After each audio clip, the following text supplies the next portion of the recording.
Chapter 38. The situation which confronted Aileen was really a trying one. A girl of less innate courage and determination would have weakened and yielded. For in spite of her various social connections and acquaintances, the people to whom Aileen could run in an emergency of the present kind were not numerous. She could scarcely think of anyone who would be likely to take her in for any lengthy period, without question. There were a number of young women of her own age, married and unmarried, who were very friendly to her, but there were few with whom she was really intimate. The only person who stood out in her mind, as having any real possibility of refuge for a period, was a certain Mary Callaghan, better known as Mamie among her friends, who had attended school with Aileen in former years and was now a teacher in one of the local schools. The Callaghan family consisted of Mrs. Catherine Callaghan, the mother, a dressmaker by profession and a widow, her husband, a house mover by trade, having been killed by a falling wall some 10 years before, and Mamie, her 23-year-old daughter. They lived in a small 2-story brick house in Cherry Street, near 15th.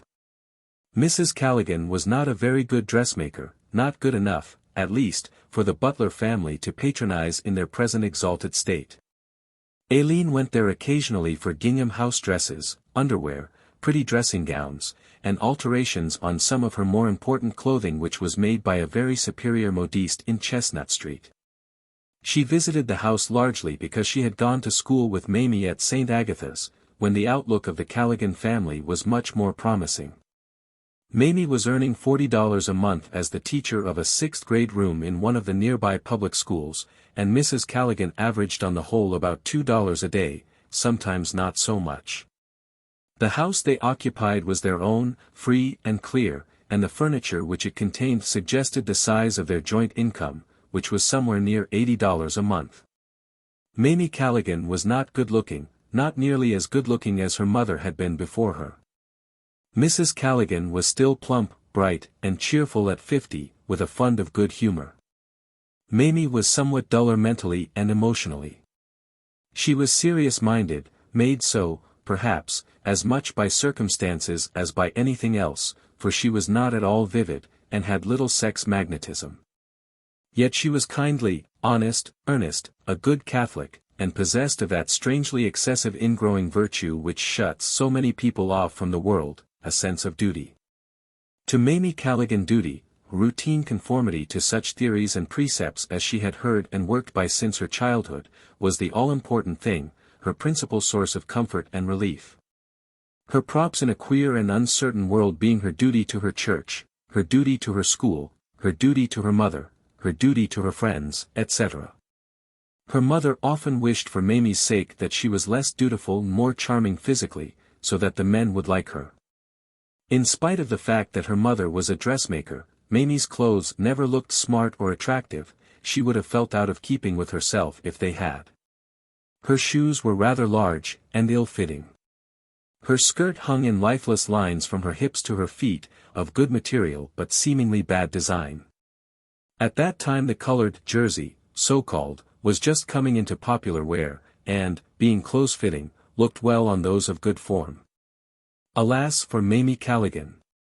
The mode of the time compelled her to wear one, but she had neither the arms nor the chest development which made this garment admirable.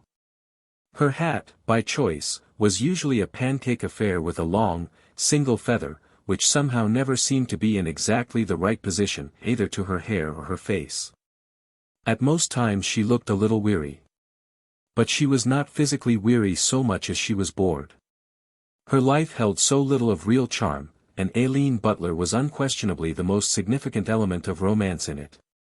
Mamie's mother's very pleasant social disposition, the fact that they had a very cleanly, if poor little home, that she could entertain them by playing on their piano, and that Mrs. Callaghan took an adoring interest in the work she did for her, made up the sum and substance of the attraction of the Callaghan home for Aileen. She went there occasionally as a relief from other things, and because Mamie Callaghan had a compatible and very understanding interest in literature. Curiously, the books Aileen liked she liked, Jane Eyre, Kenelm Chillingly, Tricotrin, and A Bough of Orange Ribbon. Mamie occasionally recommended to Aileen some latest effusion of this character. And Aileen, finding her judgment good, was constrained to admire her. In this crisis it was to the home of the Calligans that Aileen turned in thought. If her father really was not nice to her, and she had to leave home for a time, she could go to the Calligans. They would receive her and say nothing. They were not sufficiently well known to the other members of the Butler family to have the latter suspect that she had gone there. She might readily disappear into the privacy of Cherry Street and not be seen or heard of for weeks. It is an interesting fact to contemplate that the Calligans, like the various members of the Butler family, never suspected Aileen of the least tendency toward a wayward existence. Hence her flight from her own family, if it ever came, would be laid more to the door of a temperamental pettishness than anything else. On the other hand, in so far as the Butler family as a unit was concerned, it needed Aileen more than she needed it. It needed the light of her countenance to keep it appropriately cheerful, and if she went away there would be a distinct gulf that would not soon be overcome. Butler, Sr., for instance, had seen his little daughter grow into radiantly beautiful womanhood.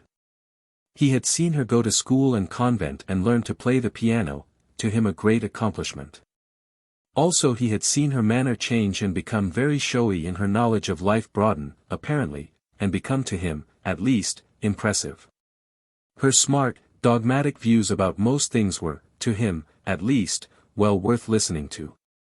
She knew more about books and art than Owen or Callum, and her sense of social manners was perfect. When she came to the table, breakfast, luncheon, or dinner, she was to him always a charming object to see. He had produced Aileen, he congratulated himself. He had furnished her the money to be so fine. He would continue to do so. No second-rate upstart of a man should be allowed to ruin her life. He proposed to take care of her always, to leave her so much money in a legally involved way that a failure of a husband could not possibly affect her. "You're the charming lady this evenin', I'm thinkin'," was one of his pet remarks. And also, but we're that fine. At table almost invariably she sat beside him and looked out for him. That was what he wanted. He had put her there beside him at his meals years before when she was a child. Her mother, too, was inordinately fond of her, and Callum and Owen appropriately brotherly. So Aileen had thus far at least paid back with beauty and interest quite as much as she received, and all the family felt it to be so. When she was away for a day or two the house seemed glum, the meals less appetizing. When she returned, all were happy and gay again. Aileen understood this clearly enough in a way. Now, when it came to thinking of leaving and shifting for herself, in order to avoid a trip which she did not care to be forced into, her courage was based largely on this keen sense of her own significance to the family. She thought over what her father had said, and decided she must act at once. She dressed for the street the next morning, after her father had gone, and decided to step in at the Calligans about noon, when Mamie would be at home for luncheon. Then she would take up the matter casually. If they had no objection, she would go there. She sometimes wondered why Cowperwood did not suggest, in his great stress, that they leave for some parts unknown. But she also felt that he must know best what he could do. His increasing troubles depressed her. Mrs. Callaghan was alone when she arrived and was delighted to see her. After exchanging the gossip of the day, and not knowing quite how to proceed in connection with the errand which had brought her, she went to the piano and played a melancholy air. "Sure, it's lovely the way you play, Aileen," observed Mrs. Callaghan, who was unduly sentimental herself. "I love to hear you. I wish you'd come oftener to see us. You're so rarely here nowadays." "Oh, I've been so busy, Mrs. Callaghan," replied Aileen.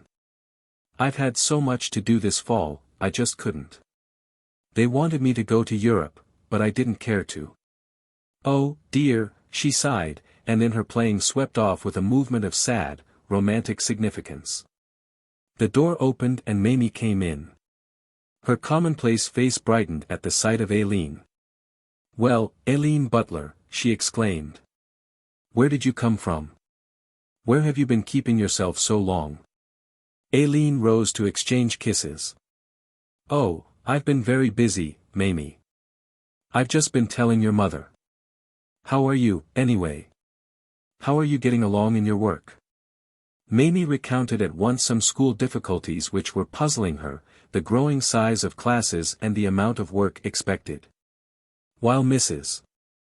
Callaghan was setting the table, Mamie went to her room and Aileen followed her. As she stood before her mirror arranging her hair, Aileen looked at her meditatively. "What's the matter with you, Aileen, today?" Mamie asked. "You look so." She stopped to give her a second glance.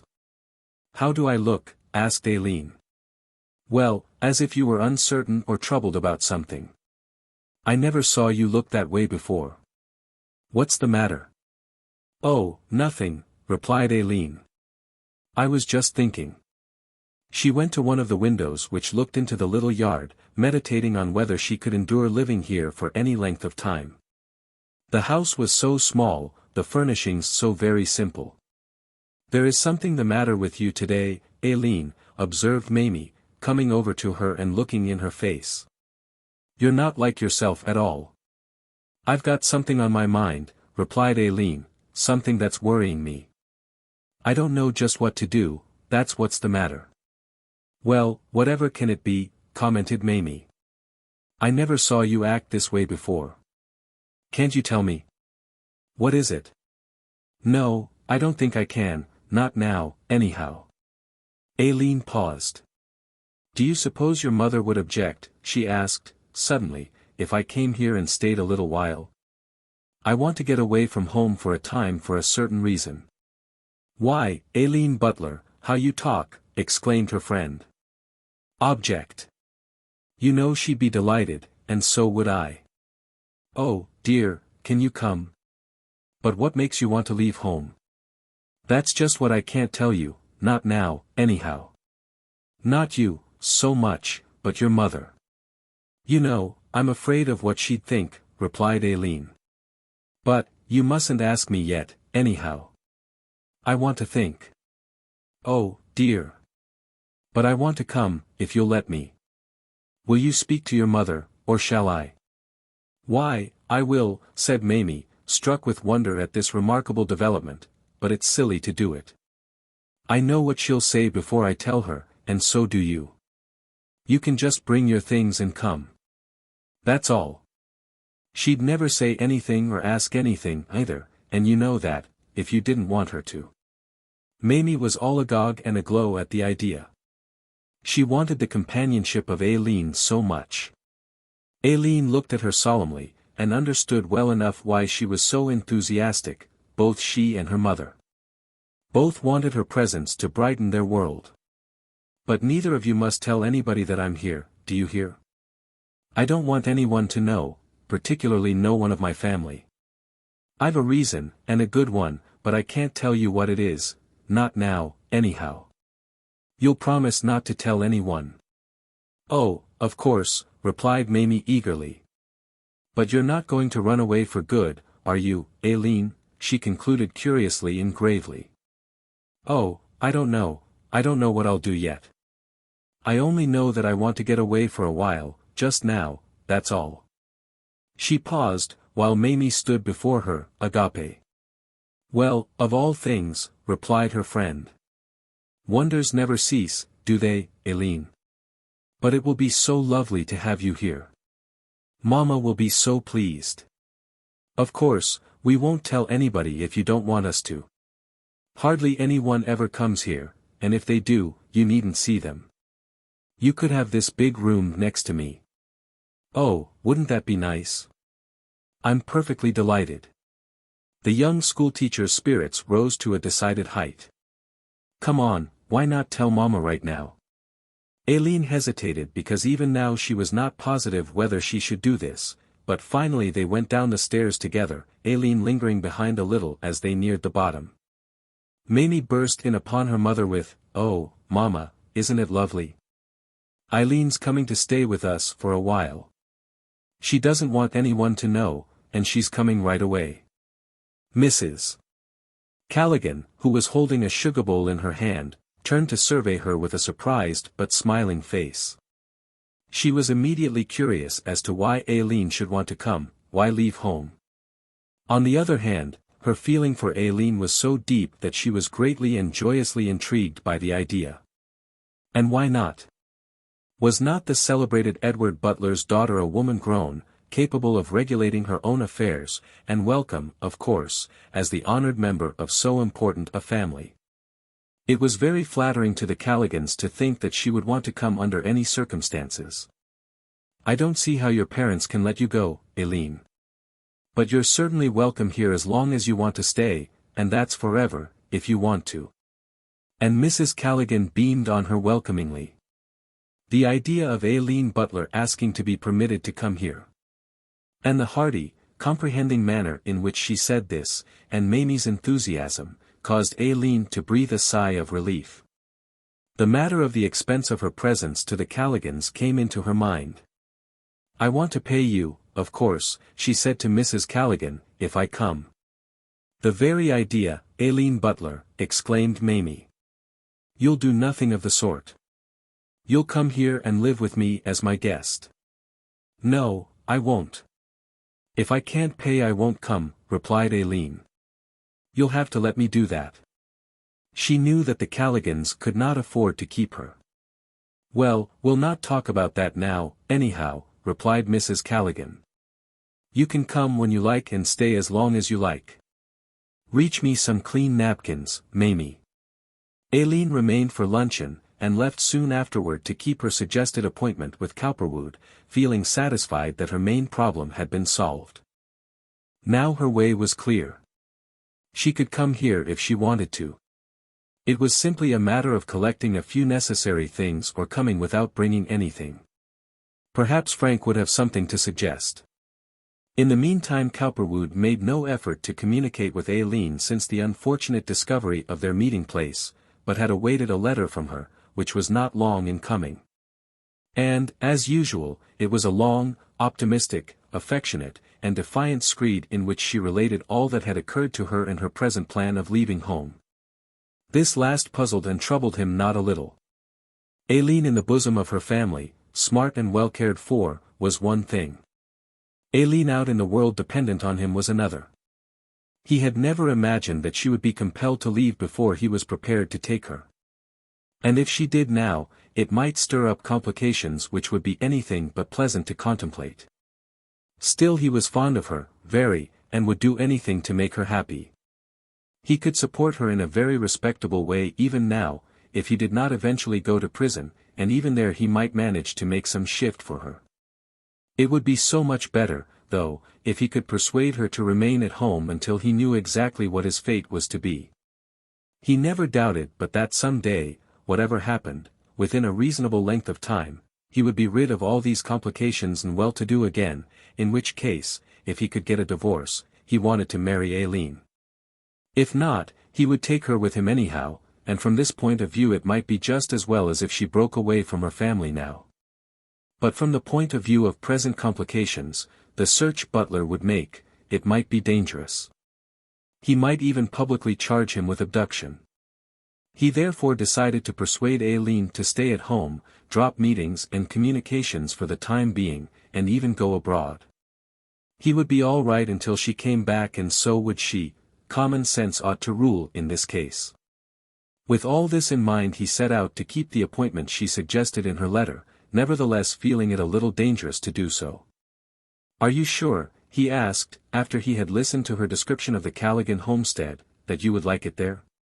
It sounds rather poor to me."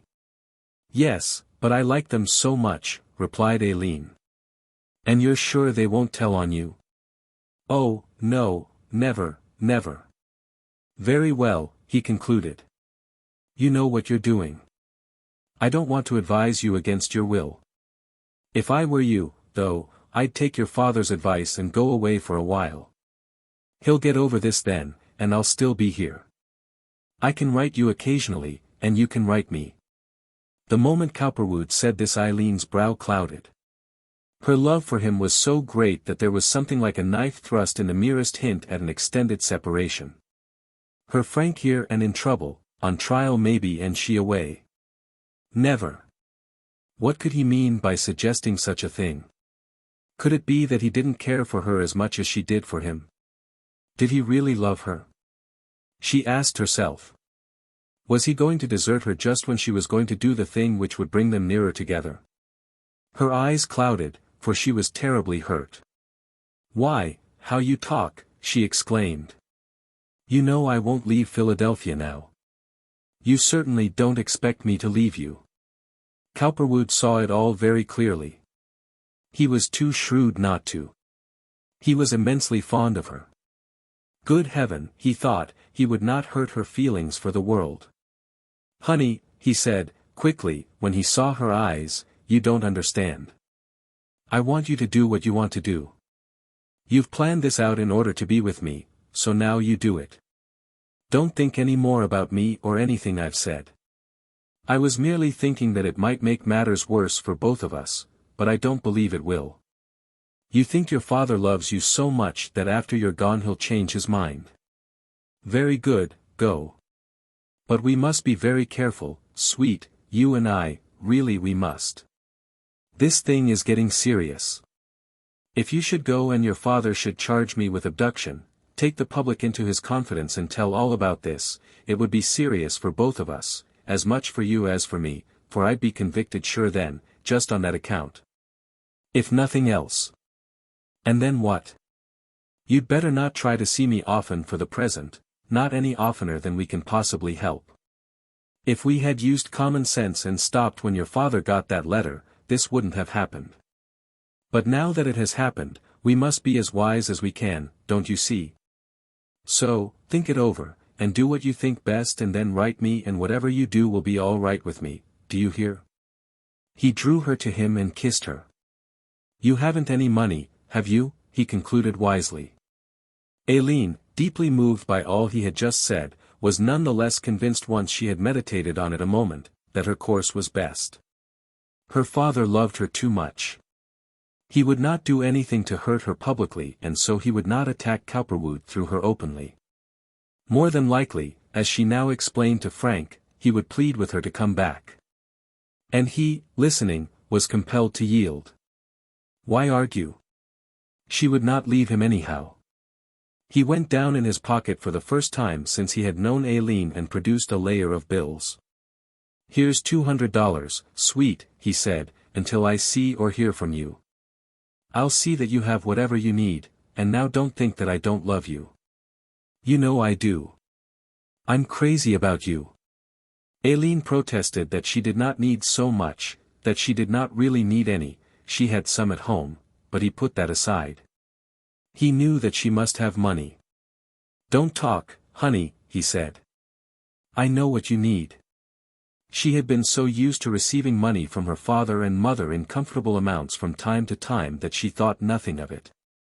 Frank loved her so much that it made everything right between them. She softened in her mood and they discussed the matter of letters, reaching the conclusion that a private messenger would be safest. When finally they parted, Aileen, from being sunk in the depths by his uncertain attitude, was now once more on the heights. She decided that he did love her, and went away smiling. She had her Frank to fall back on, she would teach her father. Cowperwood shook his head, following her with his eyes. She represented an additional burden, but give her up, he certainly could not. Tear the veil from this illusion of affection and make her feel so wretched when he cared for her so much? No. There was really nothing for him to do but what he had done. After all, he reflected, it might not work out so badly. Any detective work that Butler might choose to do would prove that she had not run to him. If at any moment it became necessary to bring common sense into play to save the situation from a deadly climax, he could have the butlers secretly informed as to Eileen's whereabouts. That would show he had little to do with it, and they could try to persuade Aileen to come home again. Good might result, one could not tell. He would deal with the evils as they arose. He drove quickly back to his office, and Aileen returned to her home determined to put her plan into action. Her father had given her some little time in which to decide, possibly he would give her longer, but she would not wait. Having always had her wish granted in everything, she could not understand why she was not to have her way this time. It was about 5 o'clock now. She would wait until all the members of the family were comfortably seated at the dinner table, which would be about 7 o'clock, and then slip out. On arriving home, however, she was greeted by an unexpected reason for suspending action.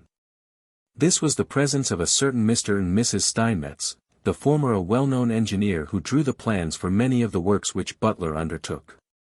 It was the day before Thanksgiving, and they were eager to have Aileen and Nora accompany them for a fortnight's stay at their new home in Westchester, a structure concerning the charm of which Aileen had heard much.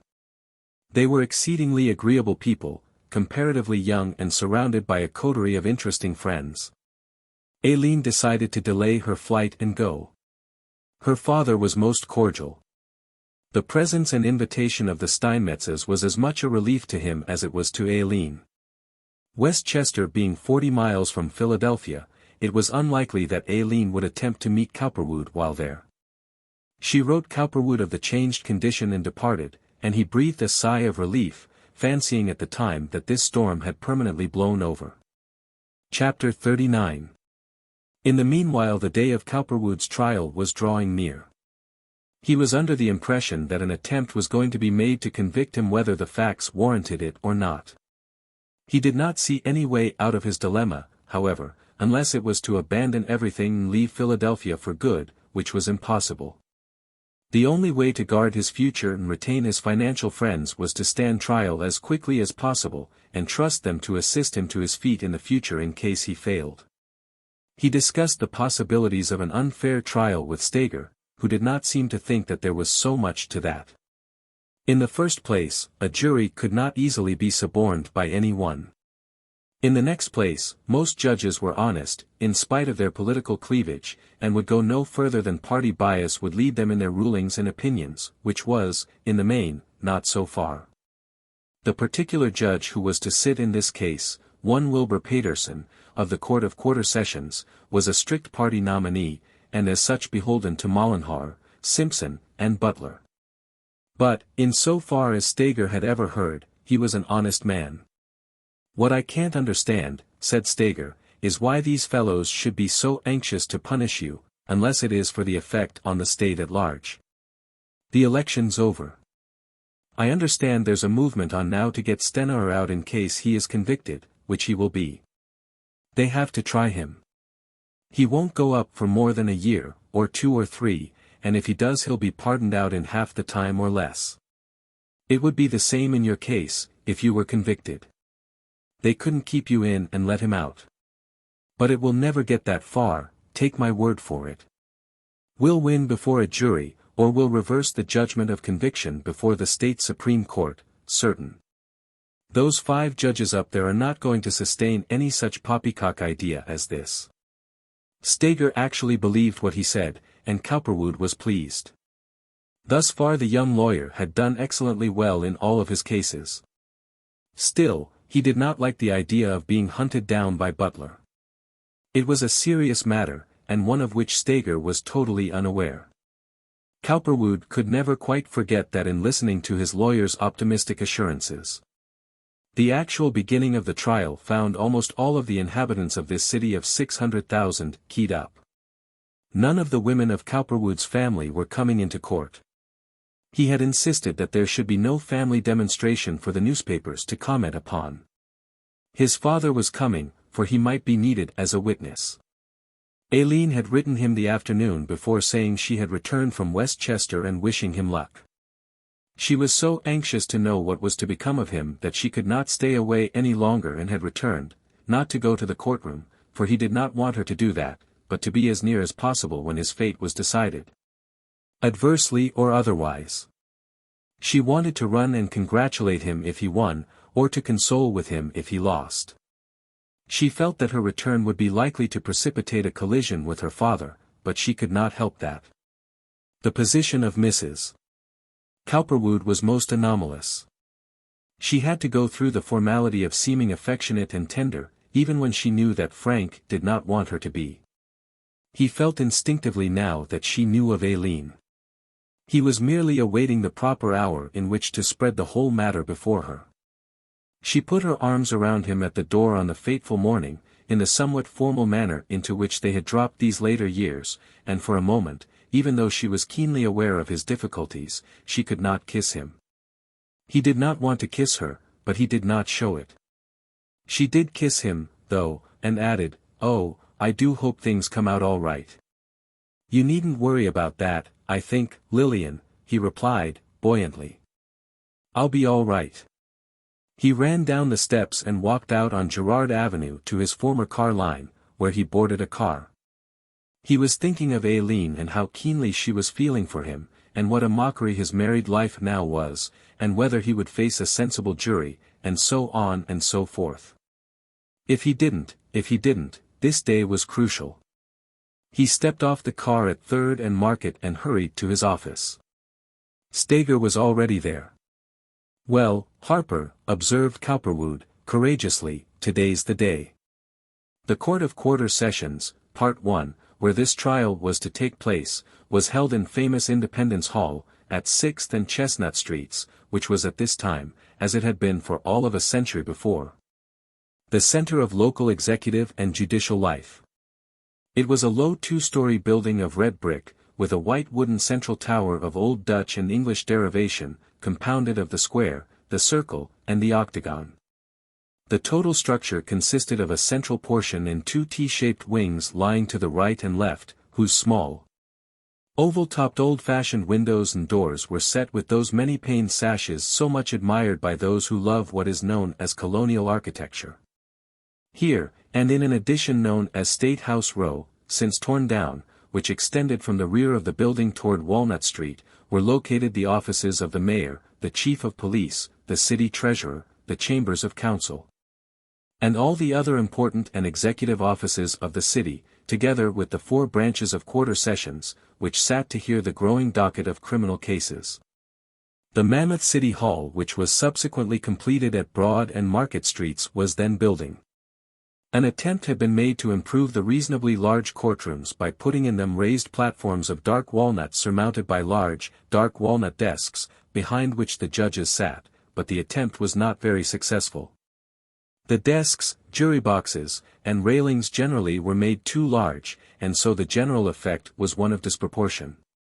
A cream-colored wall had been thought the appropriate thing to go with black walnut furniture, but time and dust had made the combination dreary. There were no pictures or ornaments of any kind, save the stocky, over-elaborated gas brackets which stood on His Honor's desk, and a single swinging chandelier suspended from the center of the ceiling. Fat bailiffs and court officers, concerned only in holding their workless jobs, did not add anything to the spirit of the scene. 2 of them in the particular court in which this trial was held contended hourly as to which should hand the judge a glass of water.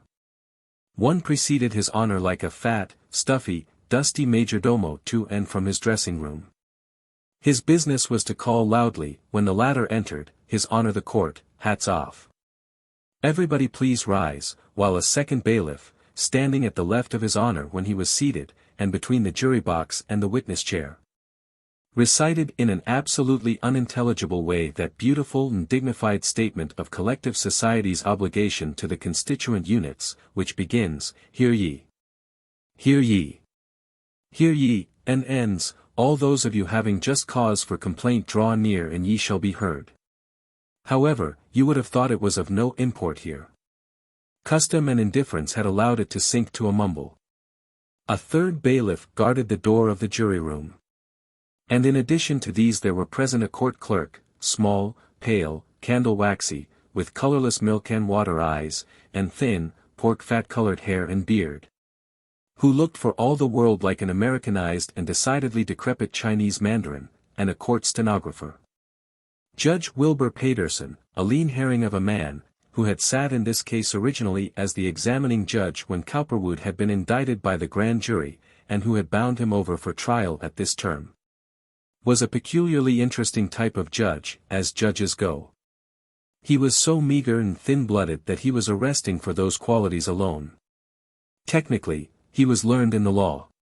Actually, so far as life was concerned, absolutely unconscious of that subtle chemistry of things that transcends all written law and makes for the spirit and, beyond that, the inutility of all law, as all wise judges know.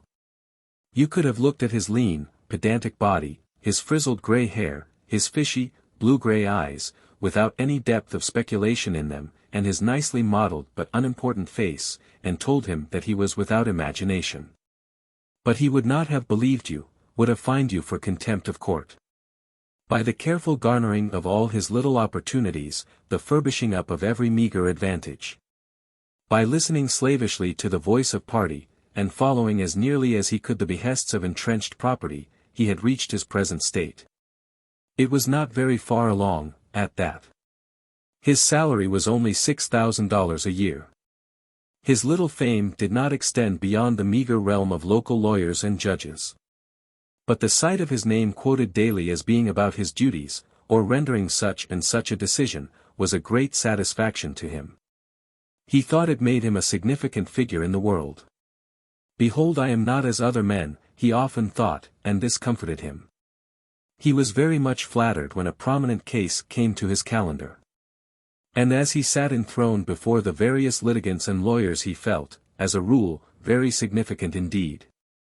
Now and then some subtlety of life would confuse his really limited intellect, but in all such cases there was the letter of the law. He could hunt in the reports to find out what really thinking men had decided. Besides, lawyers everywhere are so subtle. They put the rules of law, favorable or unfavorable, under the judge's thumb and nose. Your Honor, in the 32nd volume of the Revised Reports of Massachusetts, page so and so, line so and so, in Arundel versus Bannerman, you will find, etc. How often have you heard that in a court of law? The reasoning that is left to do in most cases is not much. And the sanctity of the law is raised like a great banner by which the pride of the incumbent is strengthened. Paterson, as Steger had indicated, could scarcely be pointed to as an unjust judge. He was a party judge, Republican in principle, or rather belief, beholden to the dominant party councils for his personal continuance in office. And as such willing and anxious to do whatever he considered that he reasonably could do to further the party welfare and the private interests of his masters. Most people never trouble to look into the mechanics of the thing they call their conscience too closely. Where they do, too often they lack the skill to disentangle the tangled threads of ethics and morals. Whatever the opinion of the time is, whatever the weight of great interests dictates, that they conscientiously believe. Someone has since invented the phrase, a corporation-minded judge. There are many such. Paterson was one. He fairly revered property and power. To him Butler and Mollenhauer and Simpson were great men, reasonably sure to be right always because they were so powerful. This matter of Cowperwood's and Stenaar's defalcation he had long heard of. He knew by associating with one political light and another just what the situation was. The party, as the leaders saw it, had been put in a very bad position by Cowperwood's subtlety. He had led Stenaar astray, more than an ordinary city treasurer should have been led astray, and, although Stenaar was primarily guilty as the original mover in the scheme, Cowperwood was more so for having led him imaginatively to such disastrous lengths. Besides, the party needed a scapegoat, that was enough for Paterson, in the first place. Of course, after the election had been won, and it appeared that the party had not suffered so much, he did not understand quite why it was that Cowperwood was still so carefully included in the proceedings. But he had faith to believe that the leaders had some just grounds for not letting him off. From one source and another he learned that Butler had some private grudge against Cowperwood. What it was no one seemed to know exactly. The general impression was that Cowperwood had led Butler into some unwholesome financial transactions. Anyhow, it was generally understood that for the good of the party, and in order to teach a wholesome lesson to dangerous subordinates, it had been decided to allow these several indictments to take their course. Cowperwood was to be punished quite as severely as Stenaar for the moral effect on the community. Stenaar was to be sentenced the maximum sentence for his crime in order that the party and the courts should appear properly righteous. Beyond that he was to be left to the mercy of the governor, who could ease things up for him if he chose, and if the leaders wished. In the silly mind of the general public the various judges of quarter sessions, like girls incarcerated in boarding schools, were supposed in their serene aloofness from life not to know what was going on in the subterranean realm of politics. But they knew well enough, and, knowing particularly well from whence came their continued position and authority, they were duly grateful. Chapter 40.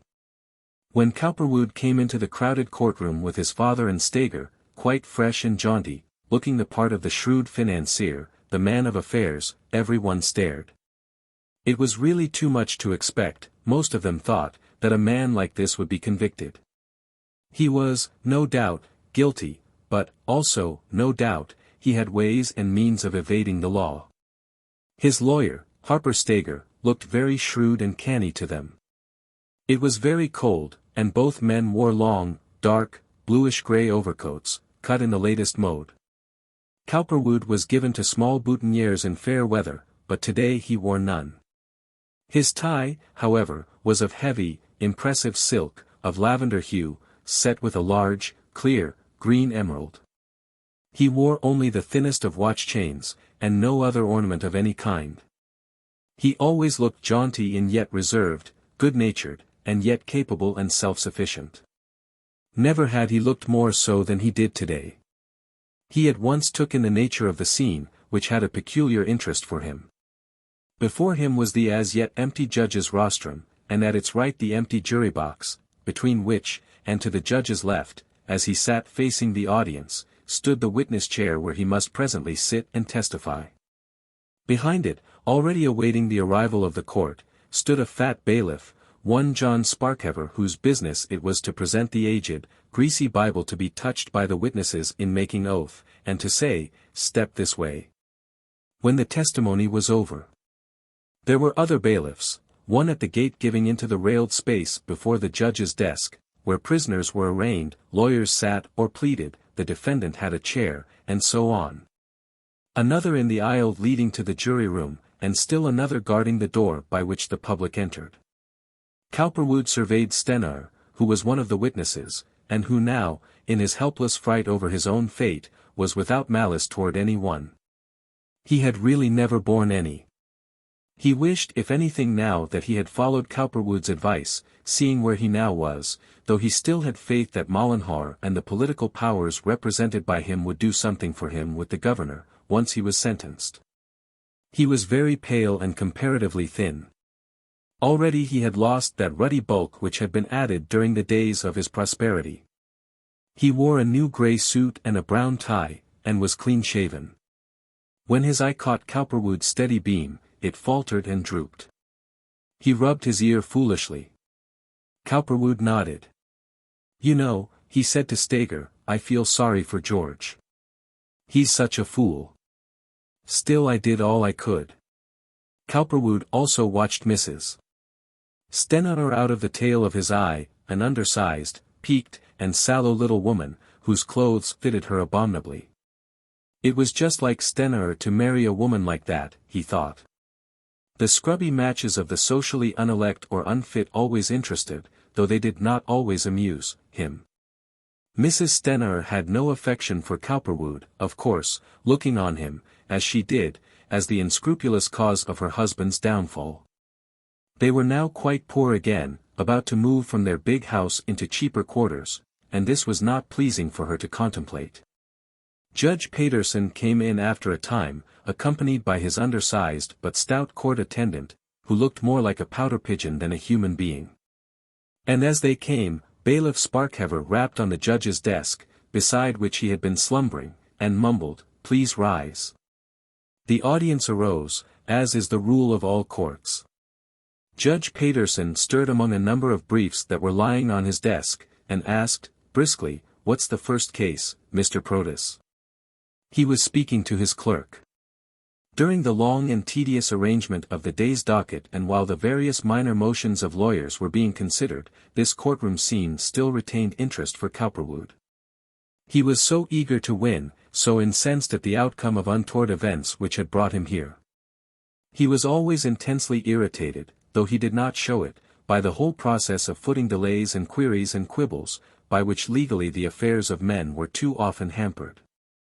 Law, if you had asked him, and he had accurately expressed himself, was a mist formed out of the moods and the mistakes of men, which befogged the sea of life and prevented plain sailing for the little commercial and social barks of men.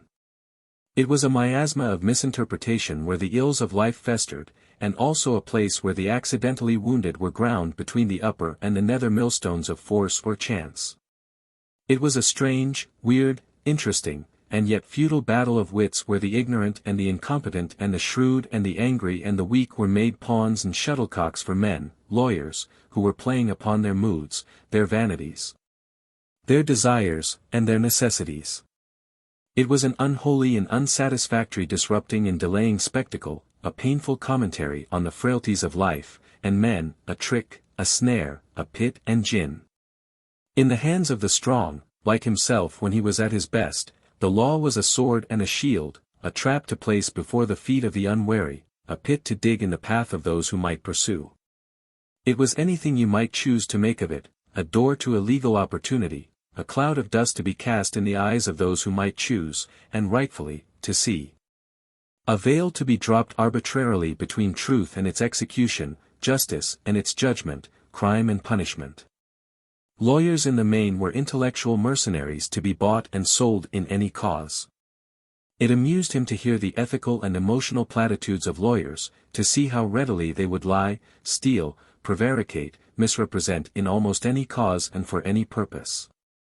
Great lawyers were merely great unscrupulous subtleties, like himself, sitting back in dark, close-woven lairs like spiders and awaiting the approach of unwary human flies. Life was at best a dark, inhuman, unkind, unsympathetic struggle built of cruelties and the law, and its lawyers were the most despicable representatives of the whole unsatisfactory mess.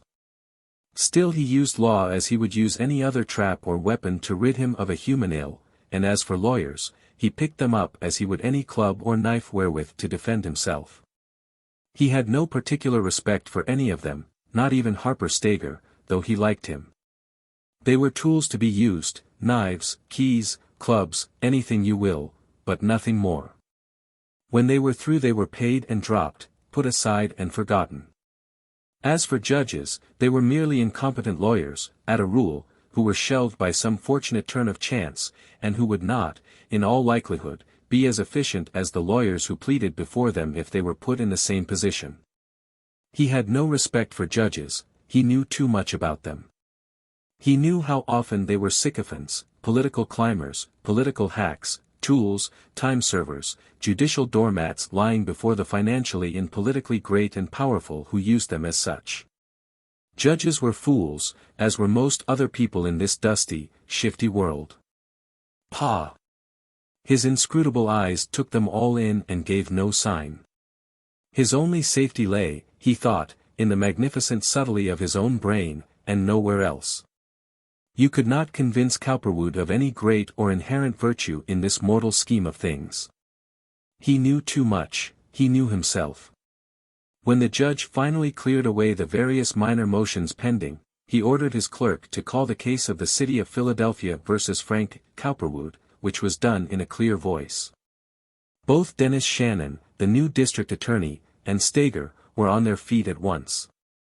Stager and Cowperwood, together with Shannon and Straubach, who had now come in and was standing as the representative of the state of Pennsylvania, the complainant, had seated themselves at the long table inside the railing which enclosed the space before the judge's desk. Stager proposed to Judge Paterson, for effect's sake more than anything else, that this indictment be quashed, but was overruled.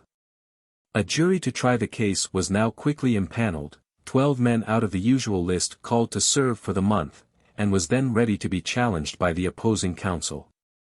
The business of impaneling a jury was a rather simple thing so far as this court was concerned. It consisted in the mandarin-like clerk taking the names of all the jurors called to serve in this court for the month, some 50 in all, and putting them, each written on a separate slip of paper, in a whirling drum, spinning it around a few times. And then lifting out the first slip which his hand encountered, thus glorifying chance and settling on who should be juror no. 1, his hand reaching in 12 times drew out the names of the 12 jurymen, who as their names were called, were ordered to take their places in the jury box. Cowperwood observed this proceeding with a great deal of interest. What could be more important than the men who were going to try him? The process was too swift for accurate judgment, but he received a faint impression of middle-class men. One man in particular, however, an old man of 65, with iron-gray hair and beard, shaggy eyebrows, sallow complexion, and stooped shoulders, struck him as having that kindness of temperament and breadth of experience which might under certain circumstances be argumentatively swayed in his favor. Another, a small, sharp-nosed, sharp-chinned commercial man of some kind, he immediately disliked. "I hope I don't have to have that man on my jury," he said to Steger, quietly. "You don't," replied Steger. "I'll challenge him. We have the right to 15 peremptory challenges on a case like this, and so has the prosecution." When the jury box was finally full, the two lawyers waited for the clerk to bring them the small board upon which slips of paper bearing the names of the 12 jurors were fastened in rows in order of their selection, jurors 1, 2, and 3 being in the first row, 4, 5, and 6 in the second, and so on. It being the prerogative of the attorney for the prosecution to examine and challenge the jurors first, Shannon arose, and, taking the board, began to question them as to their trades or professions, their knowledge of the case before the court, and their possible prejudice for or against the prisoner. It was the business of both Steger and Shannon to find men who knew a little something of finance and could understand a peculiar situation of this kind without any of them, looking at it from Steger's point of view, having any prejudice against a man's trying to assist himself by reasonable means to weather a financial storm or, looking at it from Shannon's point of view, having any sympathy with such means. If they bore about them the least suspicion of chicanery, jugglery, or dishonest manipulation of any kind. As both Shannon and Steger in due course observed for themselves in connection with this jury, it was composed of that assorted social fry which the dragnets of the courts, cast into the ocean of the city, bring to the surface for purposes of this sort. It was made up in the main of managers, agents, tradesmen, editors, engineers, architects, furriers, grocers, traveling salesmen, authors, and every other kind of working citizen whose experience had fitted him for service in proceedings of this character. Rarely would you have found a man of great distinction, but very frequently a group of men who were possessed of no small modicum of that interesting quality known as hard common sense. Throughout all this Cowperwood sat quietly examining the men. A young florist, with a pale face, a wide speculative forehead, and anemic hands, struck him as being sufficiently impressionable to his personal charm to be worth while. He whispered as much to Steger. There was a shrewd Jew, a furrier, who was challenged because he had read all of the news of the panic and had lost $2,000 in street railway stocks. There was a stout wholesale grocer, with red cheeks, blue eyes, and flaxen hair, who Cowperwood said he thought was stubborn. He was eliminated. There was a thin, dapper manager of a small retail clothing store, very anxious to be excused, who declared, falsely, that he did not believe in swearing by the Bible. Judge Payderson, eyeing him severely, let him go. There were some 10 more in all, men who knew of Cowperwood, men who admitted they were prejudiced, men who were hidebound Republicans and resentful of this crime, men who knew Stener, who were pleasantly eliminated. By 12 o'clock, however, a jury reasonably satisfactory to both sides had been chosen. Chapter 41. At 2 o'clock sharp Dennis Shannon, as district attorney, began his opening address. He stated in a very simple, kindly way, for he had a most engaging manner, that the indictment as here presented charged Mr. Frank A. Cowperwood, who was sitting at the table inside the jury rail, first with larceny, second with embezzlement, third with larceny as bailey, and fourth with embezzlement of a certain sum of money, a specific sum, to wit, $60,000, on a check given him, drawn to his order, October 9, 1871, which was intended to reimburse him for a certain number of certificates of city loan, which he as agent or bailey of the check was supposed to have purchased for the city sinking fund on the order of the city treasurer, under some form of agreement which had been in existence between them, and which had been in force for some time, said fund being intended to take up such certificates as they might mature in the hands of holders and be presented for payment, for which purpose, however, the check in question had never been used. Now, gentlemen, said Mr. Shannon, very quietly, before we go into this very simple question of whether Mr. Cowperwood did or did not on the date in question get from the city treasurer $60,000, for which he made no honest return. Let me explain to you just what the people mean when they charge him first with larceny, second with embezzlement, third with larceny as bailee, and fourth with embezzlement on a check.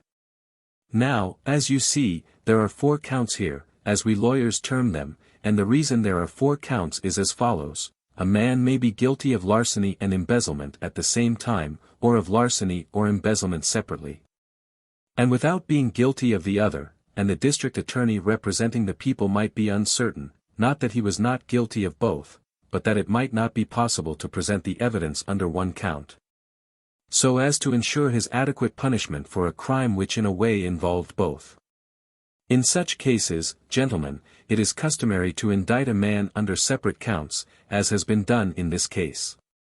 Now, the 4 counts in this case, in a way, overlap and confirm each other, and it will be your duty, after we have explained their nature and character and presented the evidence, to say whether the defendant is guilty on one count or the other, or on 2 or 3 of the counts, or on all 4, just as you see fit and proper, or, to put it in a better way, as the evidence warrants. Larceny, as you may or may not know, is the act of taking away the goods or chattels of another without his knowledge or consent, and embezzlement is the fraudulent appropriation to one's own use of what is entrusted to one's care and management, especially money. Larceny as bailee, on the other hand, is simply a more definite form of larceny wherein one fixes the act of carrying away the goods of another without his knowledge or consent on the person to whom the goods were delivered in trust, that is, the agent or bailee. Embezzlement on a check, which constitutes the 4th charge, is simply a more definite form of fixing charge number 2 in an exact way and signifies appropriating the money on a check given for a certain definite purpose. All of these charges, as you can see, gentlemen, are in a way synonymous. They overlap and overlay each other. The people, through their representative, the district attorney, contend that Mr. Cowperwood, the defendant here, is guilty of all 4 charges. So now, gentlemen, we will proceed to the history of this crime, which proves to me as an individual that this defendant has one of the most subtle and dangerous minds of the criminal financier type, and we hope by witnesses to prove that to you. Also, Shannon, because the rules of evidence and court procedure here admitted of no interruption of the prosecution in presenting a case, then went on to describe from his own point of view how Cowperwood had first met Stenner, how he had wormed himself into his confidence, how little financial knowledge Stenner had, and so forth, coming down finally to the day the check for $60,000 was given Cowperwood. How Stenner, as treasurer, claimed that he knew nothing of its delivery, which constituted the base of the charge of larceny. How Cowperwood, having it, misappropriated the certificates supposed to have been purchased for the sinking fund, if they were purchased at all of which Shannon said constituted the crimes with which the defendant was charged, and of which he was unquestionably guilty.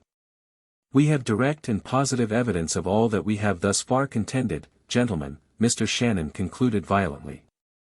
This is not a matter of hearsay or theory, but of fact. You will be shown by direct testimony which cannot be shaken just how it was done. If, after you have heard all this, you still think this man is innocent, that he did not commit the crimes with which he is charged, it is your business to acquit him. On the other hand, if you think the witnesses whom we shall put on the stand are telling the truth, then it is your business to convict him, to find a verdict for the people as against the defendant. I thank you for your attention. The jurors stirred comfortably and took positions of ease, in which they thought they were to rest for the time, but their idle comfort was of short duration, for Shannon now called out the name of George W. Stenner, who came hurrying forward very pale, very flaccid, very tired-looking. His eyes, as he took his seat in the witness chair, laying his hand on the Bible and swearing to tell the truth, roved in a restless, nervous manner.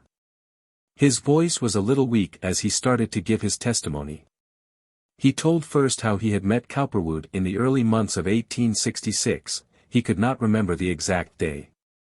It was during his first term as city treasurer. He had been elected to the office in the fall of 1864. He had been troubled about the condition of city loan, which was below par, and which could not be sold by the city legally at anything but par. Cowperwood had been recommended to him by someone, Mr. Straubach, he believed, though he couldn't be sure. It was the custom of city treasurers to employ brokers, or a broker, in a crisis of this kind, and he was merely following what had been the custom. He went on to describe, under steady promptings and questions from the incisive mind of Shannon, just what the nature of this first conversation was. He remembered it fairly well, how Mr. Cowperwood had said he thought he could do what was wanted. How he had gone away and drawn up a plan or thought one out, and how he had returned and laid it before Stener. Under Shannon's skillful guidance Stener elucidated just what this scheme was, which wasn't exactly so flattering to the honesty of men in general as it was a testimonial to their subtlety and skill. After much discussion of Stener's and Cowperwood's relations, the story finally got down to the preceding October, when by reason of companionship, long business understanding, mutually prosperous relationship, etc., the place had been reached where, it was explained, Cowperwood was not only handling several millions of city loan annually, buying and selling for the city and trading in it generally, but in the bargain had secured $500,000 worth of city money at an exceedingly low rate of interest, which was being invested for himself and Stener in profitable streetcar ventures of one kind and another. Stener was not anxious to be altogether clear on this point. But Shannon, seeing that he was later to prosecute Stener himself for this very crime of embezzlement, and that Steger would soon follow in cross-examination, was not willing to let him be hazy. Shannon wanted to fix Cowperwood in the minds of the jury as a clever, tricky person, and by degrees he certainly managed to indicate a very subtle-minded man. Occasionally, as one sharp point after another of Cowperwood's skill was brought out and made moderately clear, one juror or another turned to look at Cowperwood. And he, noting this and in order to impress them all as favorably as possible, merely gazed Stenerward with a steady air of intelligence and comprehension. The examination now came down to the matter of the particular check for $60,000 which Albert Stiers had handed Cowperwood on the afternoon, late, of October 9, 1871. Shannon showed Stener the check itself. Had he ever seen it? Yes. Where? In the office of District Attorney Petty on October 20th, or thereabouts last. Was that the first time he had seen it? Yes. Had he ever heard about it before then? Yes. When? On October 10th last. Would he kindly tell the jury in his own way just how and under what circumstances he first heard of it then? Stener twisted uncomfortably in his chair. It was a hard thing to do. It was not a pleasant commentary on his own character and degree of moral stamina, to say the least. However, he cleared his throat again and began a description of that small but bitter section of his life's drama in which Cowperwood, finding himself in a tight place and about to fail, had come to him at his office and demanded that he loan him $300,000 more in one lump sum. There was considerable bickering just at this point between Steger and Shannon, for the former was very anxious to make it appear that Stener was lying out of the whole cloth about this. Steger got in his objection at this point, and created a considerable diversion from the main theme, because Stener kept saying he thought or he believed. "Object," shouted Steger, repeatedly. "I move that be stricken from the record as incompetent, irrelevant, and immaterial. The witness is not allowed to say what he thinks, and the prosecution knows it very well." "Your Honor," insisted Shannon, "I am doing the best I can to have the witness tell a plain, straightforward story, and I think that it is obvious that he is doing so." "Object," reiterated Steger, vociferously. "Your Honor, I insist that the district attorney has no right to prejudice the minds of the jury by flattering estimates of the sincerity of the witness. What he thinks of the witness and his sincerity is of no importance in this case. I must ask that your Honor caution him plainly in this matter." "Objection sustained," declared Judge Paterson. "The prosecution will please be more explicit," and Shannon went on with his case. Stener's testimony, in one respect, was most important, for it made plain what Cowperwood did not want brought out, namely, that he and Stener had had a dispute before this. That Stener had distinctly told Cowperwood that he would not loan him any more money. That Cowperwood had told Stener, on the day before he secured this check, and again on that very day, that he was in a very desperate situation financially. And that if he were not assisted to the extent of $300,000 he would fail, and that then both he and Stener would be ruined. On the morning of this day, according to Stener, he had sent Cowperwood a letter ordering him to cease purchasing city loan certificates for the sinking fund.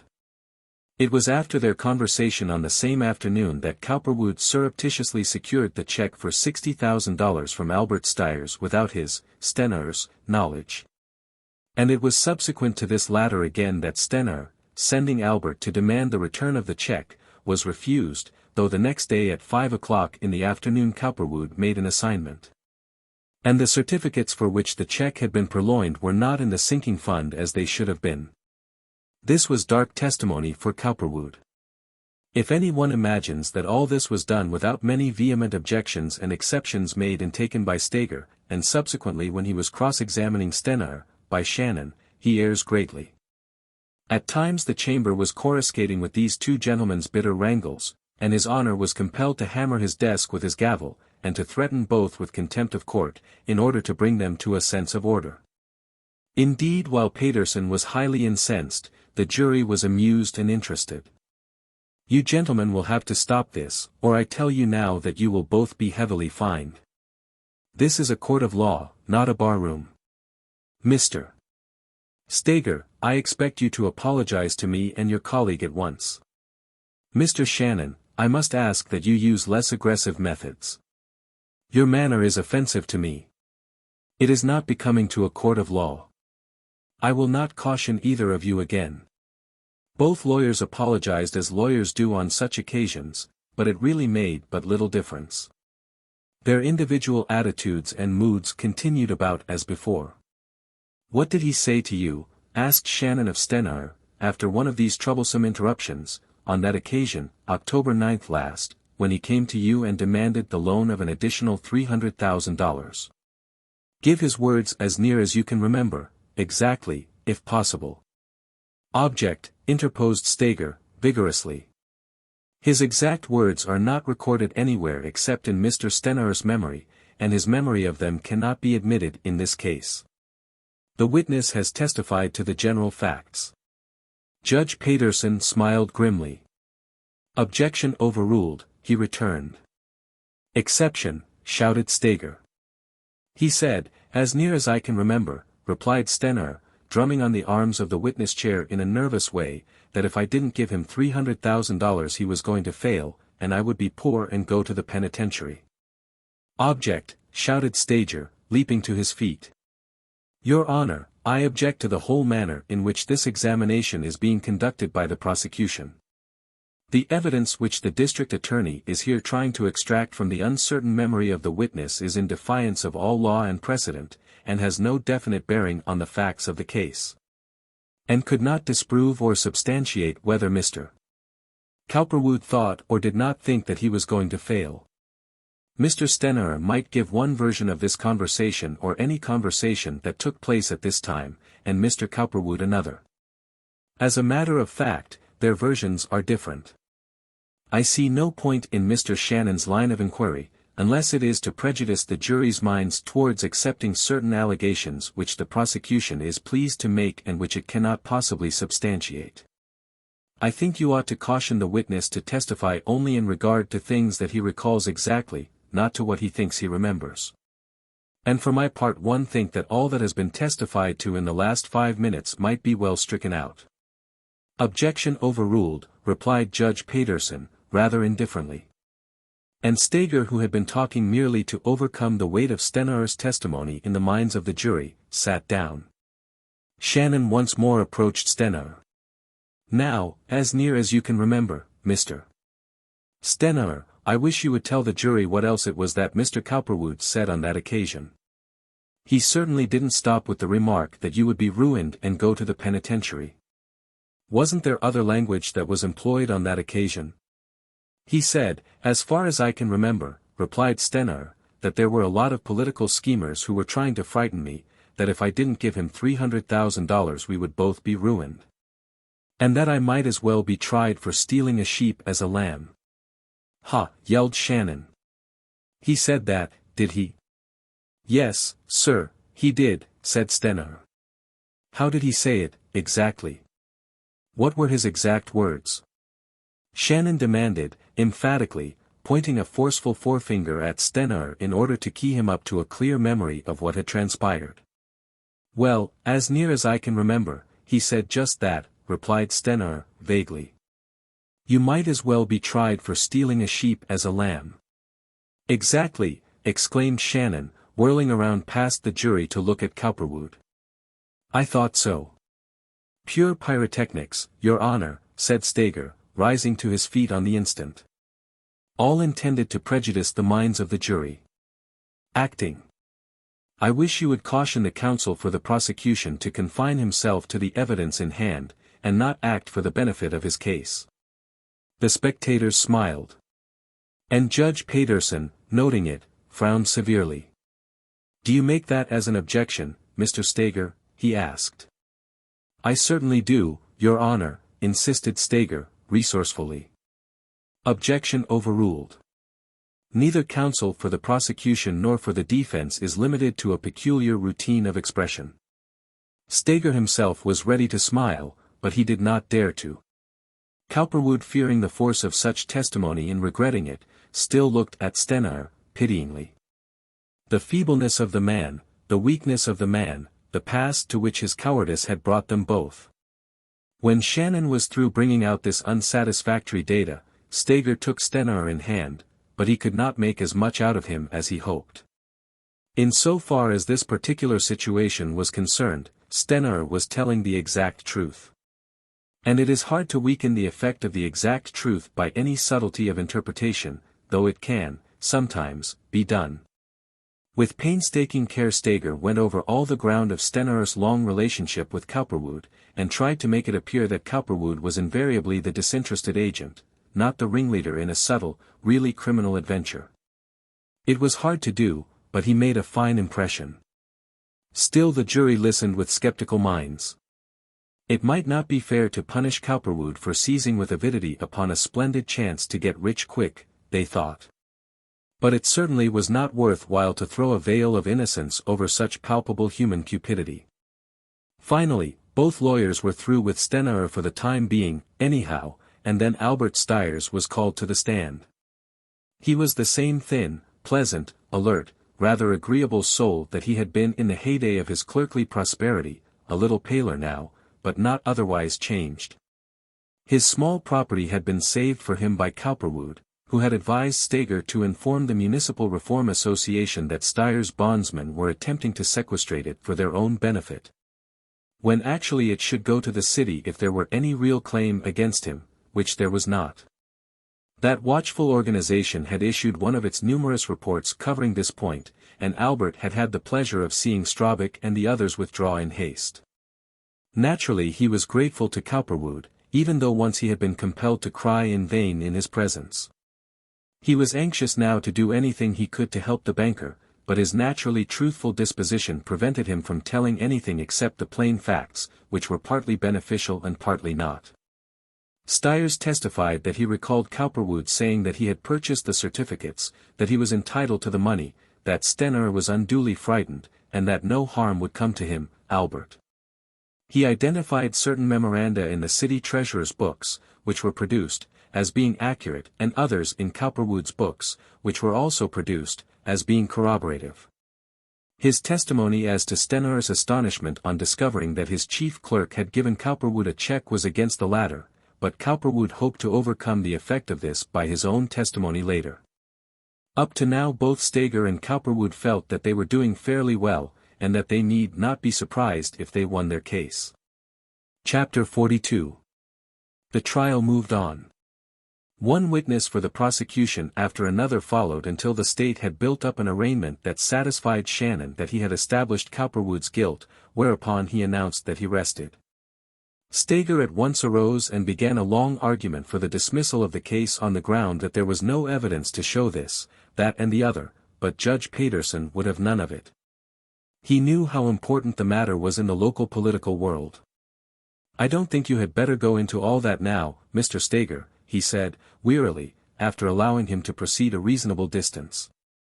I am familiar with the custom of the city, and the indictment as here made does not concern the custom of the city. Your argument is with the jury, not with me. I couldn't enter into that now. You may renew your motion at the close of the defendant's case. Motion denied. District Attorney Shannon, who had been listening attentively, sat down. Stager, seeing there was no chance to soften the judge's mind by any subtlety of argument, returned to Cowperwood, who smiled at the result. We'll just have to take our chances with the jury, he announced. I was sure of it, replied Cowperwood. Stager then approached the jury, and, having outlined the case briefly from his angle of observation, continued by telling them what he was sure the evidence would show from his point of view. As a matter of fact, gentlemen, there is no essential difference in the evidence which the prosecution can present and that which we, the defense, can present. We are not going to dispute that Mr. Cowperwood received a check from Mr. Stener for $60,000, or that he failed to put the certificate of city loan which that sum of money represented, and to which he was entitled in payment as agent, in the sinking fund, as the prosecution now claims he should have done. But we are going to claim and prove also beyond the shadow of a reasonable doubt that he had a right, as the agent of the city, doing business with the city through its Treasury Department for 4 years, to withhold, under an agreement which he had with the city treasurer, all payments of money and all deposits of certificates in the sinking fund until the first day of each succeeding month, the first month following any given transaction. As a matter of fact, we can and will bring many traders and bankers who have had dealings with the city treasury in the past in just this way to prove this. The prosecution is going to ask you to believe that Mr. Cowperwood knew at the time he received this check that he was going to fail, that he did not buy the certificates, as he claimed, with the view of placing them in the sinking fund. And that, knowing he was going to fail, and that he could not subsequently deposit them, he deliberately went to Mr. Albert Stiers, Mr. Stener's secretary, told him that he had purchased such certificates, and on the strength of a falsehood, implied if not actually spoken, secured the check, and walked away. Now, gentlemen, I am not going to enter into a long-winded discussion of these points at this time, since the testimony is going to show very rapidly what the facts are. We have a number of witnesses here, and we are all anxious to have them heard. What I am going to ask you to remember is that there is not one scintilla of testimony outside of that which may possibly be given by Mr. George W. Stener, which will show either that Mr. Cowperwood knew, at the time he called on the city treasurer, that he was going to fail, or that he had not purchased the certificates in question, or that he had not the right to withhold them from the sinking fund as long as he pleased up to the first of the month, the time he invariably struck a balance with the city. Mr. Stener, the ex-city treasurer, may possibly testify one way. Mr. Cowperwood, on his own behalf, will testify another. It will then be for you gentlemen to decide between them, to decide which one you prefer to believe, Mr. George W. Stener, the ex-city treasurer, the former commercial associate of Mr. Cowperwood, who, after years and years of profit, solely because of conditions of financial stress, fire, and panic, preferred to turn on his one-time associate from whose labors he had reaped so much profit, or Mr. Frank A. Cowperwood, the well-known banker and financier, who did his best to weather the storm alone, who fulfilled to the letter every agreement he ever had with the city, who has even until this hour been busy trying to remedy the unfair financial difficulties forced upon him by fire and panic, and who only yesterday made an offer to the city that, if he were allowed to continue in uninterrupted control of his affairs, he would gladly repay as quickly as possible every dollar of his indebtedness, which is really not all his, including the $500,000 under discussion between him and Mr. Stener and the city, and so prove by his works, not talk, that there was no basis for this unfair suspicion of his motives. As you perhaps surmise, the city has not chosen to accept his offer, and I shall try and tell you why later, gentlemen. For the present we will proceed with the testimony, and for the defense all I ask is that you give very close attention to all that is testified to here today. Listen very carefully to Mr. W. C. Davison when he is put on the stand. Listen equally carefully to Mr. Cowperwood when we call him to testify. Follow the other testimony closely, and then you will be able to judge for yourselves. See if you can distinguish a just motive for this prosecution. I can't. I am very much obliged to you for listening to me, gentlemen, so attentively. He then put on Arthur Rivers, who had acted for Cowperwood on 'change as special agent during the panic, to testify to the large quantities of city loan he had purchased to stay the market.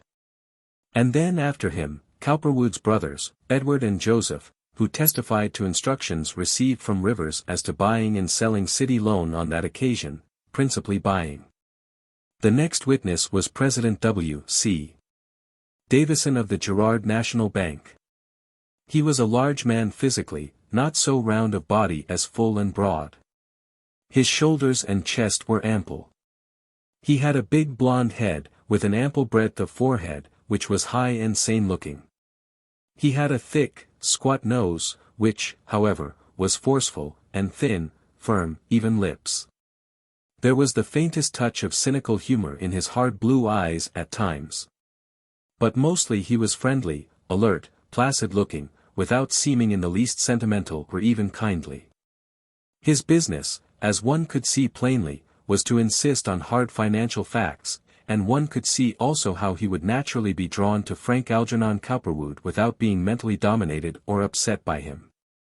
As he took the chair very quietly, and yet one might say significantly, it was obvious that he felt that this sort of legal financial palaver was above the average man and beneath the dignity of a true financier, in other words, a bother. The drowsy Sparkheaver holding up a Bible beside him for him to swear by might as well have been a block of wood. His oath was a personal matter with him. It was good business to tell the truth at times. His testimony was very direct and very simple. He had known Mr. Frank Algernon Cowperwood for nearly 10 years. He had done business with or through him nearly all of that time. He knew nothing of his personal relations with Mr. Stenauer, and did not know Mr. Stenauer personally. As for the particular check of $60,000, yes, he had seen it before. It had come into the bank on October 10 along with other collateral to offset an overdraft on the part of Cowperwood and Company. It was placed to the credit of Cowperwood and Company on the books of the bank, and the bank secured the cash through the clearinghouse. No money was drawn out of the bank by Cowperwood and Company after that to create an overdraft. The bank's account with Cowperwood was squared. Nevertheless, Mr. Cowperwood might have drawn heavily, and nothing would have been thought of it. Mr. Davison did not know that Mr. Cowperwood was going to fail, did not suppose that he could, so quickly. He had frequently overdrawn his account with the bank. As a matter of fact, it was the regular course of his business to overdraw it. It kept his assets actively in use, which was the height of good business. His overdrafts were protected by collateral, however, and it was his custom to send bundles of collateral or checks, or both, which were variously distributed to keep things straight. Mr. Cowperwood's account was the largest and most active in the bank, Mr. Davison kindly volunteered. When Mr. Cowperwood had failed, there had been over $90,000 worth of certificates of city loan in the bank's possession which Mr. Cowperwood had sent there as collateral. Shannon, on cross-examination, tried to find out for the sake of the effect on the jury, whether Mr. Davison was not for some ulterior motive especially favorable to Cowperwood. It was not possible for him to do that. Steger followed, and did his best to render the favorable points made by Mr. Davison in Cowperwood's behalf perfectly clear to the jury by having him repeat them. Shannon objected, of course, but it was of no use. Steger managed to make his point. He now decided to have Cowperwood take the stand, and at the mention of his name in this connection the whole courtroom bristled. Cowperwood came forward briskly and quickly. He was so calm, so jaunty, so defiant of life, and yet so courteous to it. These lawyers, this jury, this straw-and-water judge, these machinations of fate, did not basically disturb or humble or weaken him. He saw through the mental equipment of the jury at once. He wanted to assist his counsel in disturbing and confusing Shannon, but his reason told him that only an indestructible fabric of fact or seeming would do it.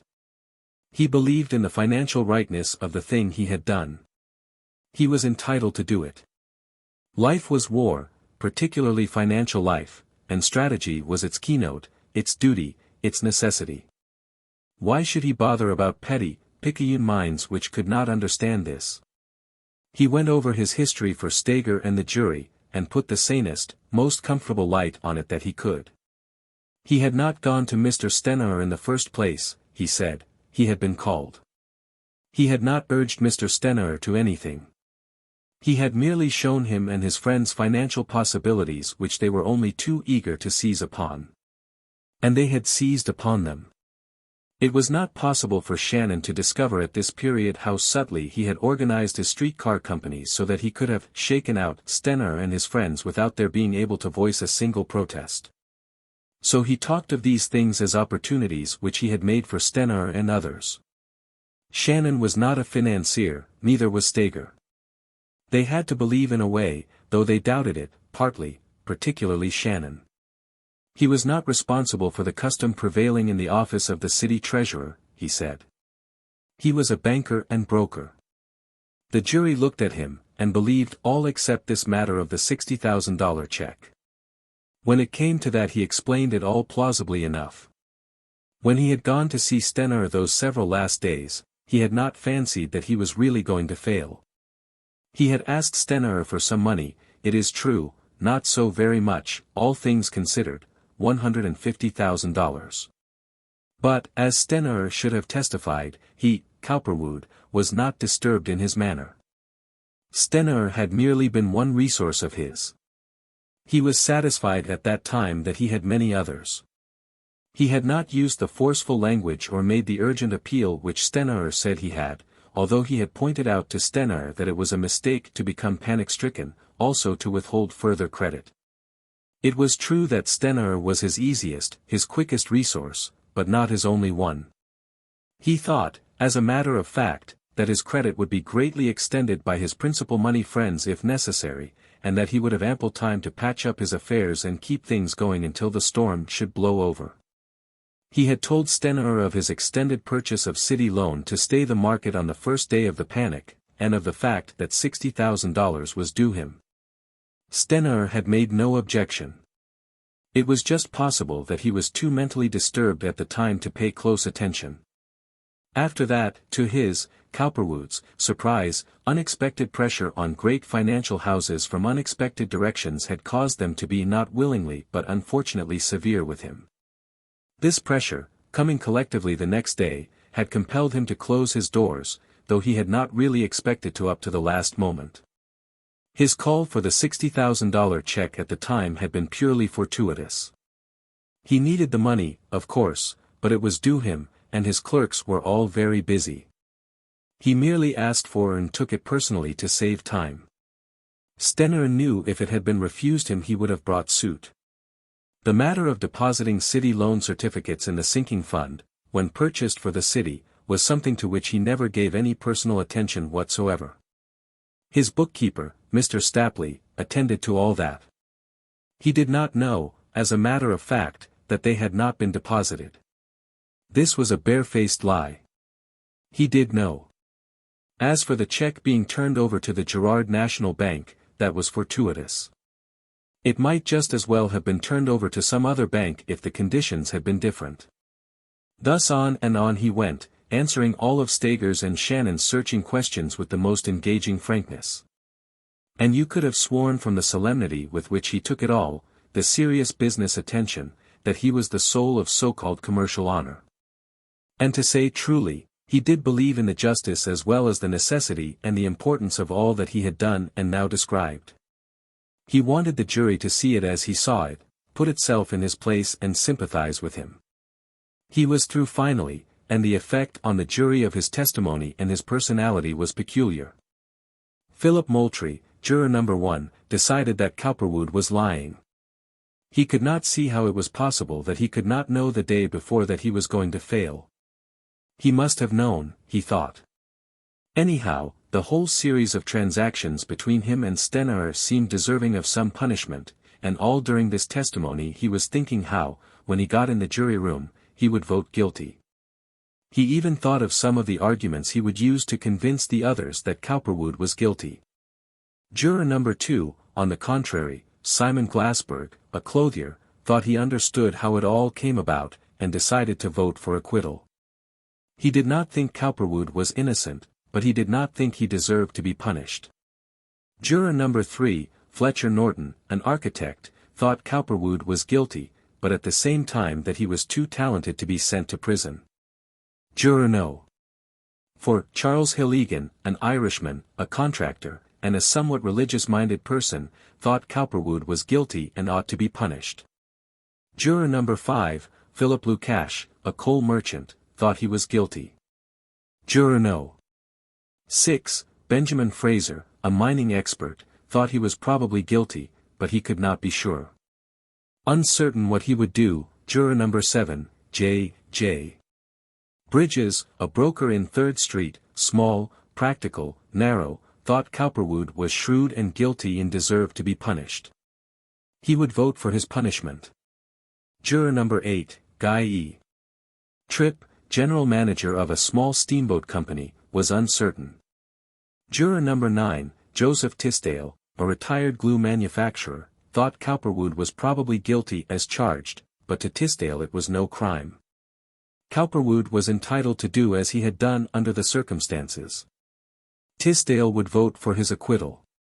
Juror number 10, Richard Marsh, a young florist, was for Cowperwood in a sentimental way. He had, as a matter of fact, no real convictions. Juror number 11, Richard Weber, a grocer, small financially, but heavy physically, was for Cowperwood's conviction. He thought him guilty. Juror number 12, Washington B. Thomas, a wholesale flour merchant, thought Cowperwood was guilty, but believed in a recommendation to mercy after pronouncing him so. Men ought to be reformed, was his slogan. So they stood, and so Cowperwood left them, wondering whether any of his testimony had had a favorable effect. Chapter 43. Since it is the privilege of the lawyer for the defense to address the jury first, Steger bowed politely to his colleague and came forward. Putting his hands on the jury box rail, he began in a very quiet, modest, but impressive way. Gentlemen of the jury, my client, Mr. Frank Algernon Cowperwood, a well-known banker and financier of this city, doing business in 3rd Street, is charged by the state of Pennsylvania, represented by the district attorney of this district, with fraudulently transferring from the treasury of the city of Philadelphia to his own purse the sum of $60,000, in the form of a check made out to his order, dated October 9, 1871, and by him received from one Albert Stiers, the private secretary and head bookkeeper of the treasurer of this city, at the time in question. Now, gentlemen, what are the facts in this connection? You have heard the various witnesses and know the general outlines of the story. Take the testimony of George W. Stenner, to begin with. He tells you that sometime back in the year 1866 he was greatly in need of some banker or broker, who would tell him how to bring city loan, which was selling very low at the time, to par, who would not only tell him this, but proceed to demonstrate that his knowledge was accurate by doing it. Mr. Stenner was an inexperienced man at the time in the matter of finance. Mr. Cowperwood was an active young man with an enviable record as a broker and a trader on 'change. He proceeded to demonstrate to Mr. Stenner not only in theory, but in fact, how this thing of bringing city loan to par could be done. He made an arrangement at that time with Mr. Stenner, the details of which you have heard from Mr. Stenner himself, the result of which was that a large amount of city loan was turned over to Mr. Cowperwood by Mr. Stenner for sale, and by adroit manipulation, methods of buying and selling which need not be gone into here, but which are perfectly sane and legitimate in the world in which Mr. Cowperwood operated, did bring that loan to par, and kept it there year after year as you have all heard here testified to. Now what is the bone of contention here, gentlemen, the significant fact which brings Mr. Stenner into this court at this time charging his old-time agent and broker with larceny and embezzlement, and alleging that he has transferred to his own use without a shadow of return $60,000 of the money which belongs to the city treasury? What is it? Is it that Mr. Cowperwood secretly, with great stealth, as it were, at some time or other, unknown to Mr. Stener or to his assistants, entered the office of the treasurer and forcibly, and with criminal intent, carried away $60,000 worth of the city's money? Not at all. The charge is, as you have heard the district attorney explain, that Mr. Cowperwood came in broad daylight at between 4 and 5 o'clock of the afternoon preceding the day of his assignment, was closeted with Mr. Stener for a half or three-quarters of an hour, came out, explained to Mr. Albert Stiers that he had recently bought $60,000 worth of city loan for the city sinking fund, for which he had not been paid. Asked that the amount be credited on the city's books to him, and that he be given a check, which was his due, and walked out. Anything very remarkable about that, gentlemen? Anything very strange? Has it been testified here today that Mr. Cowperwood was not the agent of the city for the transaction of just such business as he said on that occasion that he had transacted? Did any one say here on the witness stand that he had not bought city loan as he said he had? Why is it then that Mr. Stener charges Mr. Cowperwood with larcenously securing and feloniously disposing of a check for $60,000 for certificates which he had a right to buy, and which it has not been contested here that he did buy? The reason lies just here, listen, just here. At the time my client asked for the check and took it away with him and deposited it in his own bank to his own account, he failed, so the prosecution insists, to put the $60,000 worth of certificates for which he had received the check, in the sinking fund. And having failed to do that, and being compelled by the pressure of financial events the same day to suspend payment generally, he thereby, according to the prosecution and the anxious leaders of the Republican Party in the city, became an embezzler, a thief, a this or that, anything you please so long as you find a substitute for George W. Stener and the indifferent leaders of the Republican Party in the eyes of the people. And here Mr. Steger proceeded boldly and defiantly to outline the entire political situation as it had manifested itself in connection with the Chicago fire, the subsequent panic and its political consequences. And to picture Cowperwood as the unjustly maligned agent, who before the fire was valuable and honorable enough to suit any of the political leaders of Philadelphia, but afterward, and when political defeat threatened, was picked upon as the most available scapegoat anywhere within reach. And it took him a half hour to do that. And afterward, but only after he had pointed to Stener as the true henchman and stalking horse, who had, in turn, been used by political forces above him to accomplish certain financial results, which they were not willing to have ascribed to themselves, he continued with, "But now, in the light of all this, only see how ridiculous all this is. How silly. Frank Cowperwood had always been the agent of the city in these matters for years and years. He worked under certain rules which he and Mr. Stener had agreed upon in the first place, and which obviously came from others, who were above Mr. Stener, since they were holdover customs and rules from administrations, which had been long before Mr. Stener ever appeared on the scene as city treasurer. One of them was that he could carry all transactions over until the first of the month following before he struck a balance. That is, he need not pay any money over for anything to the city treasurer, need not send him any checks or deposit any money or certificates in the sinking fund until the first of the month because, now listen to this carefully, gentlemen. It is important, because his transactions in connection with city loan and everything else that he dealt in for the city treasurer were so numerous, so swift, so uncalculated beforehand, that he had to have a loose, easy system of this kind in order to do his work properly, to do business at all. Otherwise he could not very well have worked to the best advantage for Mr. Stener, or for anyone else. It would have meant too much bookkeeping for him, too much for the city treasurer. Mr. Stener has testified to that in the early part of his story. Albert Stiers has indicated that that was his understanding of it. Well, then what? Why, just this. Would any jury suppose, would any sane businessman believe that if such were the case Mr. Cowperwood would be running personally with all these items of deposit, to the different banks or the sinking fund or the city treasurer's office, or would be saying to his head bookkeeper, "Here, Stapley, here is a check for $60,000. See that the certificates of loan which this represents are put in the sinking fund today. And why not? What a ridiculous supposition any other supposition is. As a matter of course and as had always been the case, Mr. Cowperwood had a system. When the time came, this check and these certificates would be automatically taken care of. He handed his bookkeeper the check and forgot all about it. Would you imagine a banker with a vast business of this kind doing anything else? Mr. Stager paused for breath and inquiry, and then, having satisfied himself that his point had been sufficiently made, he continued. Of course the answer is that he knew he was going to fail. Well, Mr. Cowperwood's reply is that he didn't know anything of the sort. He has personally testified here that it was only at the last moment before it actually happened that he either thought or knew of such an occurrence.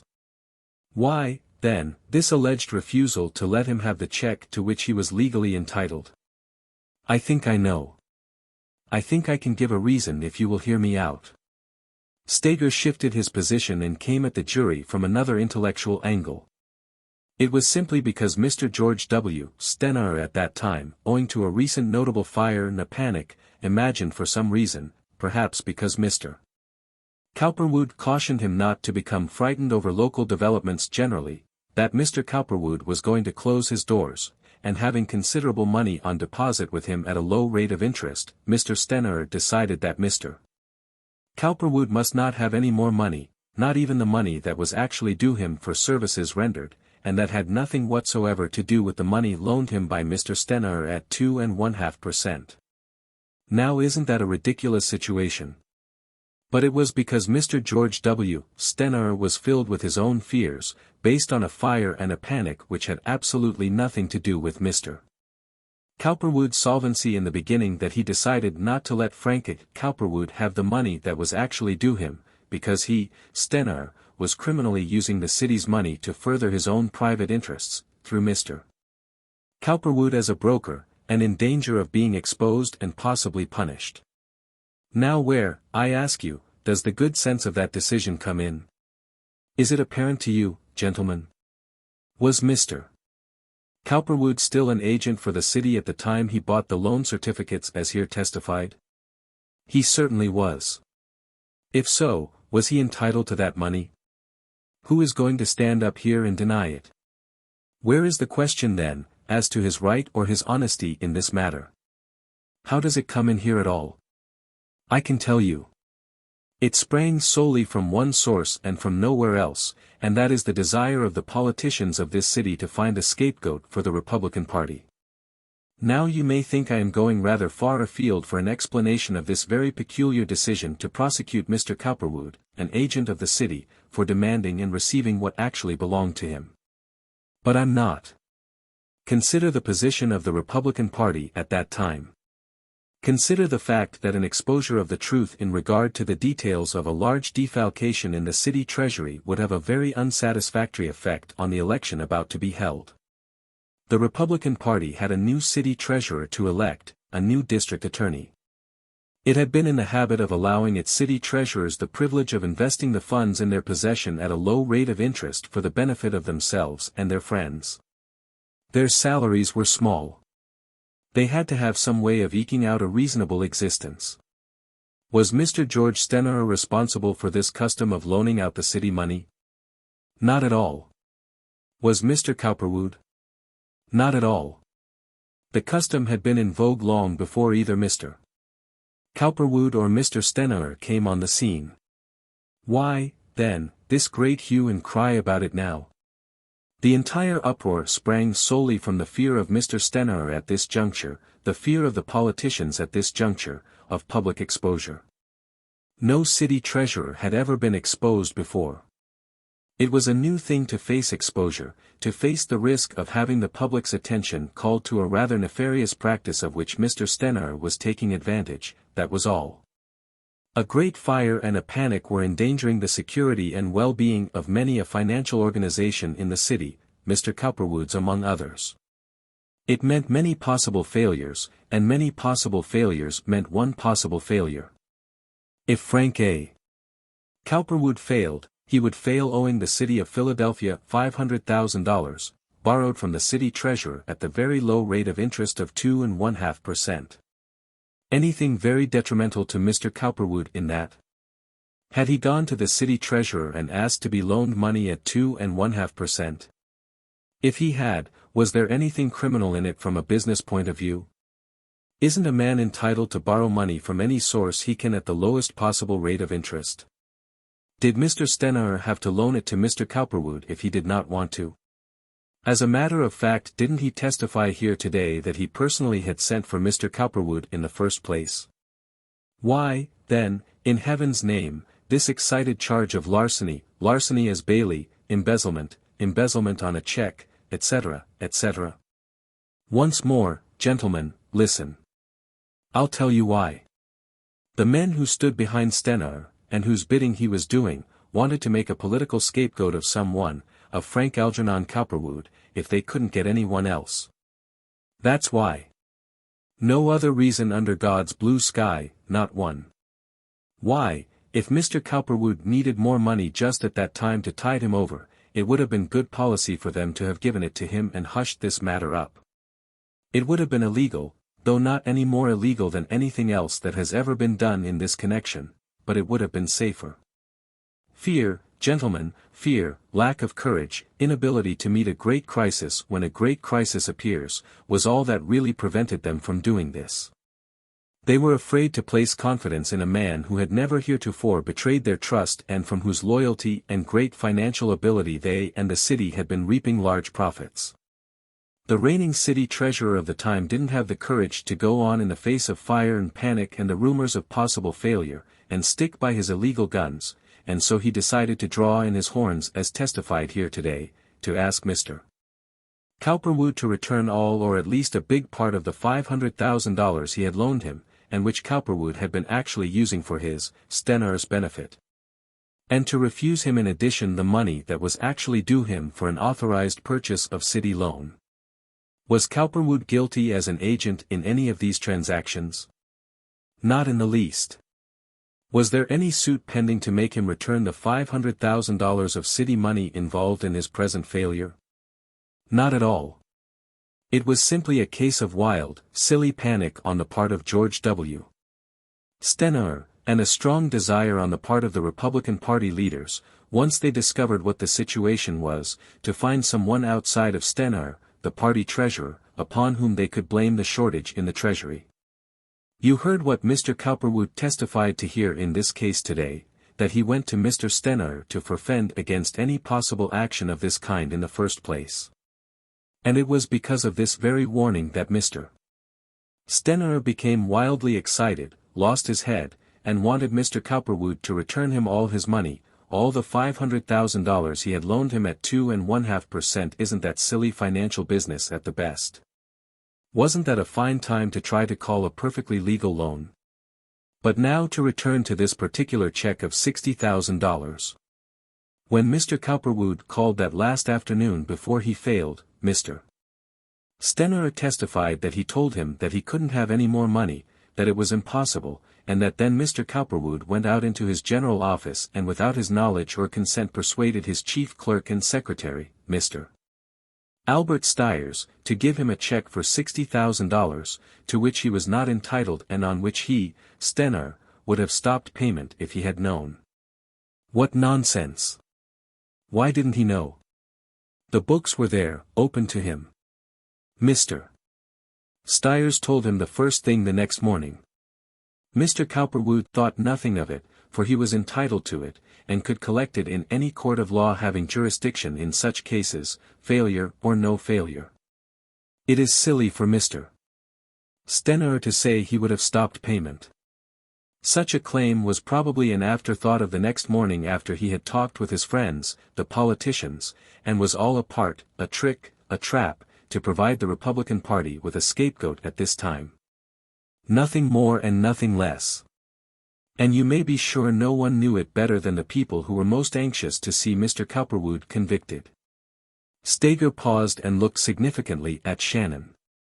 Gentlemen of the jury, he finally concluded, quietly and earnestly, you are going to find, when you think it over in the jury room this evening, that this charge of larceny and larceny as Bailey, an embezzlement of a check for $60,000, which are contained in this indictment, and which represent nothing more than the eager effort of the district attorney to word this one act in such a way that it will look like a crime, represents nothing more than the excited imagination of a lot of political refugees who are anxious to protect their own skirts at the expense of Mr. Cowperwood, and who care for nothing, honor, fair play, or anything else, so long as they are let off scot-free. They don't want the Republicans of Pennsylvania to think too ill of the Republican Party management and control in this city. They want to protect George W. Stener as much as possible and to make a political scapegoat of my client. It can't be done, and it won't be done. As honorable, intelligent men you won't permit it to be done. And I think with that thought I can safely leave you.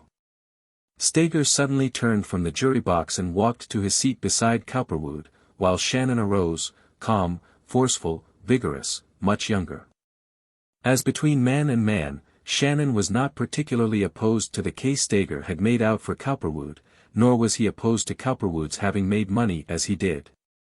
As a matter of fact, Shannon actually thought that if he had been in Cowperwood's position he would have done exactly the same thing. However, he was the newly elected district attorney. He had a record to make.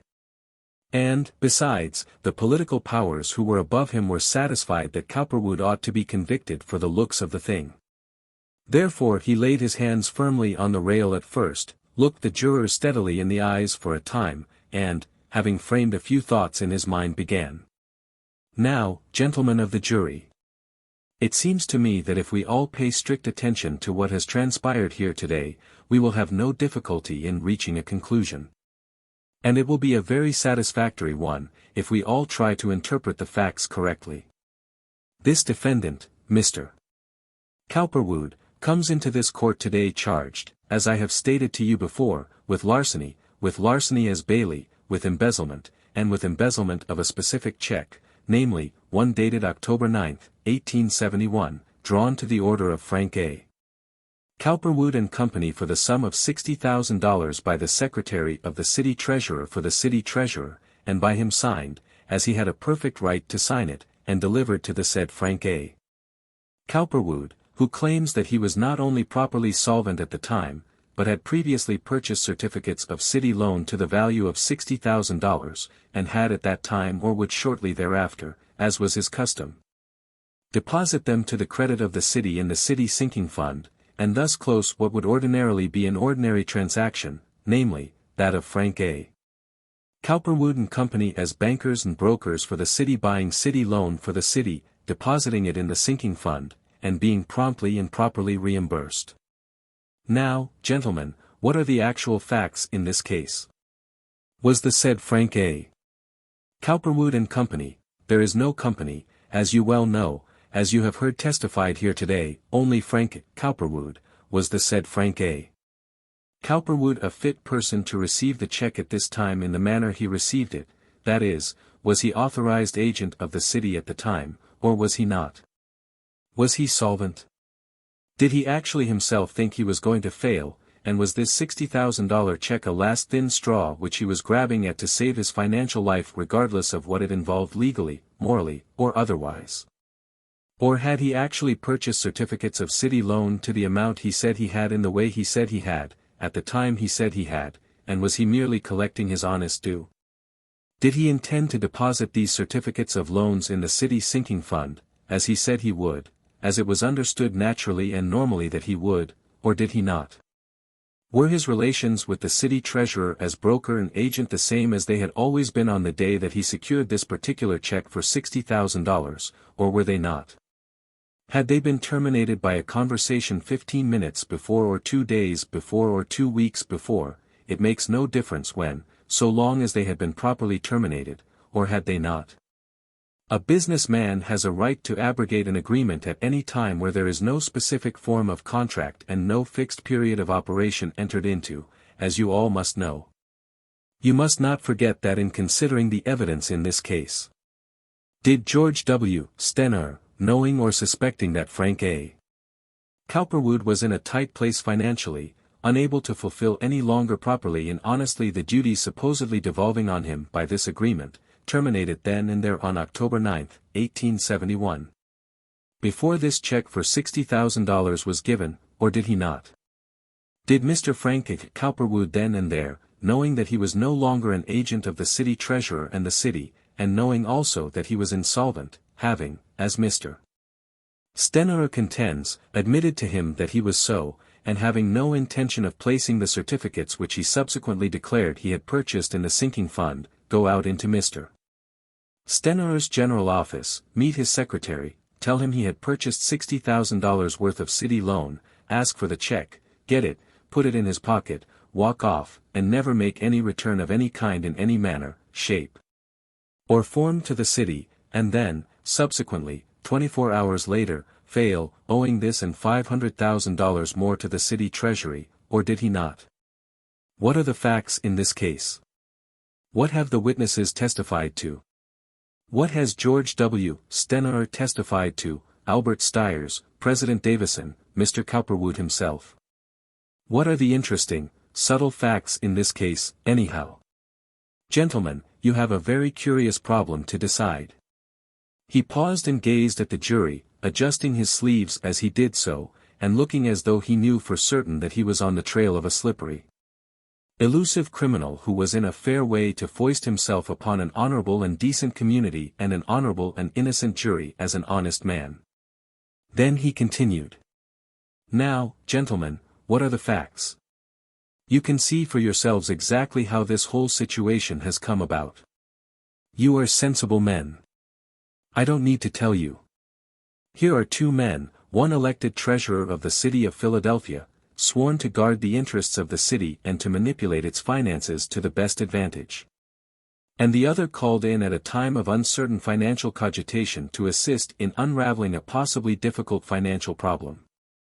And then you have a case of a quiet, private financial understanding being reached, and of subsequent illegal dealings in which one man who is shrewder, wiser, more versed in the subtle ways of Third Street leads the other along over seemingly charming paths of fortunate investment into an accidental but none the less criminal mire of failure and exposure and public calumny and what not. And then they get to the place where the more vulnerable individual of the two, the man in the most dangerous position, the city treasurer of Philadelphia, no less, can no longer reasonably or, let us say, courageously, follow the other fellow. And then you have such a spectacle as was described here this afternoon in the witness chair by Mr. Stener, that is, you have a vicious, greedy, unmerciful financial wolf standing over a cowering, unsophisticated commercial lamb, and saying to him, his white, shiny teeth glittering all the while, if you don't advance me the money I ask for, the $300,000 I now demand, you will be a convict, your children will be thrown in the street, you and your wife and your family will be in poverty again. And there will be no one to turn a hand for you.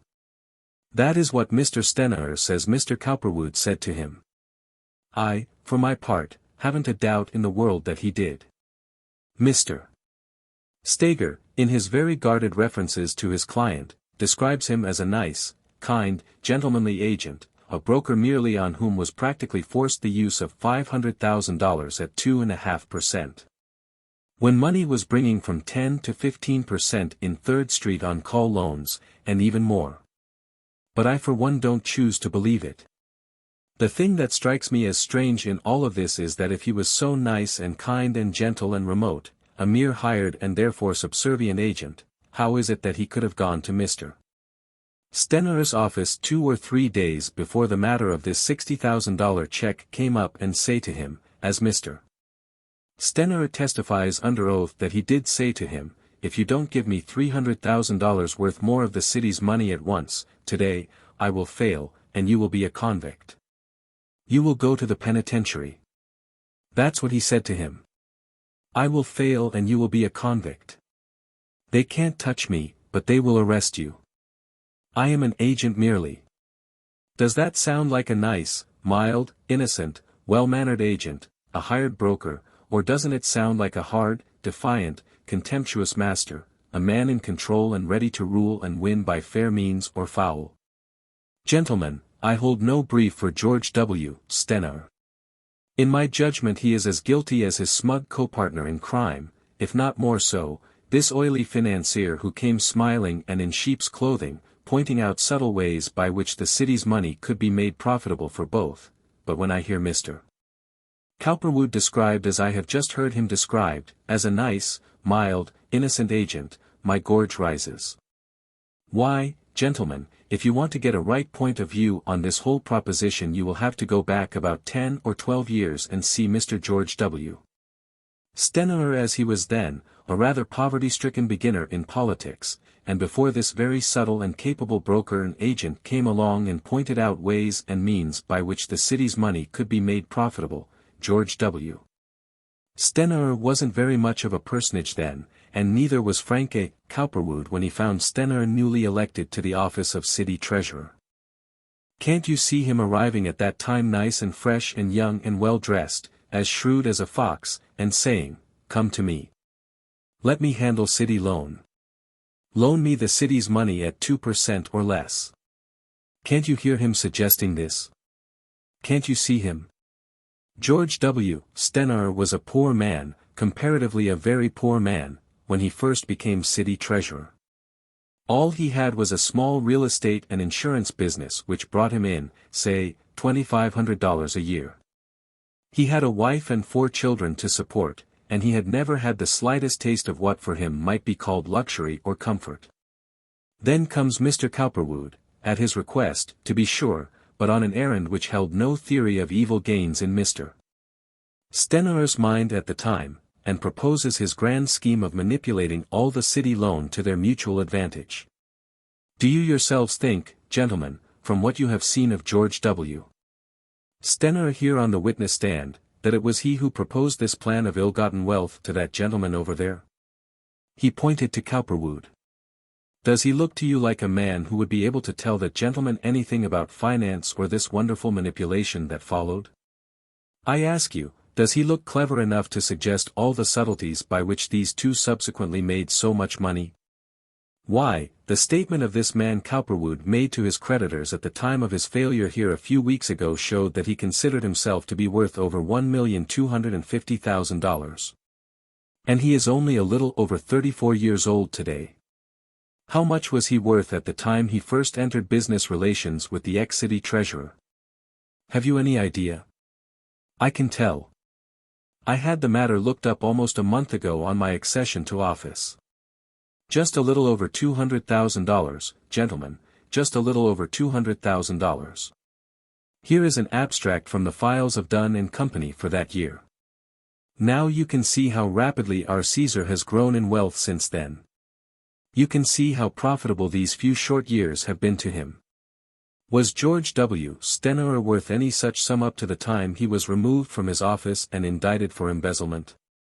Was he? I have here a schedule of his liabilities and assets made out at the time. You can see it for yourselves, gentlemen. Just $220,000 measured the sum of all his property 3 weeks ago. And it is an accurate estimate, as I have reason to know. Why was it, do you suppose, that Mr. Cowperwood grew so fast in wealth and Mr. Stener so slowly? They were partners in crime. Mr. Stener was loaning Mr.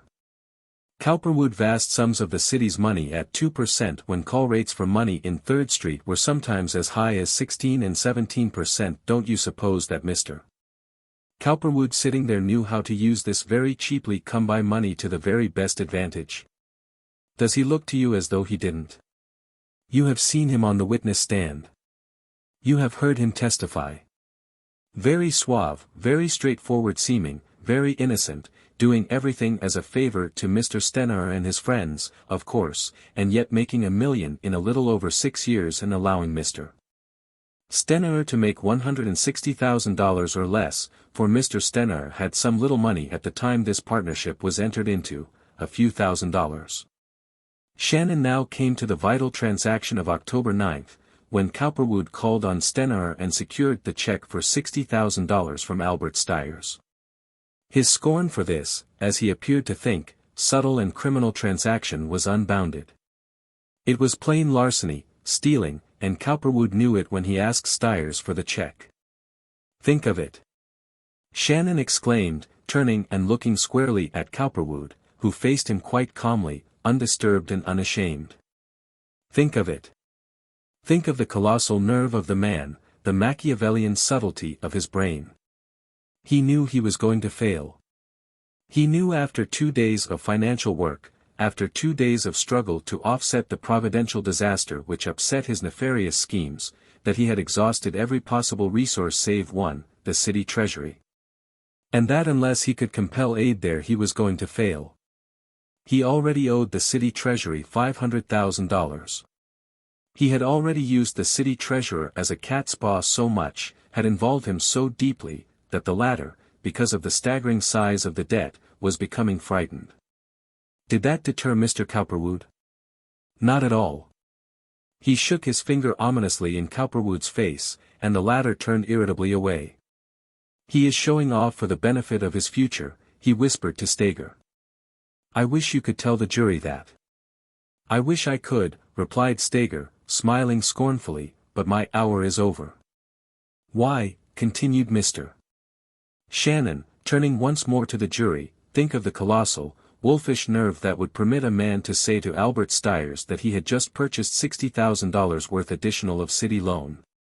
And that he would then and there take the check for it. Had he actually purchased this city loan as he said he had? Who can tell? Could any human being wind through all the mazes of the complicated bookkeeping system which he ran, and actually tell? The best answer to that is that if he did purchase the certificates he intended that it should make no difference to the city, for he made no effort to put the certificates in the sinking fund, where they belonged. His counsel says, and he says, that he didn't have to until the 1st of the month, although the law says that he must do it at once, and he knew well enough that legally he was bound to do it. His counsel says, and he says, that he didn't know he was going to fail. Hence there was no need of worrying about it. I wonder if any of you gentlemen really believe that. Had he ever asked for a check like that so quick before in his life? In all the history of these nefarious transactions was there another incident like that? You know there wasn't. He had never before, on any occasion, asked personally for a check for anything in this office, and yet on this occasion he did it. Why? Why should he ask for it this time? A few hours more, according to his own statement, wouldn't have made any difference one way or the other, would it? He could have sent a boy for it, as usual. That was the way it had always been done before. Why anything different now? I'll tell you why. Shannon suddenly shouted, varying his voice tremendously. I'll tell you why. He knew that he was a ruined man. He knew that his last semi-legitimate avenue of escape, the favor of George W. Stener, had been closed to him. He knew that honestly, by open agreement, he could not extract another single dollar from the treasury of the city of Philadelphia. He knew that if he left the office without this check and sent a boy for it, the aroused city treasurer would have time to inform his clerks, and that then no further money could be obtained. That's why. That's why, gentlemen, if you really want to know. Now, gentlemen of the jury, I am about done with my arraignment of this fine, honorable, virtuous citizen whom the counsel for the defense, Mr. Steger, tells you cannot possibly convict without doing a great injustice. All I have to say is that you look to me like sane, intelligent men, just the sort of men that I meet everywhere in the ordinary walks of life, doing an honorable American business in an honorable American way. Now, gentlemen of the jury, he was very soft-spoken now, all I have to say is that if, after all you have heard and seen here today, you still think that Mr. Frank A.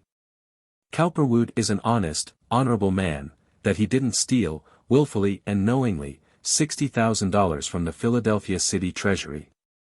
That he had actually bought the certificates he said he had, and had intended to put them in the sinking fund, as he said he did, then don't you dare to do anything except turn him loose, and that speedily. So that he can go on back today into 3rd Street, and start to straighten out his much entangled financial affairs. It is the only thing for honest, conscientious men to do, to turn him instantly loose into the heart of this community, so that some of the rank injustice that my opponent, Mr. Steger, alleges has been done him will be a little made up to him. You owe him, if that is the way you feel, a prompt acknowledgement of his innocence. Don't worry about George W. Stener.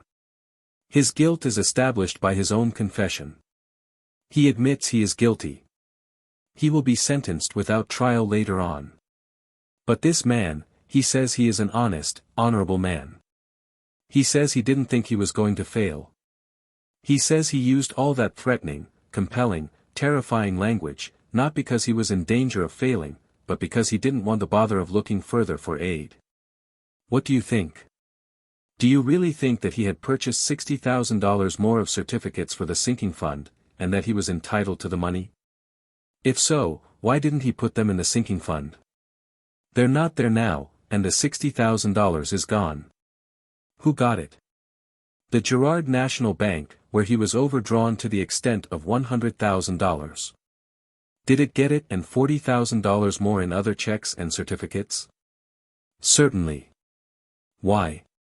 Do you suppose the Girard National Bank might be in any way grateful for this last little favor before he closed his doors?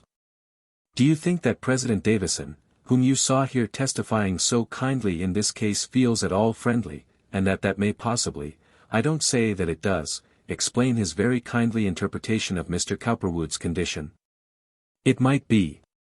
You can think as well along that line as I can. Anyhow, gentlemen, President Davison says Mr. Cowperwood is an honorable, honest man, and so does his counsel, Mr. Steger. You have heard the testimony. Now you think it over. If you want to turn him loose, turn him loose. He waved his hand wearily. You're the judges. I wouldn't, but then I am merely a hard-working lawyer, one person, one opinion. You may think differently, that's your business. He waved his hand suggestively, almost contemptuously. However, I'm through, and I thank you for your courtesy. Gentlemen, the decision rests with you. He turned away grandly, and the jury stirred, so did the idle spectators in the court. Judge Paterson sighed a sigh of relief. It was now quite dark, and the flaring gas forms in the court were all brightly lighted. Outside one could see that it was snowing. The judge stirred among his papers wearily, and turning to the jurors solemnly, began his customary explanation of the law, after which they filed out to the jury room. Cowperwood turned to his father, who now came over across the fast emptying court, and said, "Well, we'll know now in a little while." "Yes," replied Cowperwood, Sr., a little wearily. "I hope it comes out right. I saw Butler back there a little while ago." "Did you?" queried Cowperwood, to whom this had a peculiar interest. "Yes," replied his father. "He's just gone." So, Cowperwood thought, Butler was curious enough as to his fate to want to come here and watch him tried. Shannon was his tool. Judge Paterson was his emissary, in a way. He, Cowperwood, might defeat him in the matter of his daughter, but it was not so easy to defeat him here unless the jury should happen to take a sympathetic attitude. They might convict him, and then Butler's Judge Paterson would have the privilege of sentencing him, giving him the maximum sentence. That would not be so nice, 5 years. He cooled a little as he thought of it, but there was no use worrying about what had not yet happened. Steger came forward and told him that his bail was now ended, had been the moment the jury left the room, and that he was at this moment actually in the care of the sheriff, of whom he knew, Sheriff Adlai Jaspers.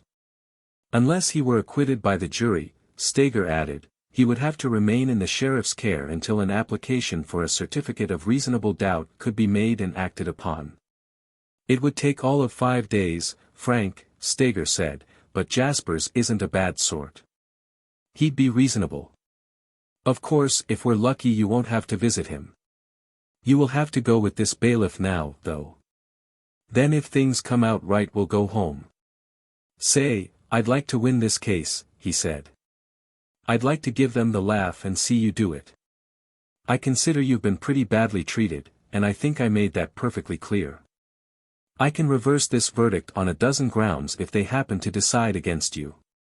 He and Cowperwood and the latter's father now stalked off with the sheriff's subordinate, a small man by the name of Eddie Zanders, who had approached to take charge.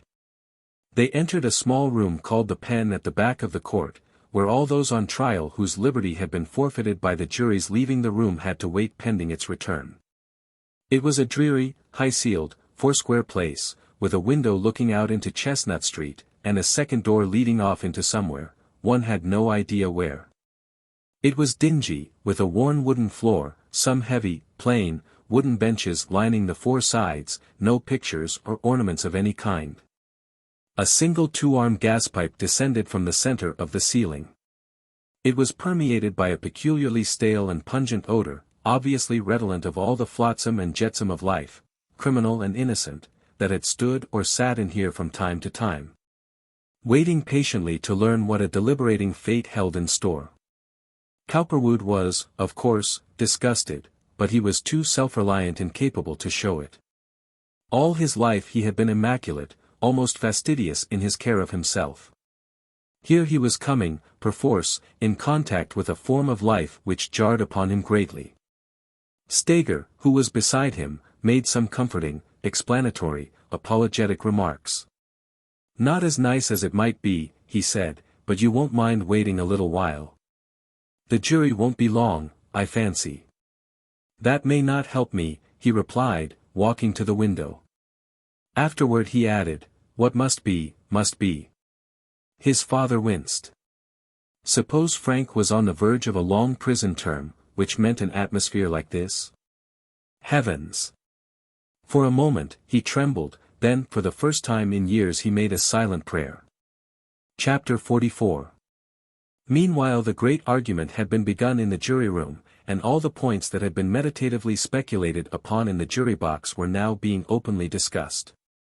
It is amazingly interesting to see how a jury will waver and speculate in a case like this, how curious and uncertain is the process by which it makes up its so-called mind. So-called truth is a nebulous thing at best. Facts are capable of such curious inversion and interpretation, honest and otherwise. The jury had a strongly complicated problem before it, and it went over it and over it. Juries reach not so much definite conclusions as verdicts, in a curious fashion and for curious reasons. Very often a jury will have concluded little so far as its individual members are concerned, and yet it will have reached a verdict. The matter of time, as all lawyers know, plays a part in this. Juries, speaking of the members collectively and frequently individually, object to the amount of time it takes to decide a case. They do not enjoy sitting and deliberating over a problem unless it is tremendously fascinating.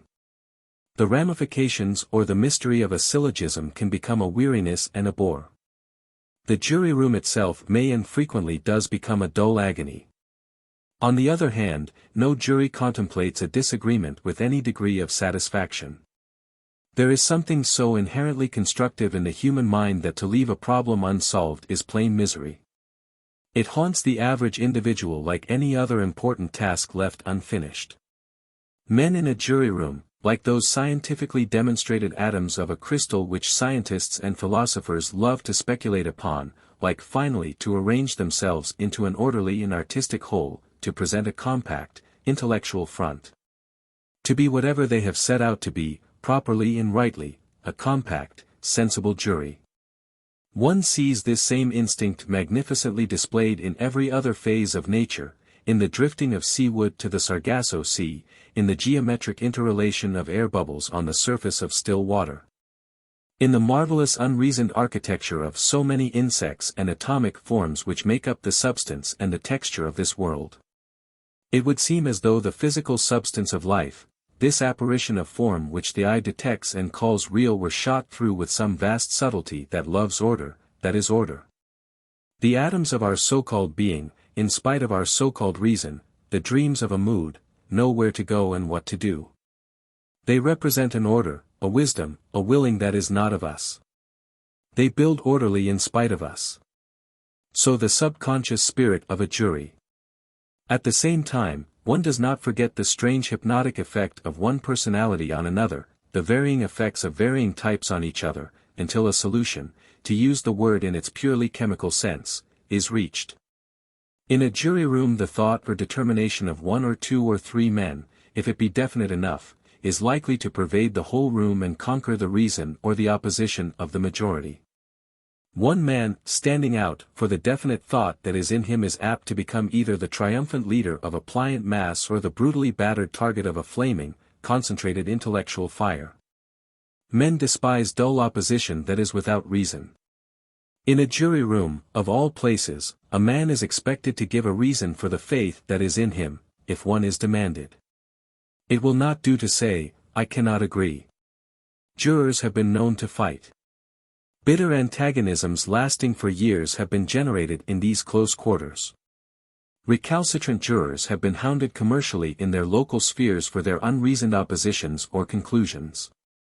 After reaching the conclusion that Cowperwood unquestionably deserved some punishment, there was wrangling as to whether the verdict should be guilty on all 4 counts, as charged in the indictment. Since they did not understand how to differentiate between the various charges very well, they decided it should be on all 4, and a recommendation to mercy added. Afterward this last was eliminated, however, either he was guilty or he was not. The judge could see as well as they could all the extenuating circumstances, perhaps better. Why tie his hands? As a rule no attention was paid to such recommendations, anyhow, and it only made the jury look wobbly. So, finally, at 10 minutes after 12 that night, they were ready to return a verdict, and Judge Paterson, who, because of his interest in the case and the fact that he lived not so far away, had decided to wait up this long, was recalled. Steger and Cowperwood were sent for. The courtroom was fully lighted. The bailiff, the clerk, and the stenographer were there. The jury filed in, and Cowperwood, with Steger at his right, took his position at the gate which gave into the railed space where prisoners always stand to hear the verdict and listen to any commentary of the judge. He was accompanied by his father, who was very nervous. For the first time in his life he felt as though he were walking in his sleep. Was this the real Frank Cowperwood of 2 months before, so wealthy, so progressive, so sure? Was this only December 5th or 6th now? It was after midnight. Why was it the jury had deliberated so long? What did it mean? Here they were now, standing and gazing solemnly before them. And here now was Judge Paterson, mounting the steps of his rostrum, his frizzled hair standing out in a strange, attractive way, his familiar bailiff rapping for order. He did not look at Cowperwood, it would not be courteous, but at the jury, who gazed at him in return. At the words of the clerk, "Gentlemen of the jury, have you agreed upon a verdict?" the foreman spoke up, "We have." "Do you find the defendant guilty or not guilty?" "We find the defendant guilty as charged in the indictment." How had they come to do this? Because he had taken a check for $60,000 which did not belong to him? But in reality it did.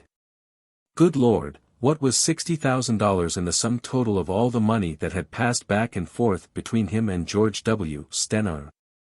Nothing, nothing. A mere bagatelle in its way. And yet here it had risen up, this miserable, insignificant check, and become a mountain of opposition, a stone wall, a prison wall barring his further progress. It was astonishing. He looked around him at the courtroom. How large and bare and cold it was.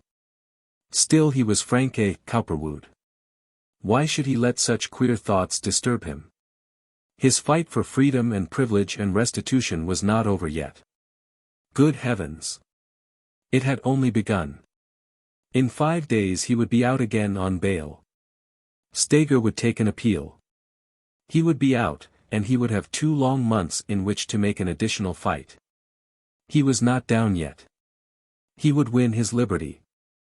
This jury was all wrong. A higher court would say so. It would reverse their verdict, and he knew it.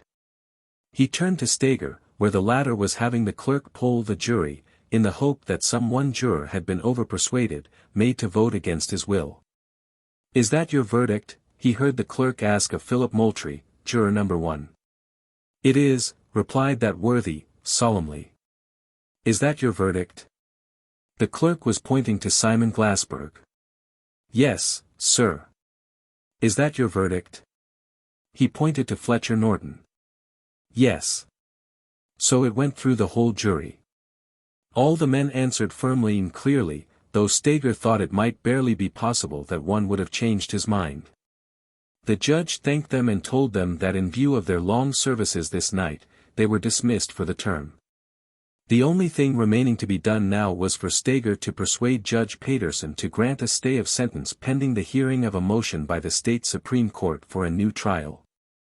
The judge looked at Cowperwood very curiously as Steger made this request in proper form, and owing to the importance of the case and the feeling he had that the Supreme Court might very readily grant a certificate of reasonable doubt in this case. He agreed. There was nothing left, therefore, but for Cowperwood to return at this late hour with the deputy sheriff to the county jail, where he must now remain for 5 days at least, possibly longer. The jail in question, which was known locally as Moyamensing Prison, was located at 10th and Reed Streets, and from an architectural and artistic point of view was not actually displeasing to the eye.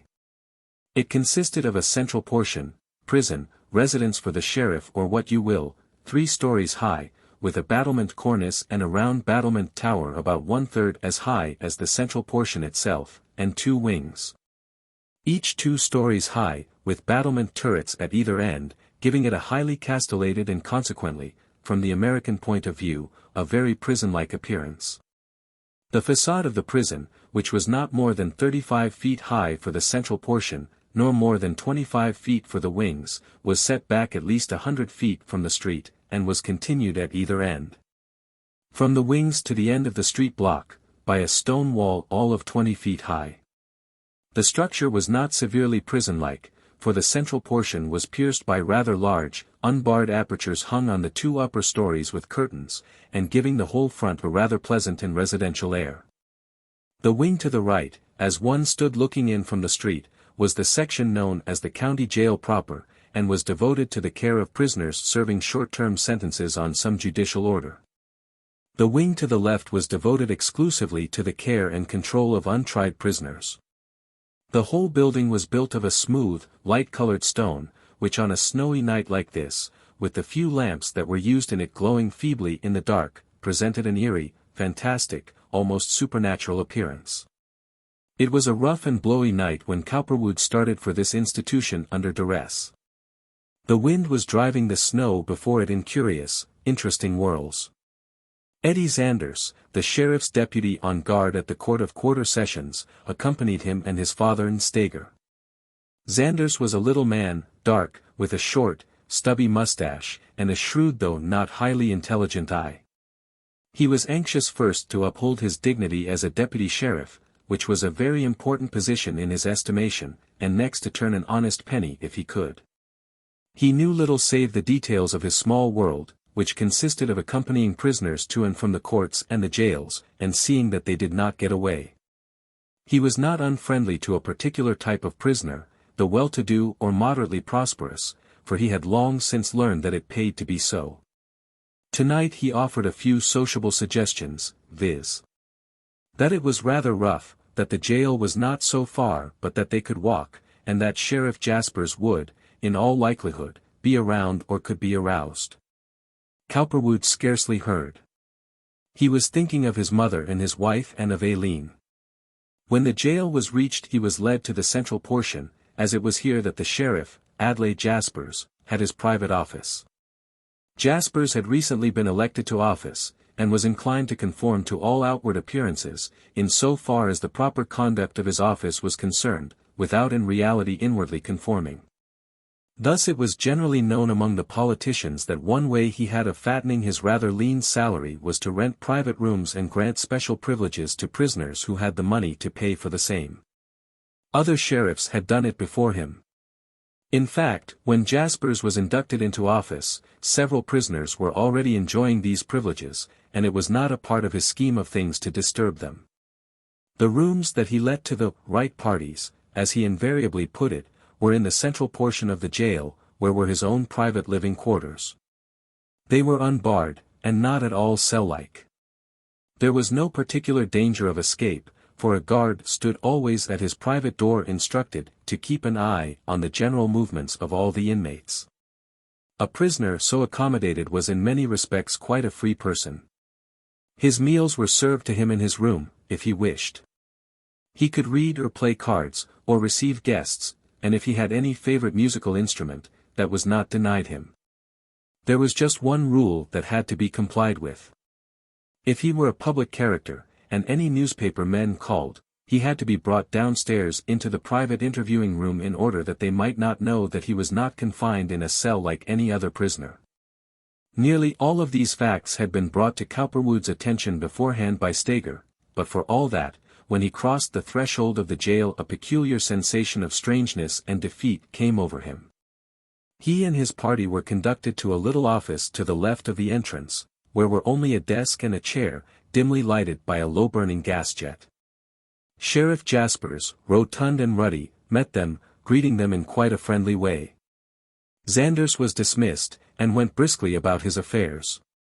"A bad night, isn't it?" observed Jaspers, turning up the gas and preparing to go through the routine of registering his prisoner. Steger came over and held a short, private conversation with him in his corner, over his desk, which resulted presently in the sheriff's face lighting up. "Oh, certainly, certainly. That's all right, Mr. Steger, to be sure." "Why, certainly." Cowperwood, eyeing the fat sheriff from his position, understood what it was all about. He had regained completely his critical attitude, his cool, intellectual poise. So this was the jail, and this was the fat mediocrity of a sheriff who was to take care of him. Very good. He would make the best of it. He wondered whether he was to be searched. Prisoners usually were, but he soon discovered that he was not to be. "That's all right, Mr. Cowperwood," said Jaspers, getting up. "I guess I can make you comfortable, after a fashion. We're not running a hotel here, as you know," he chuckled to himself, "but I guess I can make you comfortable. John," he called to a sleepy factotum, who appeared from another room, rubbing his eyes, "is the key to number 6 down here?" "Yes, sir." "Let me have it." John disappeared and returned, while Steger explained to Cowperwood that anything he wanted in the way of clothing, etc., could be brought in. Steger himself would stop round next morning and confer with him, as would any of the members of Cowperwood's family whom he wished to see. Cowperwood immediately explained to his father his desire for as little of this as possible. Joseph or Edward might come in the morning and bring a grip full of underwear, etc., but as for the others, let them wait until he got out or had to remain permanently. He did think of writing Aileen, cautioning her to do nothing. But the sheriff now beckoned, and he quietly followed. Accompanied by his father and Steger, he ascended to his new room. It was a simple, white-walled chamber 15 by 20 feet in size, rather high-ceiled, supplied with a high-backed, yellow wooden bed, a yellow bureau, a small imitation cherry table. 3 very ordinary cane-seated chairs with carved hickory rod backs, cherry-stained also, and a washstand of yellow-stained wood to match the bed, containing a wash-basin, a pitcher, a soap dish, uncovered, and a small, cheap, pink-flowered tooth and shaving brush mug, which did not match the other ware and which probably cost 10 cents. The value of this room to Sheriff Jaspers was what he could get for it in cases like this, $25 to $35 a week. Cowperwood would pay $35. Cowperwood walked briskly to the window, which gave out on the lawn in front, now embedded in snow, and said he thought this was all right. Both his father and Steger were willing and anxious to confer with him for hours, if he wished. But there was nothing to say. He did not wish to talk. "Let Ed bring in some fresh linen in the morning and a couple of suits of clothes, and I will be all right. George can get my things together." He was referring to a family servant who acted as valet and in other capacities. "Tell Lillian not to worry. I'm all right. I'd rather she would not come here so long as I'm going to be out in 5 days. If I'm not, it will be time enough then. Kiss the kids for me." And he smiled good-naturedly. After his unfulfilled predictions in regard to the result of this preliminary trial, Steger was almost afraid to suggest confidently what the state Supreme Court would or would not do. But he had to say something. "I don't think you need worry about what the outcome of my appeal will be, Frank. I'll get a certificate of reasonable doubt, and that's as good as a stay of 2 months, perhaps longer. I don't suppose the bail will be more than $30,000 at the outside. You'll be out again in 5 or 6 days, whatever happens. Cowperwood said that he hoped so, and suggested that they drop matters for the night. After a few fruitless parleys his father and Steger finally said good night, leaving him to his own private reflections. He was tired, however, and throwing off his clothes, tucked himself in his mediocre bed, and was soon fast asleep. Chapter 45. Say what one will about prison life in general, modify it ever so much by special chambers, obsequious turnkeys, a general tendency to make one as comfortable as possible, a jail is a jail, and there is no getting away from that. Cowperwood, in a room which was not in any way inferior to that of the ordinary boarding house, was nevertheless conscious of the character of that section of this real prison which was not yet his portion.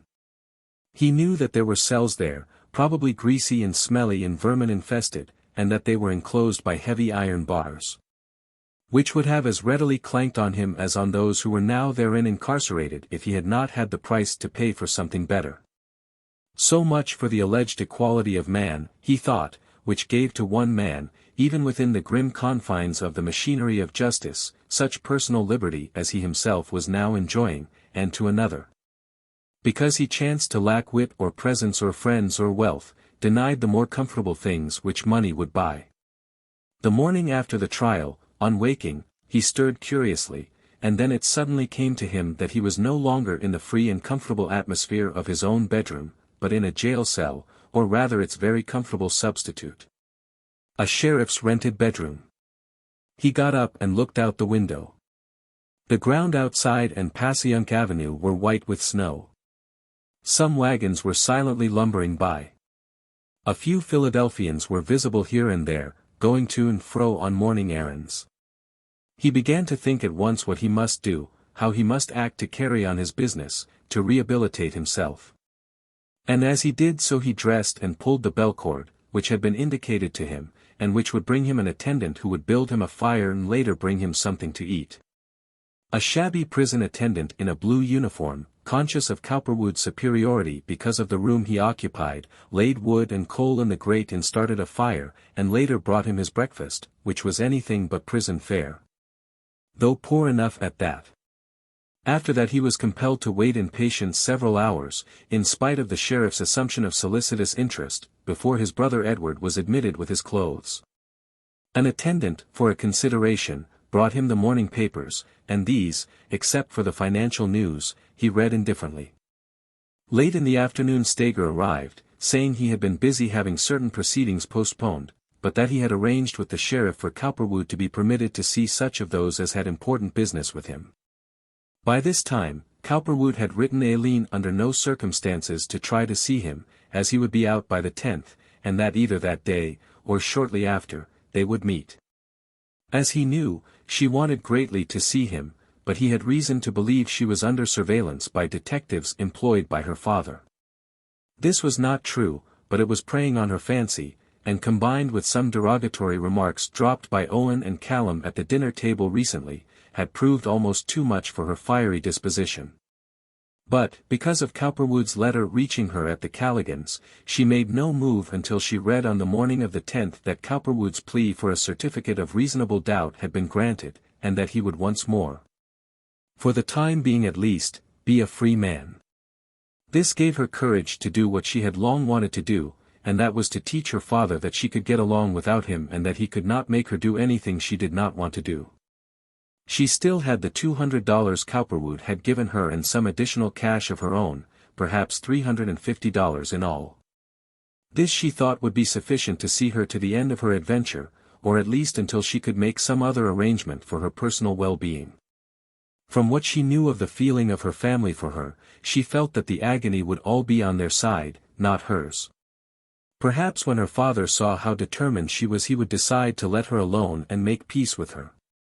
She was determined to try it, anyhow, and immediately sent word to Cowperwood that she was going to the Calligans and would welcome him to freedom. In a way, Cowperwood was rather gratified by Eileen's message, for he felt that his present plight, bitter as it was largely due to Butler's opposition and he felt no compunction in striking him through his daughter. His former feeling as to the wisdom of not enraging Butler had proved rather futile, he thought. And since the old man could not be placated, it might be just as well to have Aileen demonstrate to him that she was not without resources of her own and could live without him. She might force him to change his attitude toward her and possibly even to modify some of his political machinations against him, Cowperwood. Any port in a storm, and besides, he had now really nothing to lose, and instinct told him that her move was likely to prove more favorable than otherwise, so he did nothing to prevent it. She took her jewels, some underwear, a couple of dresses which she thought would be serviceable, and a few other things, and packed them in the most capacious portmanteau she had. Shoes and stockings came into consideration, and, despite her efforts, she found that she could not get in all that she wished. Her nicest hat, which she was determined to take, had to be carried outside. She made a separate bundle of it, which was not pleasant to contemplate. Still she decided to take it. She rummaged in a little drawer where she kept her money and jewels, and found the $350 and put it in her purse. It wasn't much, as Aileen could herself see, but Cowperwood would help her. If he did not arrange to take care of her, and her father would not relent, she would have to get something to do. Little she knew of the steely face the world presents to those who have not been practically trained and are not economically efficient. She did not understand the bitter reaches of life at all. She waited, humming for effect, until she heard her father go downstairs to dinner on this 10th day of December, then leaned over the upper balustrade to make sure that Owen, Callum, Nora, and her mother were at the table, and that Katie, the housemaid, was not anywhere in sight. Then she slipped into her father's den, and, taking a note from inside her dress, laid it on his desk, and went out. It was addressed to Father, and read: Dear Father, I just cannot do what you want me to. I have made up my mind that I love Mr. Cowperwood too much, so I am going away. Don't look for me with him. You won't find me where you think. I am not going to him, I will not be there. I am going to try to get along by myself for a while, until he wants me and can marry me. I'm terribly sorry, but I just can't do what you want. I can't ever forgive you for the way you acted to me. Tell Mama and Nora and the boys goodbye for me. Aileen. To ensure its discovery, she picked up Butler's heavy-rimmed spectacles which he employed always when reading, and laid them on it. For a moment she felt very strange, somewhat like a thief, a new sensation for her. She even felt a momentary sense of ingratitude coupled with pain. Perhaps she was doing wrong. Her father had been very good to her. Her mother would feel so very bad. Nora would be sorry, and Callum and Owen. Still, they did not understand her any more. She was resentful of her father's attitude. He might have seen what the point was, but no, he was too old, too hidebound in religion and conventional ideas, he never would. He might never let her come back. Very well, she would get along somehow. She would show him. She might get a place as a schoolteacher, and live with the Calligans a long while, if necessary, or teach music. She stole downstairs and out into the vestibule, opening the outer door and looking out into the street. The lamps were already flaring in the dark, and a cool wind was blowing. Her portmanteau was heavy, but she was quite strong. She walked briskly to the corner, which was some 50 feet away, and turned south, walking rather nervously and irritably, for this was a new experience for her, and it all seemed so undignified, so unlike anything she was accustomed to doing. She put her bag down on a street corner, finally, to rest. A boy whistling in the distance attracted her attention, and as he drew near she called to him, "Boy." "Oh, boy." He came over, looking at her curiously. "Do you want to earn some money?" "Yes, ma'am," he replied politely, adjusting a frosy cap over one ear. "Carry this bag for me," said Aileen, and he picked it up and marched off. In due time she arrived at the Calligans, and amid much excitement was installed in the bosom of her new home. She took her situation with much nonchalance, once she was properly placed, distributing her toilet articles and those of personal wear with quiet care. The fact that she was no longer to have the services of Kathleen, the maid who had served her and her mother and Nora jointly, was odd, though not trying. She scarcely felt that she had parted from these luxuries permanently, and so made herself comfortable. Mamie Callaghan and her mother were adoring slavies, so she was not entirely out of the atmosphere which she craved and to which she was accustomed. Chapter 46. Meanwhile, in the Butler home the family was assembling for dinner. Mrs. Butler was sitting in rotund complacency at the foot of the table, her grey hair combed straight back from her round, shiny forehead. She had on a dark grey silk dress, trimmed with grey and white striped ribbon. It suited her florid temperament admirably. Aileen had dictated her mother's choice, and had seen that it had been properly made. Nora was refreshingly youthful in a pale green dress, with red velvet cuffs and collar. She looked young, slender, gay. Her eyes, complexion and hair were fresh and healthy. She was trifling with a string of coral beads which her mother had just given her. "Oh, look, Callum," she said to her brother opposite her, who was drumming idly on the table with his knife and fork. "Aren't they lovely? Mama gave them to me. Mama does more for you than I would. You know what you get from me, don't you?" "What?" He looked at her teasingly. For answer Nora made a face at him. Just then Owen came in and took his place at the table. Mrs. Butler saw Nora's grimace.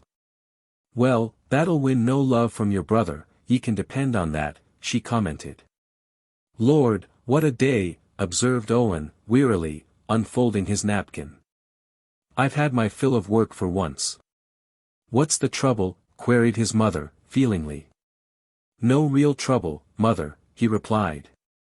"Just everything, ducks and drakes, that's all." "Well, ye must ate a good, hearty meal now, and that'll refresh ye," observed his mother, genially and feelingly. "Thompson," she was referring to the family grocer, "brought us the last of his beans. You must have some of those."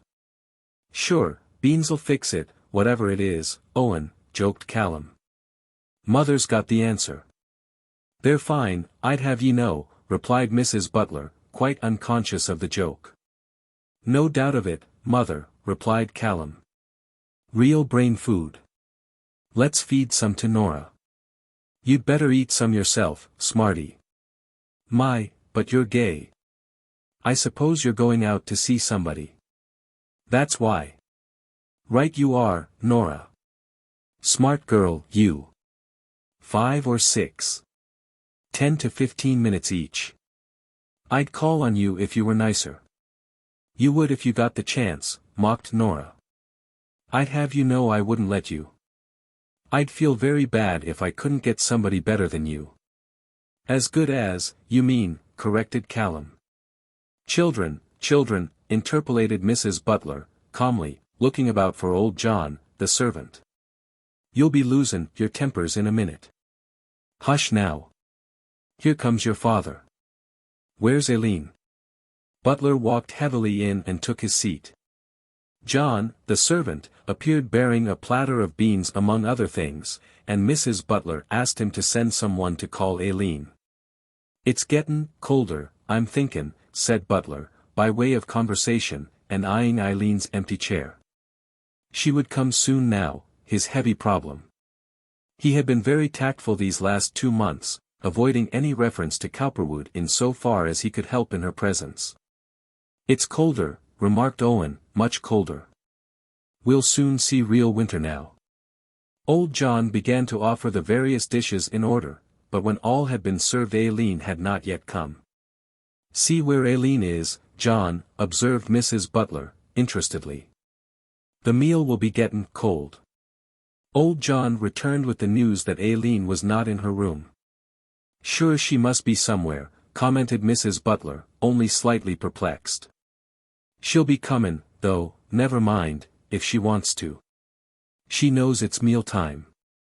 The conversation drifted from a new waterworks that was being planned to the new city hall, then nearing completion, Cowperwood's financial and social troubles, and the state of the stock market generally, a new gold mine in Arizona. The departure of Mrs. Mollenhauer the following Tuesday for Europe, with appropriate comments by Nora and Callum, and a Christmas ball that was going to be given for charity. "Aileen'll be wantin' to go to that," commented Mrs. Butler. "I'm going, you bet," put in Nora. "Who's going to take you?" asked Callum. "That's my affair, mister," she replied, smartly. The meal was over, and Mrs. Butler strolled up to Eileen's room to see why she had not come down to dinner. Butler entered his den, wishing so much that he could take his wife into his confidence concerning all that was worrying him. On his desk, as he sat down and turned up the light, he saw the note. He recognized Eileen's handwriting at once. What could she mean by writing him? A sense of the untoward came to him, and he tore it open slowly, and, putting on his glasses, contemplated it solemnly. So Aileen was gone. The old man stared at each word as if it had been written in fire. She said she had not gone with Cowperwood. It was possible, just the same, that he had run away from Philadelphia and taken her with him. This was the last straw. This ended it. Aileen lured away from home, to where, to what? Butler could scarcely believe, though, that Cowperwood had tempted her to do this. He had too much at stake, it would involve his own and Butler's families. The papers would be certain to get it quickly. He got up, crumpling the paper in his hand, and turned about at a noise. His wife was coming in.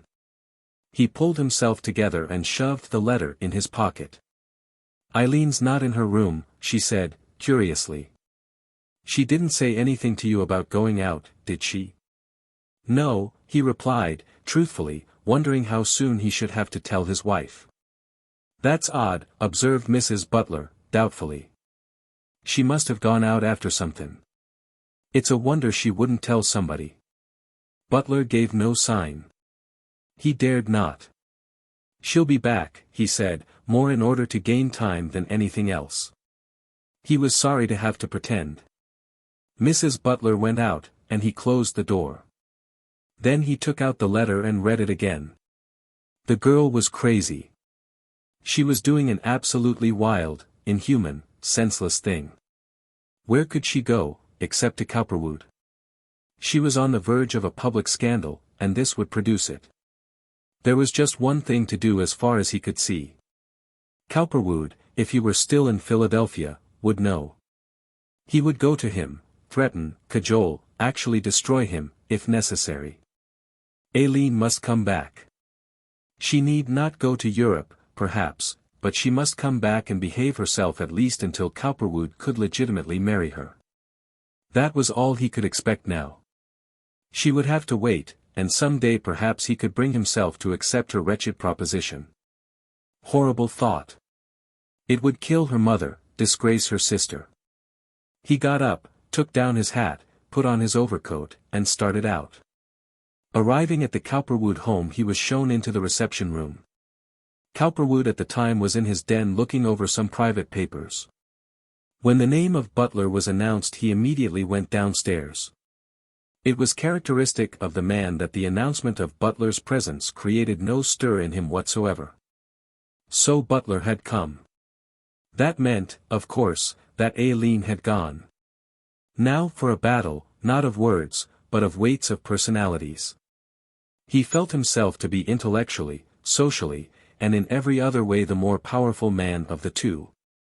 That spiritual content of him which we call life hardened to the texture of steel. He recalled that although he had told his wife and his father that the politicians, of whom Butler was one, were trying to make a scapegoat of him, Butler, nevertheless, was not considered to be wholly alienated as a friend. And civility must prevail. He would like very much to placate him if he could, to talk out the hard facts of life in a quiet and friendly way. But this matter of Aileen had to be adjusted now once and for all. And with that thought in his mind he walked quickly into Butler's presence. The old man, when he learned that Cowperwood was in and would see him, determined to make his contact with the financier as short and effective as possible. He moved the least bit when he heard Cowperwood's step, as light and springy as ever. "Good evening, Mr. Butler," said Cowperwood, cheerfully, when he saw him, extending his hand. "What can I do for you?" Ye can take that away from in front of me, for one thing, said Butler, grimly referring to his hand. I have no need of it. It's my daughter I've come to talk to ye about, and I want plain answers. Where is she? You mean Aileen? Said Cowperwood, looking at him with steady, curious, unrevealing eyes, and merely interpolating this to obtain a moment for reflection. What can I tell you about her? Ye can tell me where she is, that I know. And ye can make her come back to her home, where she belongs. It was bad fortune that ever brought ye across my doorstep, but I'll not bandy words with ye here. Ye'll tell me where my daughter is, and ye'll leave her alone from now, or I'll— The old man's fists closed like a vice, and his chest heaved with suppressed rage. Ye'll not be drivin' me too far, man, if ye're wise, he added, after a time, recovering his equanimity in part. I want no truck with ye. I want my daughter. Listen, Mr.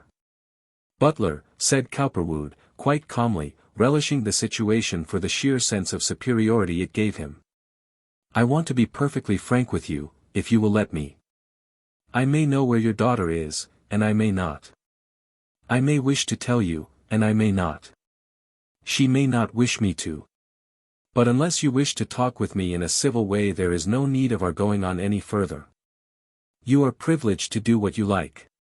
Won't you come upstairs to my room? We can talk more comfortably there. Butler looked at his former protégé in utter astonishment. He had never before in all his experience come up against a more ruthless type, suave, bland, forceful, unterrified. This man had certainly come to him as a sheep, and had turned out to be a ravening wolf. His incarceration had not put him in the least awe. I'll not come up to your room, Butler said, and ye'll not get out of Philadelphia with her if that's what ye're plannin'. I can see to that. Ye think ye have the upper hand of me, I see, and ye're anxious to make something of it. Well, ye're not. It wasn't enough that ye come to me as a beggar, cravin' the help of me, and that I took ye in and helped ye all I could, ye had to steal my daughter from me in the bargain. If it wasn't for the girl's mother and her sister and her brothers, dacenter men than ever ye'll know how to be, I'd brain ye where ye stand. Takin' a young, innocent girl and makin' an evil woman out of her, and ye a married man. It's a God's blessin' for ye that it's me, and not one of me sons, that's here talkin' to ye, or ye wouldn't be alive to say what ye'd do. The old man was grim but impotent in his rage. I'm sorry, Mr. Butler, replied Cowperwood, quietly. I'm willing to explain, but you won't let me. I'm not planning to run away with your daughter, nor to leave Philadelphia. You ought to know me well enough to know that I'm not contemplating anything of that kind. My interests are too large. You and I are practical men. We ought to be able to talk this matter over together and reach an understanding. I thought once of coming to you and explaining this, but I was quite sure you wouldn't listen to me. Now that you are here, I would like to talk to you. If you will come up to my room, I will be glad to, otherwise not. Won't you come up? Butler saw that Cowperwood had the advantage. He might as well go up. Otherwise it was plain he would get no information. Very well, he said. Cowperwood led the way quite amicably, and, having entered his private office, closed the door behind him. We ought to be able to talk this matter over and reach an understanding, he said again, when they were in the room and he had closed the door. I am not as bad as you think, though I know I appear very bad. Butler stared at him in contempt. I love your daughter, and she loves me. I know you are asking yourself how I can do this while I am still married, but I assure you I can, and that I do. I am not happily married. I had expected, if this panic hadn't come along, to arrange with my wife for a divorce and marry Aileen. My intentions are perfectly good. The situation which you can complain of course, is the one you encountered a few weeks ago. It was indiscreet, but it was entirely human. Your daughter does not complain, she understands. At the mention of his daughter in this connection, Butler flushed with rage and shame, but he controlled himself. And ye think because she doesn't complain that it's all right, do ye? He asked, sarcastically. From my point of view, yes, from yours no. You have one view of life, Mr. Butler, and I have another. Yeary right there, put in Butler, for once, anyhow. That doesn't prove that either of us is right or wrong. In my judgment the present end justifies the means. The end I have in view is to marry Aileen. If I can possibly pull myself out of this financial scrape that I am in I will do so. Of course, I would like to have your consent for that, so would Aileen, but if we can't, we can't. Cowperwood was thinking that while this might not have a very soothing effect on the old contractor's point of view, nevertheless it must make some appeal to his sense of the possible or necessary. Aileen's present situation was quite unsatisfactory without marriage in view. And even if he, Cowperwood, was a convicted embezzler in the eyes of the public, that did not make him so. He might get free and restore himself, would certainly, and Aileen ought to be glad to marry him if she could under the circumstances. He did not quite grasp the depth of Butler's religious and moral prejudices. Lately, he went on, you have been doing all you can, as I understand it, to pull me down, on account of Aileen, I suppose, but that is simply delaying what I want to do. Ye'd like me to help ye do that, I suppose? Suggested Butler, with infinite disgust and patience. I want to marry Aileen, Cowperwood repeated, for emphasis' sake. She wants to marry me. Under the circumstances, however you may feel, you can have no real objection to my doing that, I am sure, yet you go on fighting me, making it hard for me to do what you really know ought to be done. Ye're a scoundrel, said Butler, seeing through his motives quite clearly. Ye're a sharper, to my way of thinkin', and it's no child of mine I want connected with ye. I'm not sayin', seein' that things are as they are, that if ye were a free man it wouldn't be better that she should marry ye. It's the one dacent thing ye could do, if ye would, which I doubt. But that's neither here nor there now. What can ye want with her hid away somewhere? Ye can't marry her. Ye can't get a divorce. Ye've got your hands full fightin' your lawsuits and cappin' yourself out of jail. She'll only be an added expense to ye, and ye'll be wantin' all the money ye have for other things, I'm thinkin'. Why should ye want to be talkin' her away from a dacent home and makin' something out of her that ye'd be ashamed to marry if you could? The lest ye could do, if ye were any kind of a man at all, and had any of that thing that ye're plast to call love, would be to lave her at home and keep her as respectable as possible. Mind ye, I'm not thinkin' she isn't 10,000 times too good for ye, whatever ye've made of her. But if ye had any sense of dacency left, ye wouldn't let her shame her family and break her old mother's heart, and that for no purpose except to make her worse than she is already. What good can ye get out of it, now? What good can ye expect to come of it? Be hivens, if ye had any sense at all I should think ye could see that for yourself. Ye're only addin' to your troubles, not talkin' away from them, and she'll not thank ye for that later on. He stopped, rather astonished that he should have been drawn into an argument. His contempt for this man was so great that he could scarcely look at him, but his duty and his need was to get Aileen back. Cowperwood looked at him as one who gives serious attention to another. He seemed to be thinking deeply over what Butler had said. To tell you the truth, Mr. Butler, he said, I did not want Aileen to leave your home at all. And she will tell you so, if you ever talk to her about it. I did my best to persuade her not to, and when she insisted on going the only thing I could do was to be sure she would be comfortable wherever she went. She was greatly outraged to think you should have put detectives on her trail. That, and the fact that you wanted to send her away somewhere against her will, was the principal reasons for her leaving. I assure you I did not want her to go. I think you forget sometimes, Mr. Butler, that Aileen is a grown woman, and that she has a will of her own. You think I control her to her great disadvantage. As a matter of fact, I am very much in love with her, and have been for 3 or 4 years, and if you know anything about love you know that it doesn't always mean control. I'm not doing Aileen any injustice when I say that she has had as much influence on me as I have had on her. I love her, and that's the cause of all the trouble. You come and insist that I shall return your daughter to you. As a matter of fact, I don't know whether I can or not. I don't know that she would go if I wanted her to. She might turn on me and say that I didn't care for her any more. That is not true, and I would not want her to feel that way. She is greatly hurt, as I told you, by what you did to her, and the fact that you want her to leave Philadelphia. You can do as much to remedy that as I can. I could tell you where she is, but I do not know that I want to.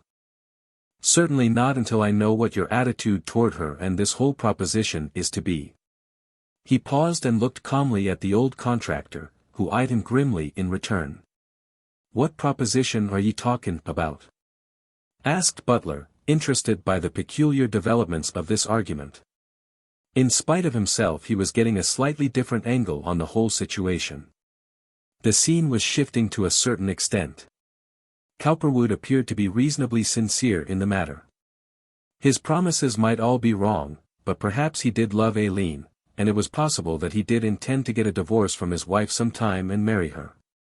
Divorce, as Butler knew, was against the rules of the Catholic Church, which he so much revered. The laws of God and any sense of decency commanded that Cowperwood should not desert his wife and children and take up with another woman, not even Aileen, in order to save her.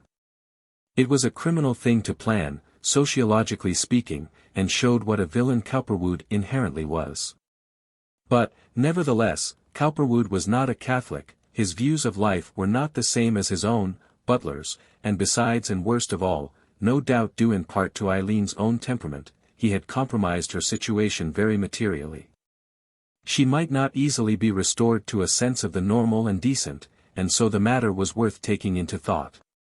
Butler knew that ultimately he could not countenance any such thing, certainly not, and keep his faith with the Church, but he was human enough none the less to consider it. Besides, he wanted Aileen to come back. And Aileen from now on, he knew, would have some say as to what her future should be. Well, it's simple enough, replied Cowperwood. I should like to have you withdraw your opposition to Aileen's remaining in Philadelphia, for one thing. And for another, I should like you to stop your attacks on me. Cowperwood smiled in an ingratiating way. He hoped really to placate Butler in part by his generous attitude throughout this procedure.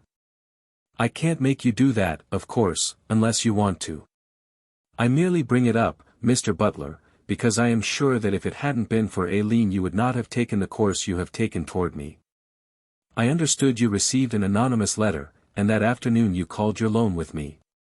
Since then I have heard from one source and another that you were strongly against me, and I merely wish to say that I wish you wouldn't be. I am not guilty of embezzling any $60,000, and you know it. My intentions were of the best. I did not think I was going to fail at the time I used those certificates, and if it hadn't been for several other loans that were called I would have gone on to the end of the month and put them back in time, as I always had. I have always valued your friendship very highly, and I am very sorry to lose it.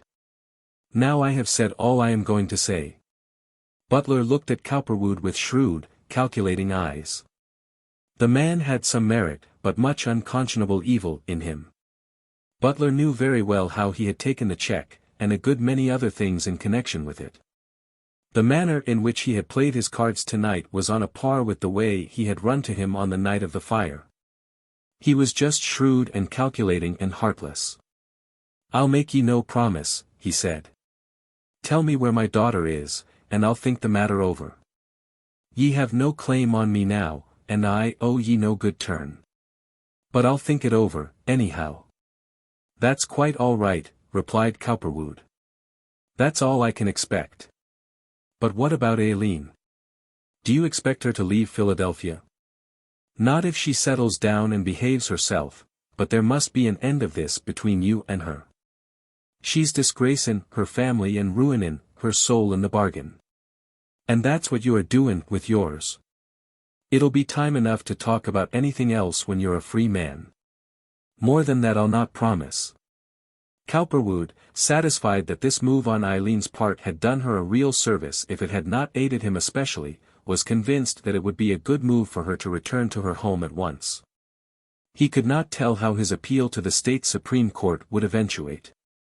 His motion for a new trial which was now to be made under the privilege of the certificate of reasonable doubt might not be granted, in which case he would have to serve a term in the penitentiary. If he were compelled to go to the penitentiary she would be safer, better off in the bosom of her family. His own hands were going to be exceedingly full for the next 2 months until he knew how his appeal was coming out. And after that, well, after that he would fight on, whatever happened. During all the time that Cowperwood had been arguing his case in this fashion he had been thinking how he could adjust this compromise so as to retain the affection of Aileen and not offend her sensibilities by urging her to return. He knew that she would not agree to give up seeing him, and he was not willing that she should. Unless he had a good and sufficient reason, he would be playing a wretched part by telling Butler where she was. He did not intend to do so until he saw exactly how to do it, the way that would make it most acceptable to Aileen. He knew that she would not long be happy where she was. Her flight was due in part to Butler's intense opposition to himself and in part to his determination to make her leave Philadelphia and behave, but this last was now in part obviated. Butler, in spite of his words, was no longer a stern nemesis. He was a melting man, very anxious to find his daughter, very willing to forgive her. He was whipped, literally beaten, at his own game, and Cowperwood could see it in the old man's eyes. If he himself could talk to Aileen personally and explain just how things were, he felt sure he could make her see that it would be to their mutual advantage, for the present at least, to have the matter amicably settled. The thing to do was to make Butler wait somewhere, here, possibly, while he went and talked to her. When she learned how things were she would probably acquiesce. "The best thing that I can do under the circumstances," he said, after a time, "would be to see Aileen in 2 or 3 days, and ask her what she wishes to do. I can explain the matter to her, and if she wants to go back, she can. I will promise to tell her anything that you say." 2 or 3 days, exclaimed Butler, irritably. 2 or 3 fiddlesticks.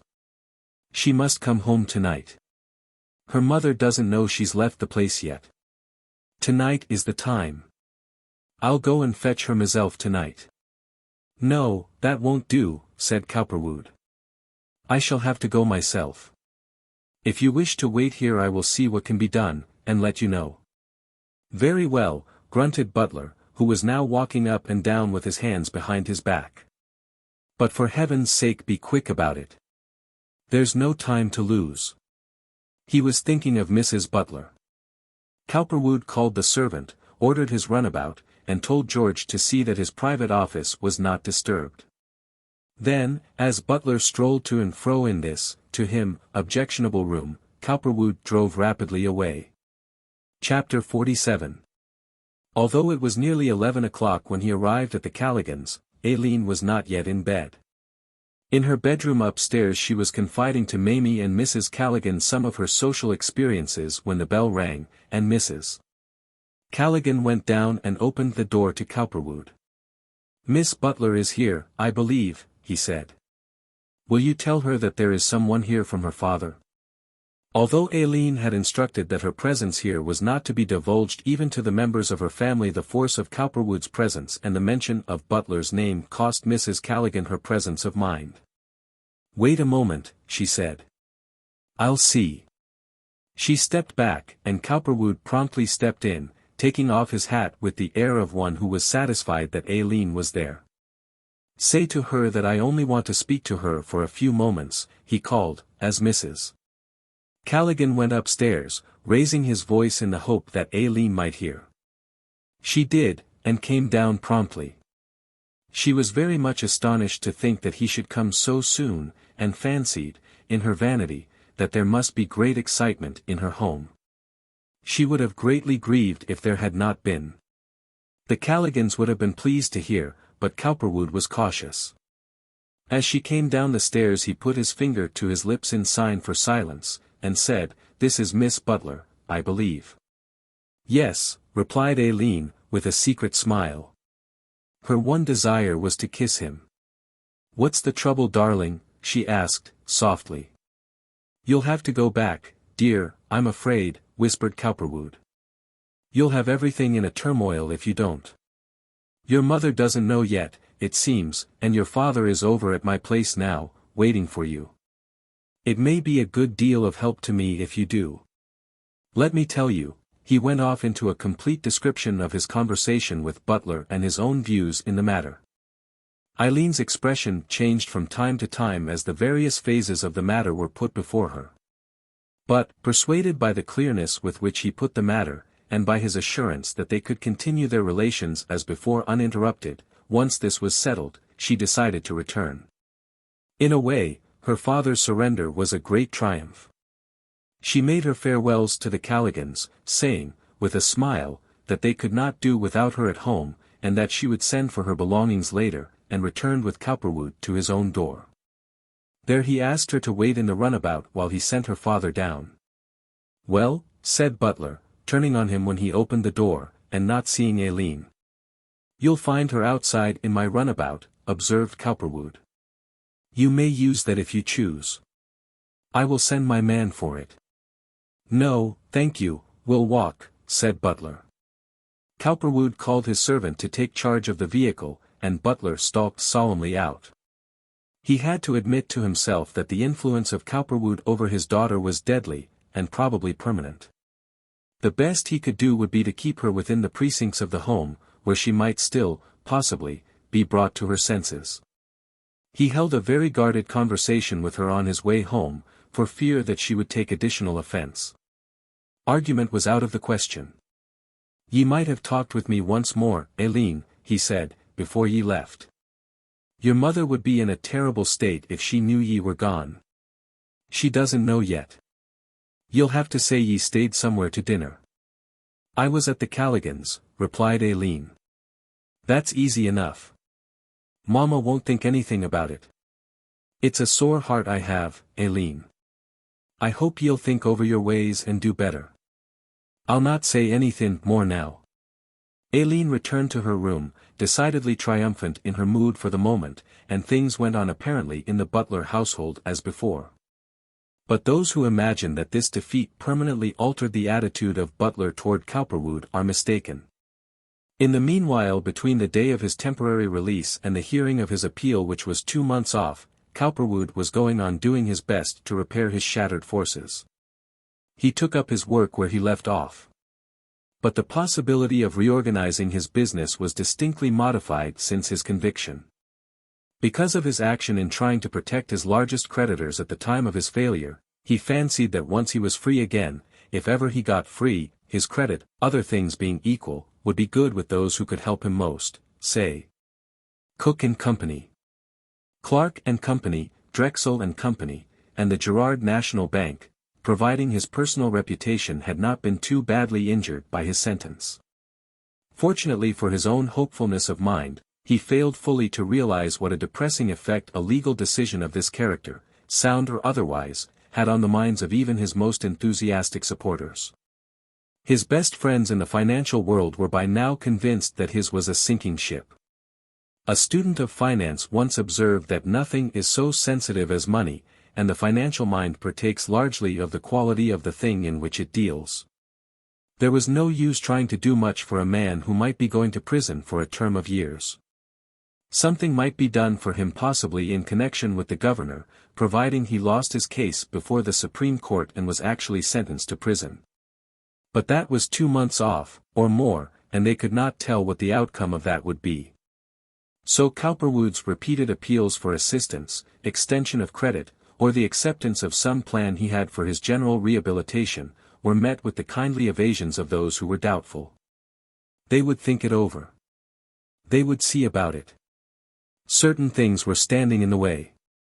And so on, and so forth, through all the endless excuses of those who do not care to act. In these days he went about the money world in his customary jaunty way, greeting all those whom he had known there many years and pretending, when asked, to be very hopeful, to be doing very well. But they did not believe him, and he really did not care whether they did or not. His business was to persuade or over-persuade anyone who could really be of assistance to him, and at this task he worked untiringly, ignoring all others. "Why, hello, Frank," his friends would call, on seeing him. "How are you getting on?" "Fine. Fine," he would reply, cheerfully. Never better, and he would explain in a general way how his affairs were being handled. He conveyed much of his own optimism to all those who knew him and were interested in his welfare, but of course there were many who were not. In these days also, he and Steger were constantly to be met with in courts of law, for he was constantly being re-examined in some petition in bankruptcy. They were heartbreaking days, but he did not flinch. He wanted to stay in Philadelphia and fight the thing to a finish, putting himself where he had been before the fire, rehabilitating himself in the eyes of the public. He felt that he could do it, too, if he were not actually sent to prison for a long term, and even then, so naturally optimistic was his mood, when he got out again. But, in so far as Philadelphia was concerned, distinctly he was dreaming vain dreams. One of the things militating against him was the continued opposition of Butler and the politicians. Somehow, no one could have said exactly why, the general political feeling was that the financier and the former city treasurer would lose their appeals and eventually be sentenced together. Stener, in spite of his original intention to plead guilty and take his punishment without comment, had been persuaded by some of his political friends that it would be better for his future's sake to plead not guilty and claim that his offense had been due to custom, rather than to admit his guilt outright and so seem not to have had any justification whatsoever. This he did, but he was convicted nevertheless. For the sake of appearances, a trumped-up appeal was made which was now before the state Supreme Court.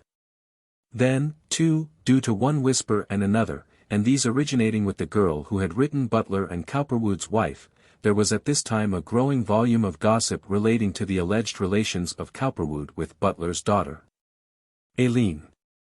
There had been a house in 10th Street. It had been maintained by Cowperwood for her. No wonder Butler was so vindictive. This, indeed, explained much. And even in the practical, financial world, criticism was now rather against Cowperwood than his enemies. For, was it not a fact, that at the inception of his career, he had been befriended by Butler? And what a way to reward that friendship! His oldest and firmest admirers wagged their heads. For they sensed clearly that this was another illustration of that innate, I satisfy myself, attitude which so regulated Cowperwood's conduct. He was a strong man, surely, and a brilliant one. Never had 3rd Street seen a more pyrotechnic, and yet fascinating and financially aggressive, and at the same time, conservative person. Yet might one not fairly tempt Nemesis by a too great daring and egotism?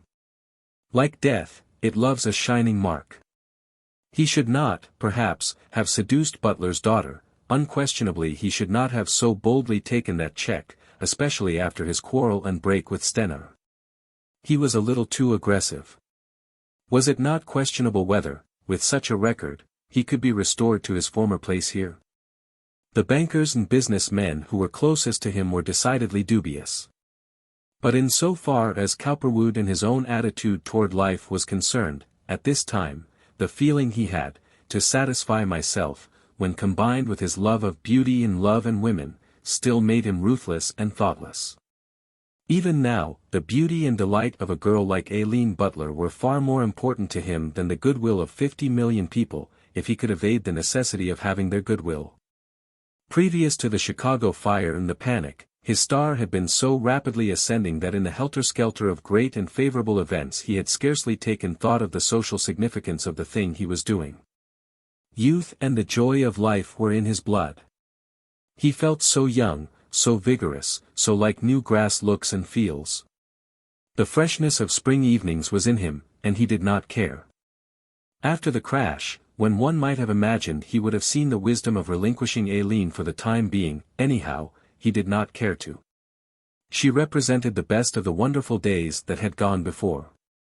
She was a link between him and the past and a still-to-be triumphant future. His worst anxiety was that if he were sent to the penitentiary, or adjudged a bankrupt, or both, he would probably lose the privilege of a seat on 'Change.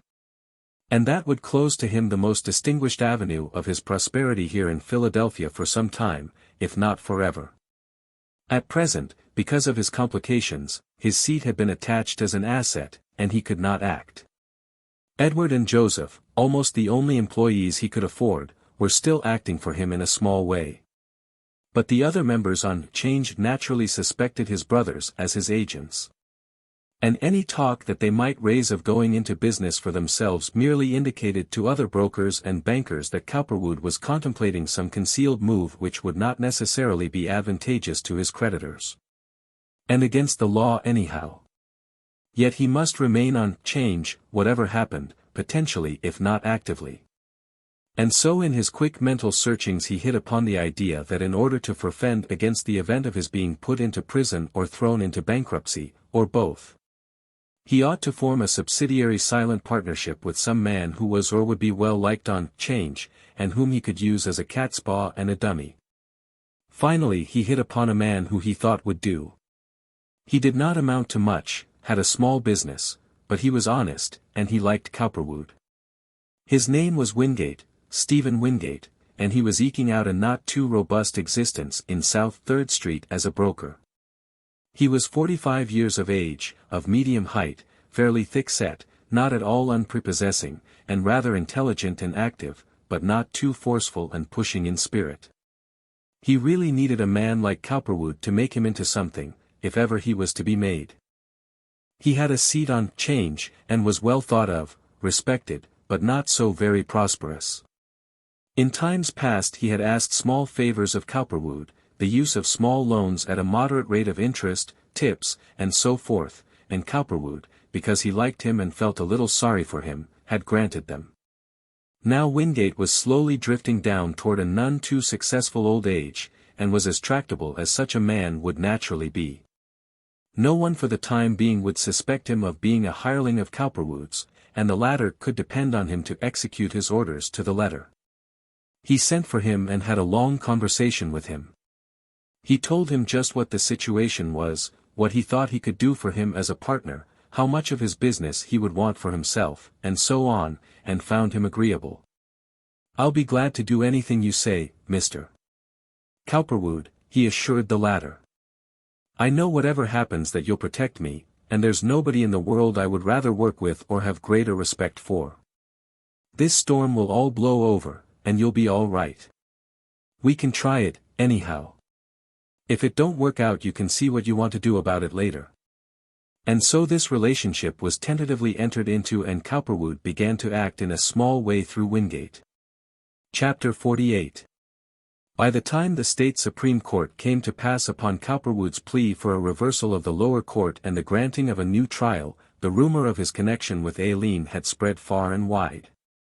As has been seen, it had done and was still doing him much damage. It confirmed the impression, which the politicians had originally tried to create, that Cowperwood was the true criminal and Stener the victim. His semi-legitimate financial subtlety, backed indeed by his financial genius, but certainly on this account not worse than that being practiced in peace and quiet and with much applause in many other quarters, was now seen to be Machiavellian trickery of the most dangerous type. He had a wife and 2 children, and without knowing what his real thoughts had been the fruitfully imaginative public jumped to the conclusion that he had been on the verge of deserting them, divorcing Lillian, and marrying Aileen. This was criminal enough in itself, from the conservative point of view.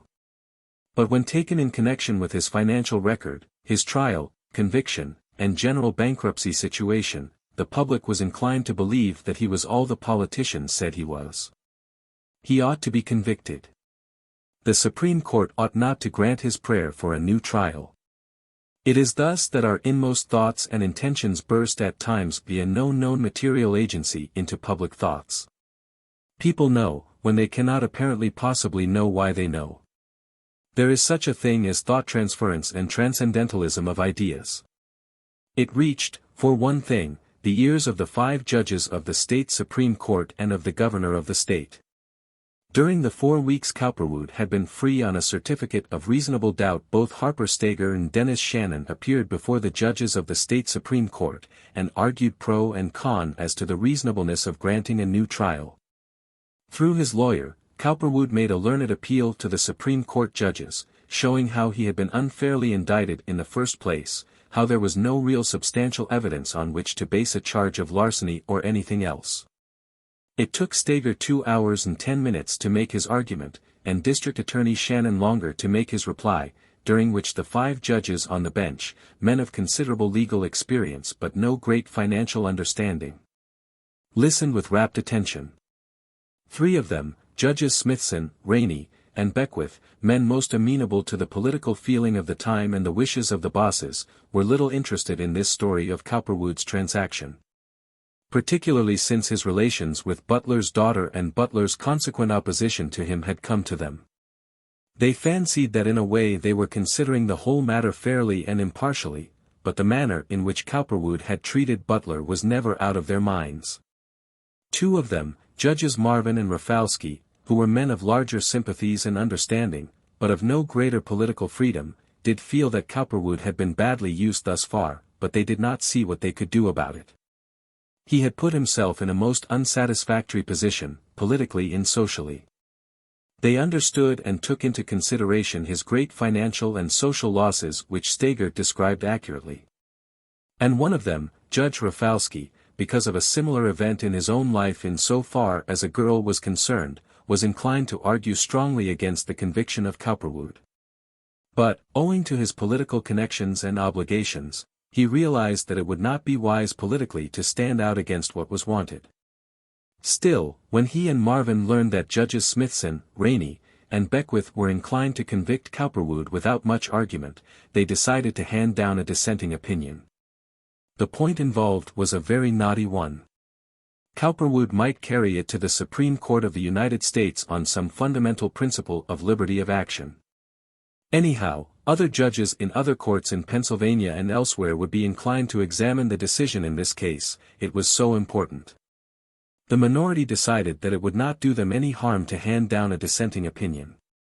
The politicians would not mind as long as Cowperwood was convicted, would like it better, in fact. It looked fairer. Besides, Marvin and Rafalski did not care to be included, if they could help it, with Smithson, Rainey, and Beckwith in a sweeping condemnation of Cowperwood. So all 5 judges fancied they were considering the whole matter rather fairly and impartially, as men will under such circumstances. Smithson, speaking for himself and Judges Rainey and Beckwith on the 11th of February, 1872, said: "The defendant, Frank Cowperwood, asks that the finding of the jury in the lower court, the state of Pennsylvania versus Frank A. Cowperwood, be reversed and a new trial granted. This court cannot see that any substantial injustice has been done the defendant." Here followed a rather lengthy resume of the history of the case, in which it was pointed out that the custom and precedent of the Treasurer's office, to say nothing of Cowperwood's easy method of doing business with the city treasury, could have nothing to do with his responsibility for failure to observe both the spirit and the letter of the law.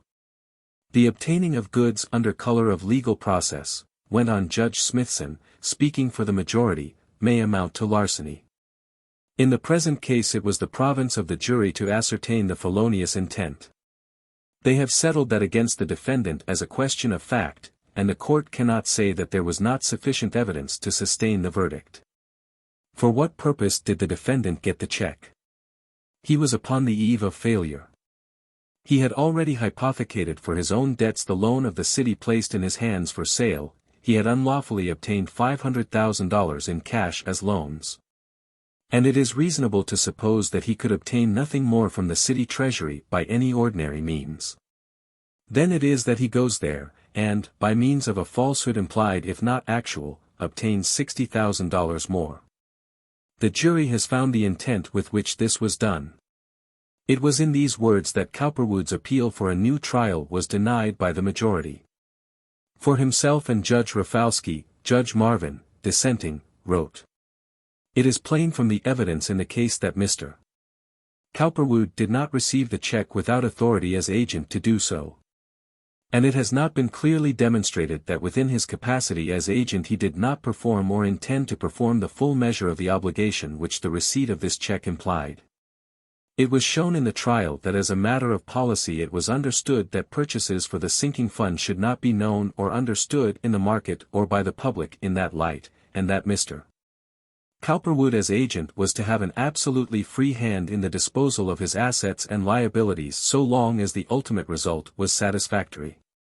There was no particular time when the loan was to be bought, nor was there any particular amount mentioned at any time to be purchased. Unless the defendant intended at the time he received the check fraudulently to appropriate it, he could not be convicted even on the first count. The verdict of the jury does not establish this fact.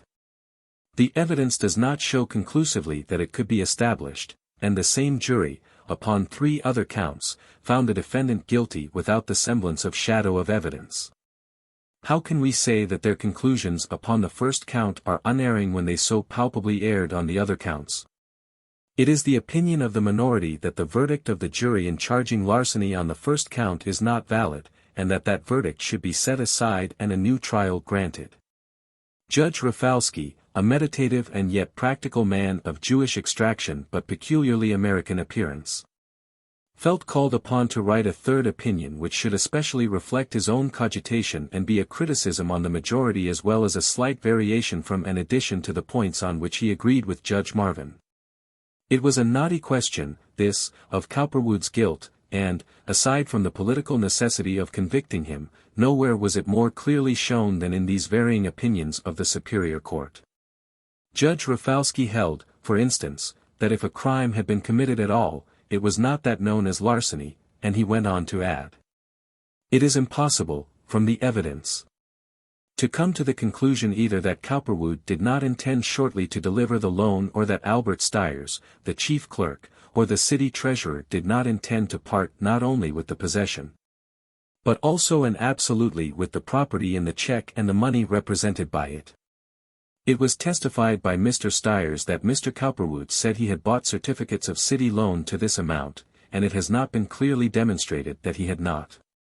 His non-placement of the same in the sinking fund must in all fairness, the letter of the law to the contrary notwithstanding, be looked upon and judged in the light of custom.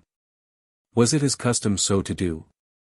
In my judgment the doctrine now announced by the majority of the court extends the crime of constructive larceny to such limits that any business man who engages in extensive and perfectly legitimate stock transactions may, before he knows it, by a sudden panic in the market or a fire, as in this instance, become a felon. When a principle is asserted which establishes such a precedent, and may lead to such results, it is, to say the least, startling. While he was notably comforted by the dissenting opinions of the judges in minority, and while he had been schooling himself to expect the worst in this connection and had been arranging his affairs as well as he could in anticipation of it, Cowperwood was still bitterly disappointed. It would be untrue to say that, strong and self-reliant as he normally was, he did not suffer. He was not without sensibilities of the highest order, only they were governed and controlled in him by that cold iron thing, his reason, which never forsook him. There was no further appeal possible save to the United States Supreme Court, as Steger pointed out, and there only on the constitutionality of some phase of the decision and his rights as a citizen, of which the Supreme Court of the United States must take cognizance. This was a tedious and expensive thing to do.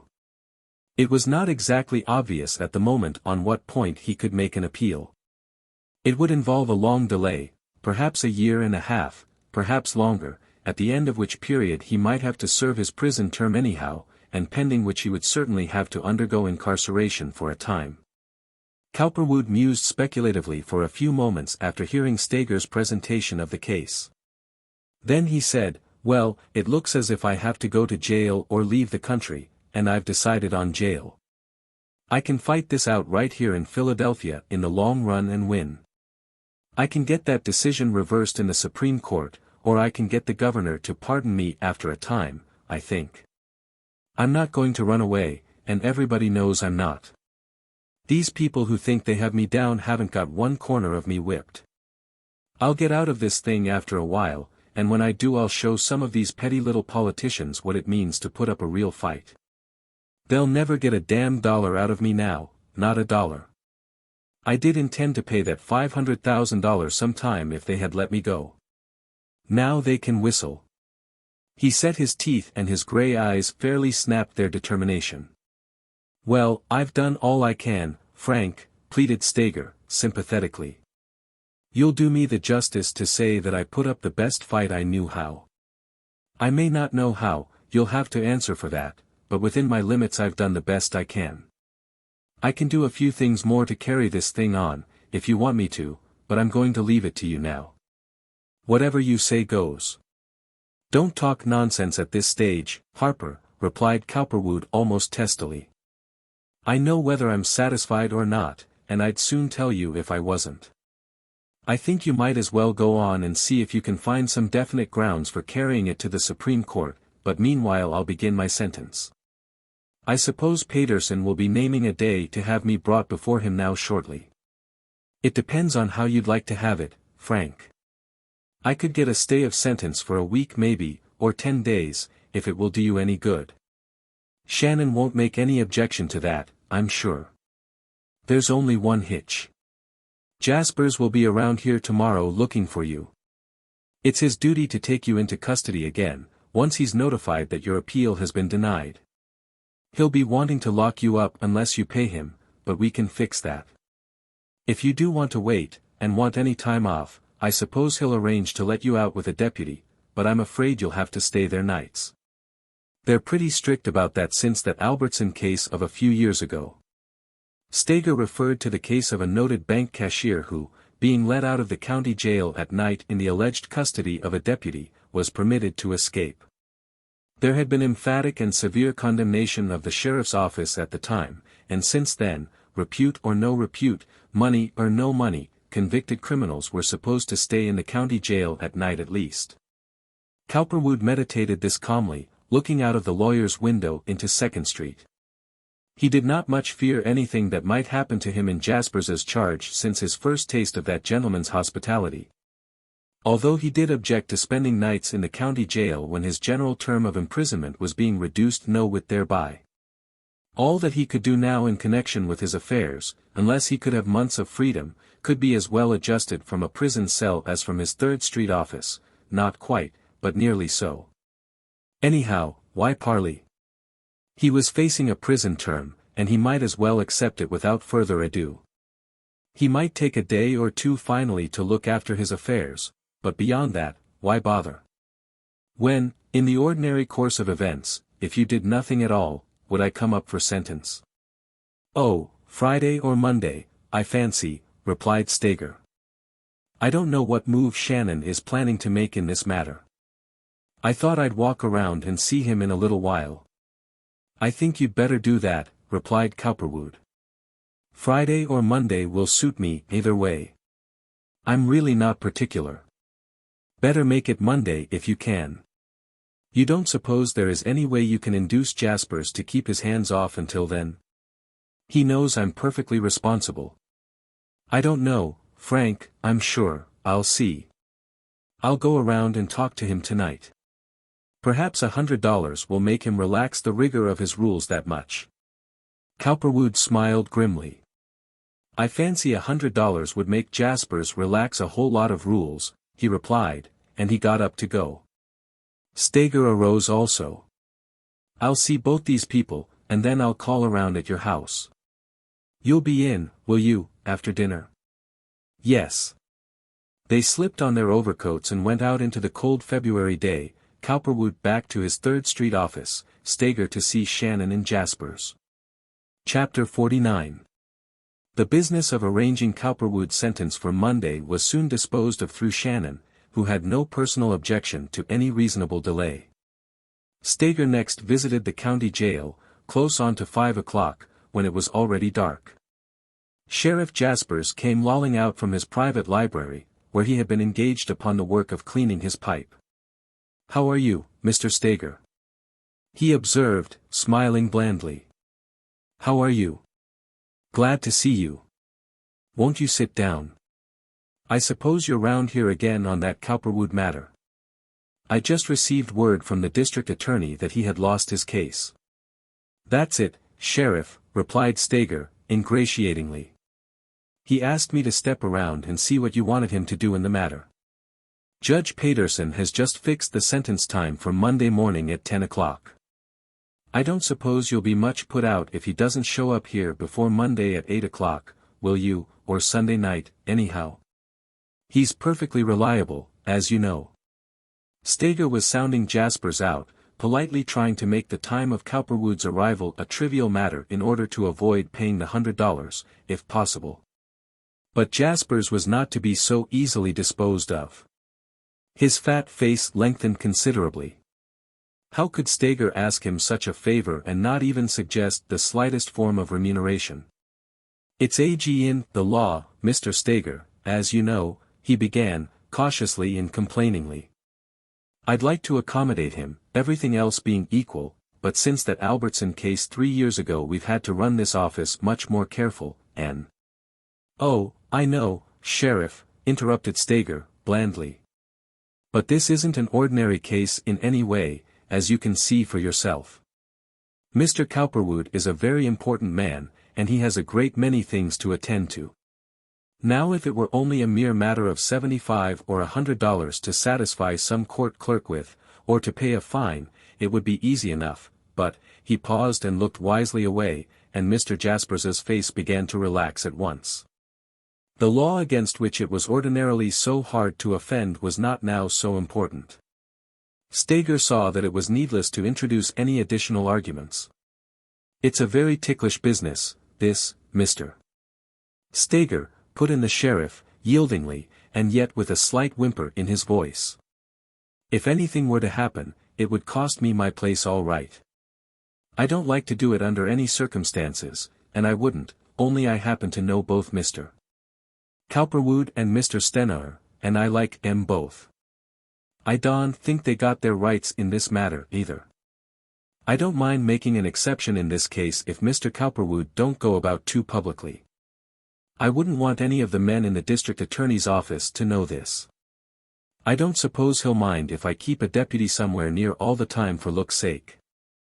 I have to, you know, really, under the law. He won't bother him any. Just keep on guard like." Jaspers looked at Mr. Steger very flatly and wisely, almost placatingly under the circumstances, and Steger nodded. "Quite right, Sheriff, quite right. You're quite right," and he drew out his purse while the sheriff led the way very cautiously back into his library. "I'd like to show you the line of law books I'm fixing up for myself in here, Mr. Steger," he observed, genially, but meanwhile closing his fingers gently on the small roll of $10 bills Steger was handing him. "We have occasional use for books of that kind here, as you see. I thought it a good sort of thing to have them around." He waved one arm comprehensively at the line of state reports, revised statutes, prison regulations, etc., the while he put the money in his pocket and Steger pretended to look. "A good idea, I think, Sheriff. Very good, indeed. So you think if Mr. Cowperwood gets around here very early Monday morning, say 8 or 8:30, that it will be all right?" "I think so," replied the sheriff, curiously nervous, but agreeable, anxious to please. "I don't think that anything will come up that will make me want him earlier. If it does I'll let you know, and you can produce him. I don't think so, though, Mr. Steger. I think everything will be all right." They were once more in the main hall now. "Glad to have seen you again, Mr. Steger, very glad," he added. "Call again some day." Waving the sheriff a pleasant farewell, he hurried on his way to Cowperwood's house. You would not have thought, seeing Cowperwood mount the front steps of his handsome residence in his neat grey suit and well-cut overcoat on his return from his office that evening, that he was thinking that this might be his last night here. His air and walk indicated no weakening of spirit. He entered the hall, where an early lamp was aglow, and encountered Wash Sims, an old Negro factotum, who was just coming up from the basement, carrying a bucket of coal for one of the fireplaces. "Mighty cold out, dis evenin', Mr. Cowperwood," said Wash, to whom anything less than 60 degrees was very cold. His one regret was that Philadelphia was not located in North Carolina, from whence he came. "'Tis sharp, Wash," replied Cowperwood, absent-mindedly. He was thinking for the moment of the house and how it had looked, as he came toward it west along Girard Avenue, what the neighbors were thinking of him, too, observing him from time to time out of their windows. It was clear and cold. The lamps in the reception hall and sitting room had been lit, for he had permitted no air of funereal gloom to settle down over this place since his troubles had begun. In the far west of the street a last tingling gleam of lavender and violet was showing over the cold white snow of the roadway. The house of grey-green stone, with its lighted windows, and cream-colored lace curtains, had looked especially attractive. He had thought for the moment of the pride he had taken in putting all this here, decorating and ornamenting it, and whether, ever, he could secure it for himself again.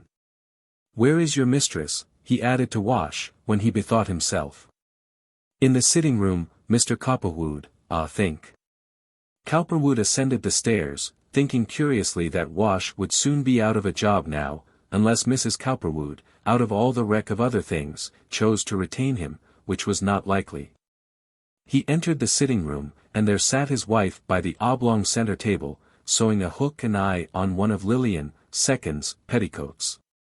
She looked up at his step, with the peculiarly uncertain smile she used these days, indication of her pain, fear, suspicion, and inquired, "Well, what is new with you, Frank?"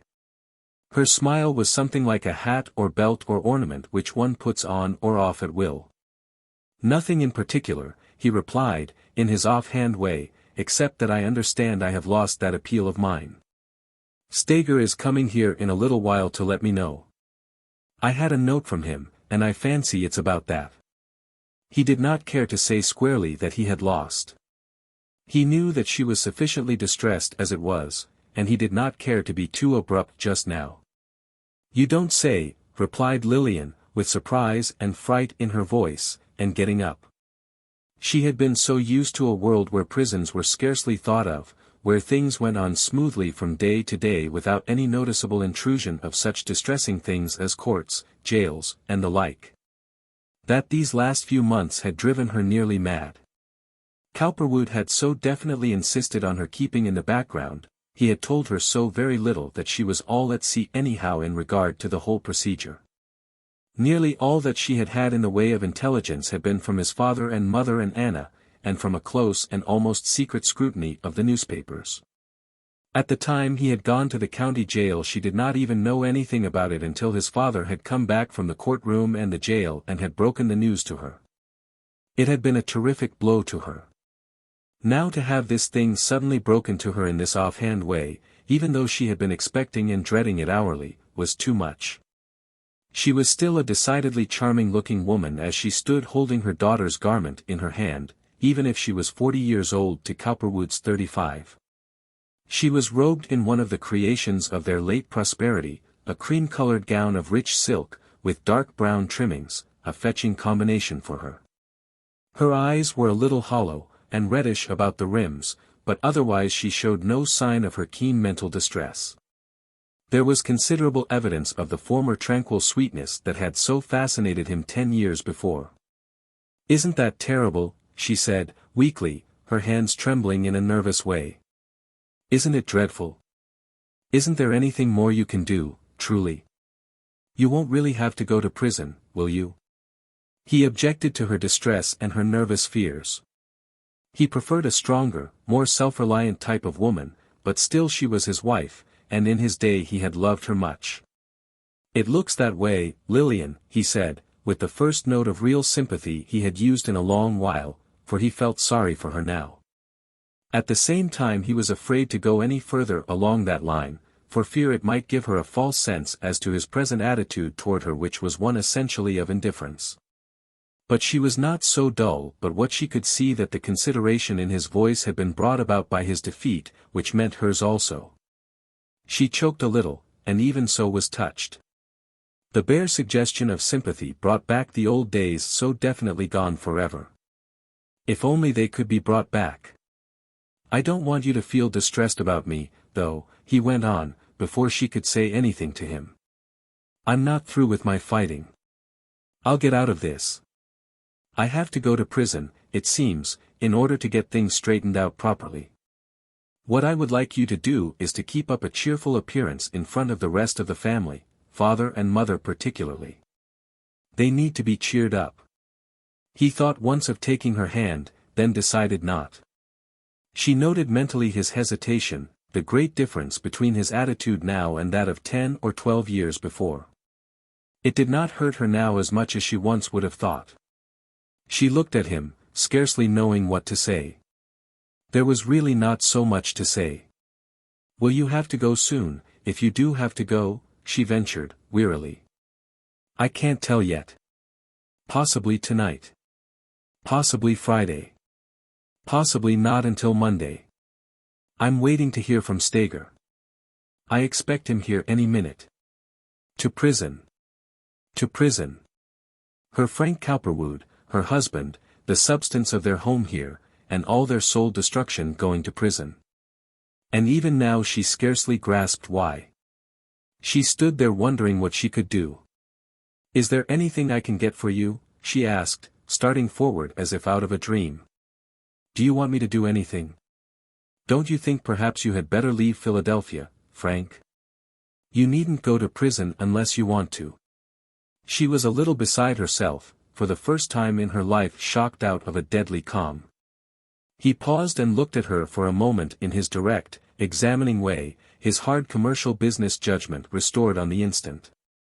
"That would be a confession of guilt, Lillian, and I'm not guilty," he replied, almost coldly.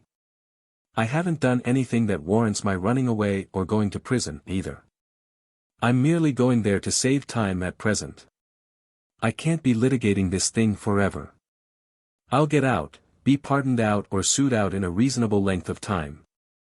Just now it's better to go, I think. I wouldn't think of running away from Philadelphia. 2 of 5 judges found for me in the decision. That's pretty fair evidence that the state has no case against me." His wife saw she had made a mistake. It clarified her judgment on the instant. "I didn't mean in that way, Frank," she replied, apologetically. "You know I didn't. Of course I know you're not guilty. Why should I think you were, of all people?"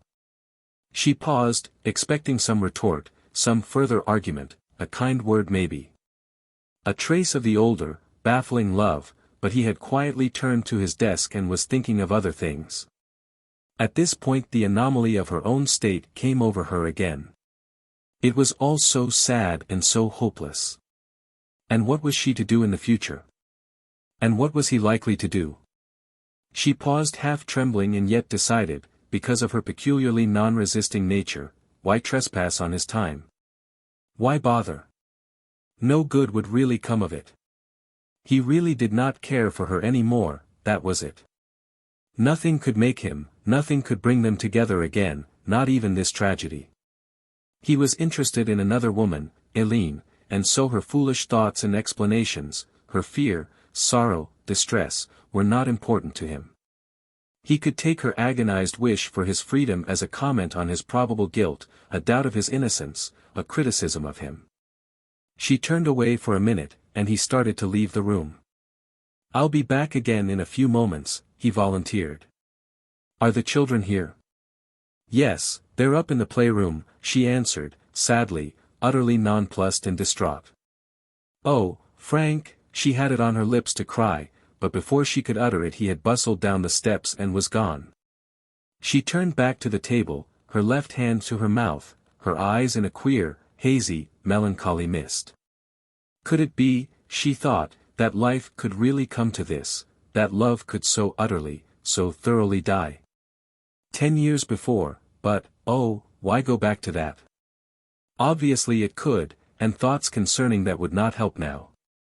Twice now in her life her affairs had seemed to go to pieces, once when her first husband had died, and now when her second had failed her, had fallen in love with another and was going to be sent off to prison. What was it about her that caused such things? Was there anything wrong with her? What was she going to do? Where go? She had no idea, of course, for how long a term of years he would be sent away. It might be 1 year or it might be 5 years, as the papers had said. Good heavens! The children could almost come to forget him in 5 years. She put her other hand to her mouth, also, and then to her forehead, where there was a dull ache. She tried to think further than this, but somehow, just now, there was no further thought. Suddenly quite outside of her own volition, with no thought that she was going to do such a thing, her bosom began to heave, her throat contracted in 4 or 5 short, sharp, aching spasms, her eyes burned, and she shook in a vigorous, anguished, desperate, almost one might have said dry-eyed, cry, so hot and few were the tears. She could not stop for the moment, just stood there and shook, and then after a while a dull ache succeeded, and she was quite as she had been before. Why cry, she suddenly asked herself, fiercely, for her? Why break down in this stormy, useless way? Would it help? But, in spite of her speculative, philosophic observations to herself, she still felt the echo, the distant rumble, as it were, of the storm in her own soul. Why cry? Why not cry? She might have said, but wouldn't, and in spite of herself and all her logic, she knew that this tempest which had so recently raged over her was now merely circling around her soul's horizon and would return to break again. Chapter 50. The arrival of Stager with the information that no move of any kind would be made by the sheriff until Monday morning, when Cowperwood could present himself, eased matters. This gave him time to think, to adjust home details at his leisure. He broke the news to his father and mother in a consoling way and talked with his brothers and father about getting matters immediately adjusted in connection with the smaller houses to which they were now shortly to be compelled to move. There was much conferring among the different members of this collapsing organization in regard to the minor details, and what with his conferences with Stager, his seeing personally Davison, Lee, Avery Stone, of J. Cook & Company. George Waterman, his old-time employer Henry was dead, ex-state treasurer Van Nostrand, who had gone out with the last state administration, and others, he was very busy. Now that he was really going into prison, he wanted his financial friends to get together and see if they could get him out by appealing to the governor. The division of opinion among the judges of the state Supreme Court was his excuse and strong point. He wanted Stager to follow this up, and he spared no pains in trying to see all and sundry who might be of use to him, Edward Tye, of Tye & Company, who was still in business in 3rd Street, Newton Targle, Arthur Rivers, Joseph Zimmerman, the dry goods prince, now a millionaire, Judge Kitchen, Terence Relihan, the former representative of the money element at Harrisburg, and many others.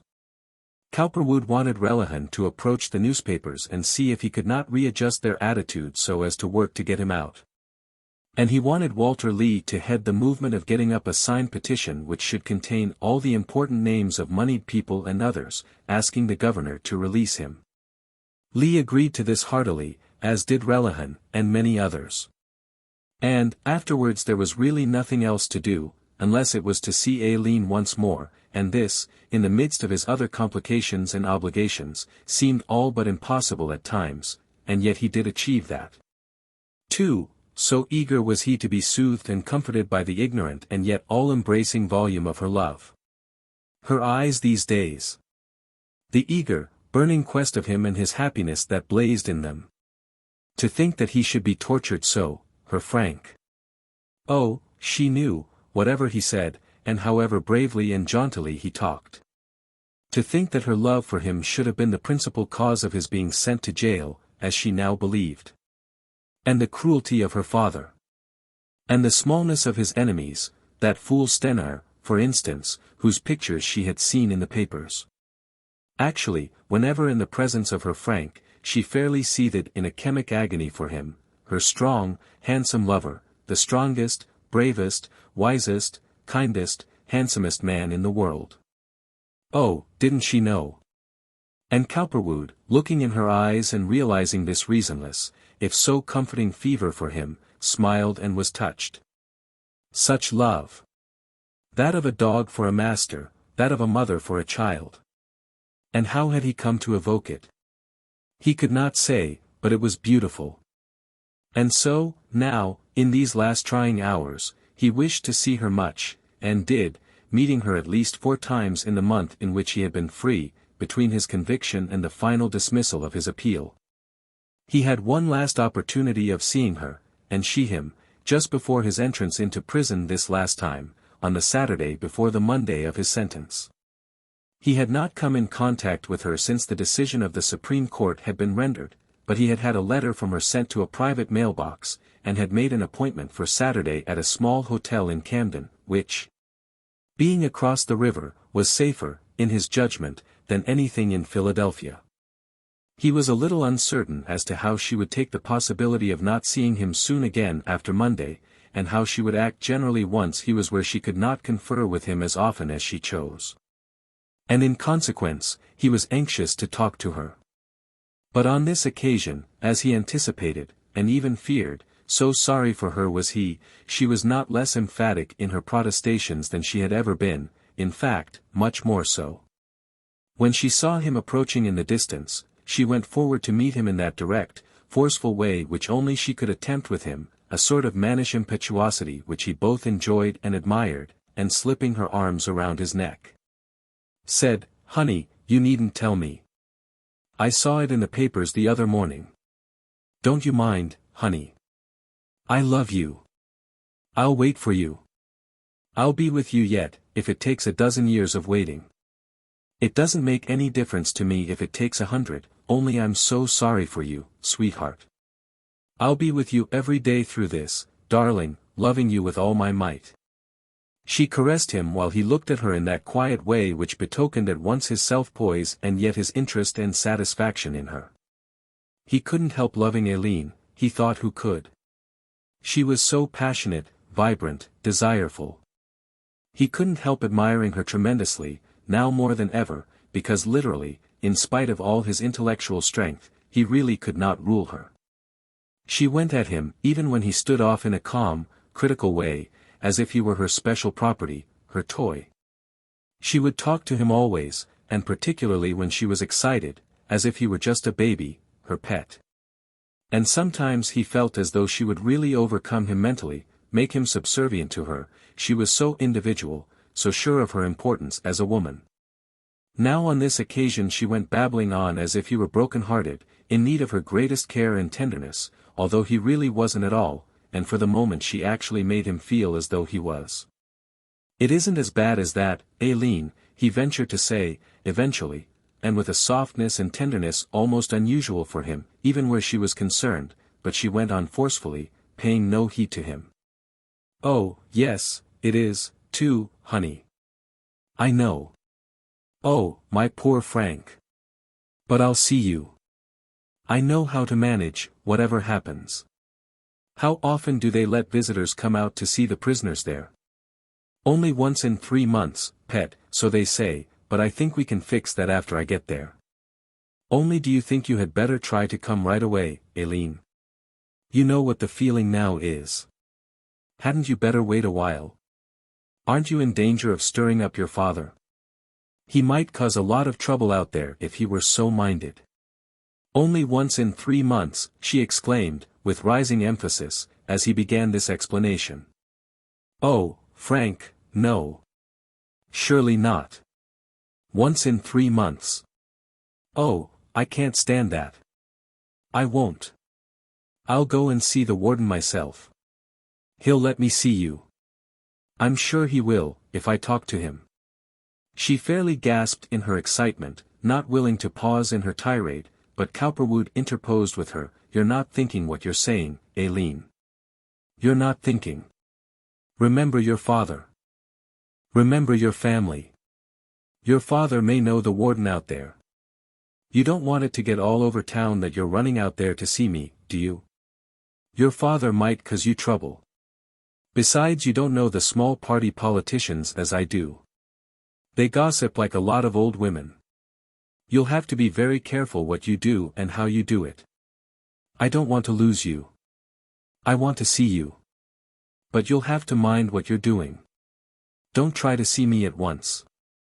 I want you to, but I want to find out how the land lies, and I want you to find out too. You won't lose me. I'll be there, well enough." He paused as he thought of the long tier of iron cells which must be there, one of which would be his, for how long, and of Aileen seeing him through the door of it or in it. At the same time he was thinking, in spite of all his other calculations, how charming she was looking today. How young she kept, and how forceful. While he was nearing his full maturity she was a comparatively young girl, and as beautiful as ever. She was wearing a black and white striped silk in the curious bustle style of the times, and a set of sealskin furs, including a little sealskin cap set jauntily on top her red gold hair. I know, replied Aileen, firmly. But think of 3 months. Honey, I can't. I won't. It's nonsense. 3 months. I know that my father wouldn't have to wait any 3 months if he wanted to see anybody out there, nor anybody else that he wanted to ask favors for. And I won't, either. I'll find some way. Cowperwood had to smile. You could not defeat Aileen so easily. But you're not your father, honey, and you don't want him to know. I know I don't, but they don't need to know who I am. I can go heavily veiled. I don't think that the warden knows my father. He may. Anyhow, he doesn't know me, and he wouldn't tell on me if he did if I talked to him. Her confidence in her charms, her personality, her earthly privileges was quite anarchistic. Cowperwood shook his head. Honey, you're about the best and the worst there is when it comes to a woman, he observed, affectionately, pulling her head down to kiss her, but you'll have to listen to me just the same. I have a lawyer, Steger, you know him. He's going to take up this matter with the warden out there, is doing it today. He may be able to fix things, and he may not. I'll know tomorrow or Sunday, and I'll write you. But don't go and do anything rash until you hear. I'm sure I can cut that visiting limit in half, and perhaps down to once a month or once in 2 weeks even. They only allow me to write 1 letter in 3 months, Aileen exploded again, and I'm sure I can have that made different, some. But don't write me until you hear, or at least don't sign any name or put any address in. They open all mail and read it. If you see me or write me you'll have to be cautious, and you're not the most cautious person in the world. Now be good, will you? They talked much more, of his family, his court appearance Monday, whether he would get out soon to attend any of the suits still pending, or be pardoned. Aileen still believed in his future. She had read the opinions of the dissenting judges in his favor, and that of the 3 agreed judges against him. She was sure his day was not over in Philadelphia, and that he would sometime re-establish himself and then take her with him somewhere else. She was sorry for Mrs. Cowperwood, but she was convinced that she was not suited to him, that Frank needed someone more like herself, someone with youth and beauty and force, her, no less. She clung to him now in ecstatic embraces until it was time to go. So far as a plan of procedure could have been adjusted in a situation so incapable of accurate adjustment, it had been done. She was desperately downcast at the last moment, as was he, over their parting. But she pulled herself together with her usual force and faced the dark future with a steady eye. Chapter 51. Monday came and with it his final departure. All that could be done had been done. Cowperwood said his farewells to his mother and father, his brothers and sister. He had a rather distant but sensible and matter-of-fact talk with his wife. He made no special point of saying goodbye to his son or his daughter. When he came in on Thursday, Friday, Saturday, and Sunday evenings, after he had learned that he was to depart Monday, it was with the thought of talking to them a little in an especially affectionate way. He realized that his general moral or unmoral attitude was perhaps working them a temporary injustice. Still he was not sure. Most people did fairly well with their lives, whether coddled or deprived of opportunity. These children would probably do as well as most children, whatever happened, and then, anyhow, he had no intention of forsaking them financially, if he could help it. He did not want to separate his wife from her children, nor them from her. She should keep them. He wanted them to be comfortable with her. He would like to see them, wherever they were with her, occasionally. Only he wanted his own personal freedom, in so far as she and they were concerned, to go off and set up a new world and a new home with Aileen. So now on these last days, and particularly this last Sunday night, he was rather noticeably considerate of his boy and girl, without being too openly indicative of his approaching separation from them. "Frank," he said to his notably lackadaisical son on this occasion, "aren't you going to straighten up and be a big, strong, healthy fellow. You don't play enough. You ought to get in with a gang of boys and be a leader. Why don't you fit yourself up a gymnasium somewhere and see how strong you can get?" They were in the senior Cowperwood sitting room, where they had all rather consciously gathered on this occasion. Lillian, second, who was on the other side of the big library table from her father, paused to survey him and her brother with interest.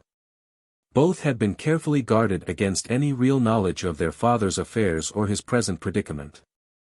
He was going away on a journey for about a month or so, they understood. Lillian was reading in a chatterbox book which had been given her the previous Christmas. "He won't do anything," she volunteered, looking up from her reading in a peculiarly critical way for her. "Why, he won't ever run races with me when I want him to." "Ah, who wants to run races with you, anyhow?" returned Frank, Jr., sourly. "You couldn't run if I did want to run with you." "Couldn't I?" she replied. "I could beat you, all right." "Lillian," pleaded her mother, with a warning sound in her voice. Cowperwood smiled, and laid his hand affectionately on his son's head.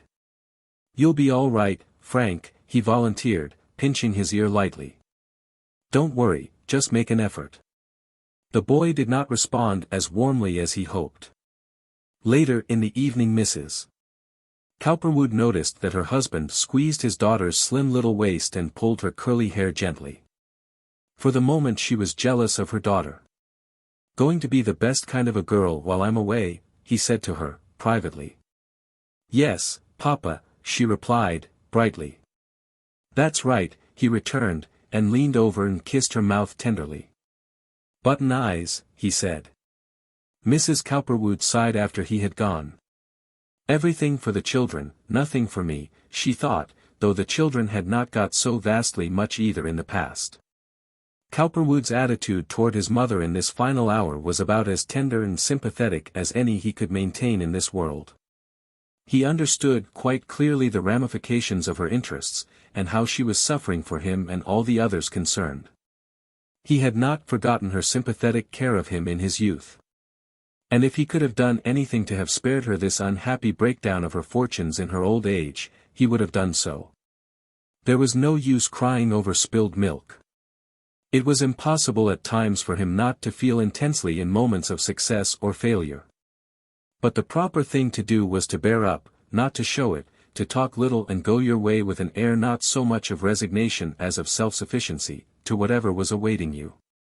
That was his attitude on this morning, and that was what he expected from those around him, almost compelled, in fact, by his own attitude. "Well, Mother," he said, genially, at the last moment. He would not let her nor his wife nor his sister come to court, maintaining that it would make not the least difference to him and would only harrow their own feelings uselessly. "I'm going now. Don't worry. Keep up your spirits."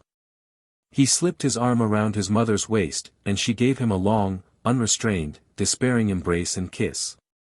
"Go on, Frank," she said, choking, when she let him go. "God bless you. I'll pray for you." He paid no further attention to her. He didn't dare. "Goodbye, Lillian," he said to his wife, pleasantly, kindly. "I'll be back in a few days, I think. I'll be coming out to attend some of these court proceedings." To his sister he said, "Goodbye, Anna. Don't let the others get too downhearted. I'll see you three afterward," he said to his father and brothers. And so, dressed in the very best fashion of the time, he hurried down into the reception hall, where Stager was waiting, and was off. His family, hearing the door close on him, suffered a poignant sense of desolation. They stood there for a moment, his mother crying, his father looking as though he had lost his last friend but making a great effort to seem self-contained and equal to his troubles, Anna telling Lillian not to mind. And the latter staring dumbly into the future, not knowing what to think. Surely a brilliant sun had set on their local scene, and in a very pathetic way. Chapter 52. When Cowperwood reached the jail, Jaspers was there, glad to see him but principally relieved to feel that nothing had happened to mar his own reputation as a sheriff. Because of the urgency of court matters generally, it was decided to depart for the courtroom at 9 o'clock. Eddie Sanders was once more delegated to see that Cowperwood was brought safely before Judge Paterson and afterward taken to the penitentiary. All of the papers in the case were put in his care to be delivered to the warden. "I suppose you know," confided Sheriff Jaspers to Steger, "that Stenhour is here. He ain't got no money now, but I gave him a private room just the same. I didn't want to put a man like him in no cell." Sheriff Jaspers sympathized with Stenhour. "That's right. I'm glad to hear that," replied Steger, smiling to himself. "I didn't suppose from what I've heard that Mr. Cowperwood would want to meet Stenhour here, so I've kept him apart. George just left a minute ago with another deputy." "That's good. That's the way it ought to be," replied Steger. He was glad for Cowperwood's sake that the sheriff had so much tact. Evidently George and the sheriff were getting along in a very friendly way, for all the former's bitter troubles and lack of means. The Cowperwood party walked, the distance not being great, and as they did so they talked of rather simple things to avoid the more serious. "Things aren't going to be so bad," Edward said to his father. "Steger says the governor is sure to pardon Stenhour in a year or less, and if he does he's bound to let Frank out too." Cowperwood, the elder, had heard this over and over, but he was never tired of hearing it. It was like some simple croon with which babies are hushed to sleep. The snow on the ground, which was enduring remarkably well for this time of year, the fineness of the day, which had started out to be clear and bright, the hope that the courtroom might not be full. All held the attention of the father and his two sons. Cowperwood, Sr., even commented on some sparrows fighting over a piece of bread, marveling how well they did in winter, solely to ease his mind. Cowperwood, walking on ahead with Steger and Sanders, talked of approaching court proceedings in connection with his business and what ought to be done.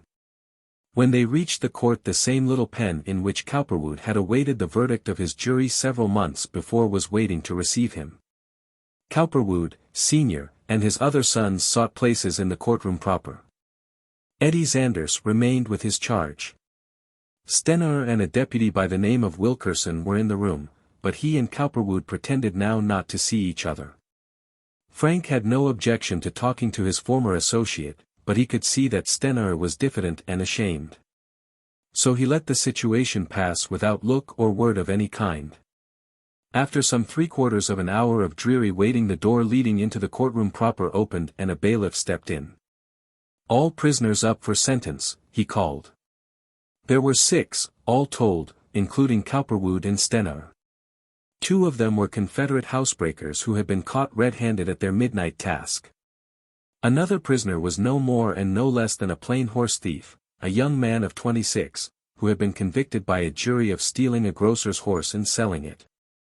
The last man was a Negro, a tall, shambling, illiterate, nebulous-minded black, who had walked off with an apparently discarded section of lead pipe which he had found in a lumberyard. His idea was to sell or trade it for a drink. He really did not belong in this court at all. But, having been caught by an undersized American watchman charged with the care of the property, and having at first refused to plead guilty, not quite understanding what was to be done with him, he had been perforce bound over to this court for trial. Afterward he had changed his mind and admitted his guilt, so he now had to come before Judge Paterson for sentence or dismissal. The lower court before which he had originally been brought had lost jurisdiction by binding him over to the higher court for trial. Eddie Sanders, in his self-appointed position as guide and mentor to Cowperwood, had confided nearly all of this data to him as he stood waiting. The courtroom was crowded. It was very humiliating to Cowperwood to have to file in this way along the side aisle with these others, followed by Stenhour, well-dressed but sickly-looking and disconsolate. The Negro, Charles Ackerman, was the first on the list. "How is it this man comes before me?" asked Paterson, peevishly, when he noted the value of the property Ackerman was supposed to have stolen.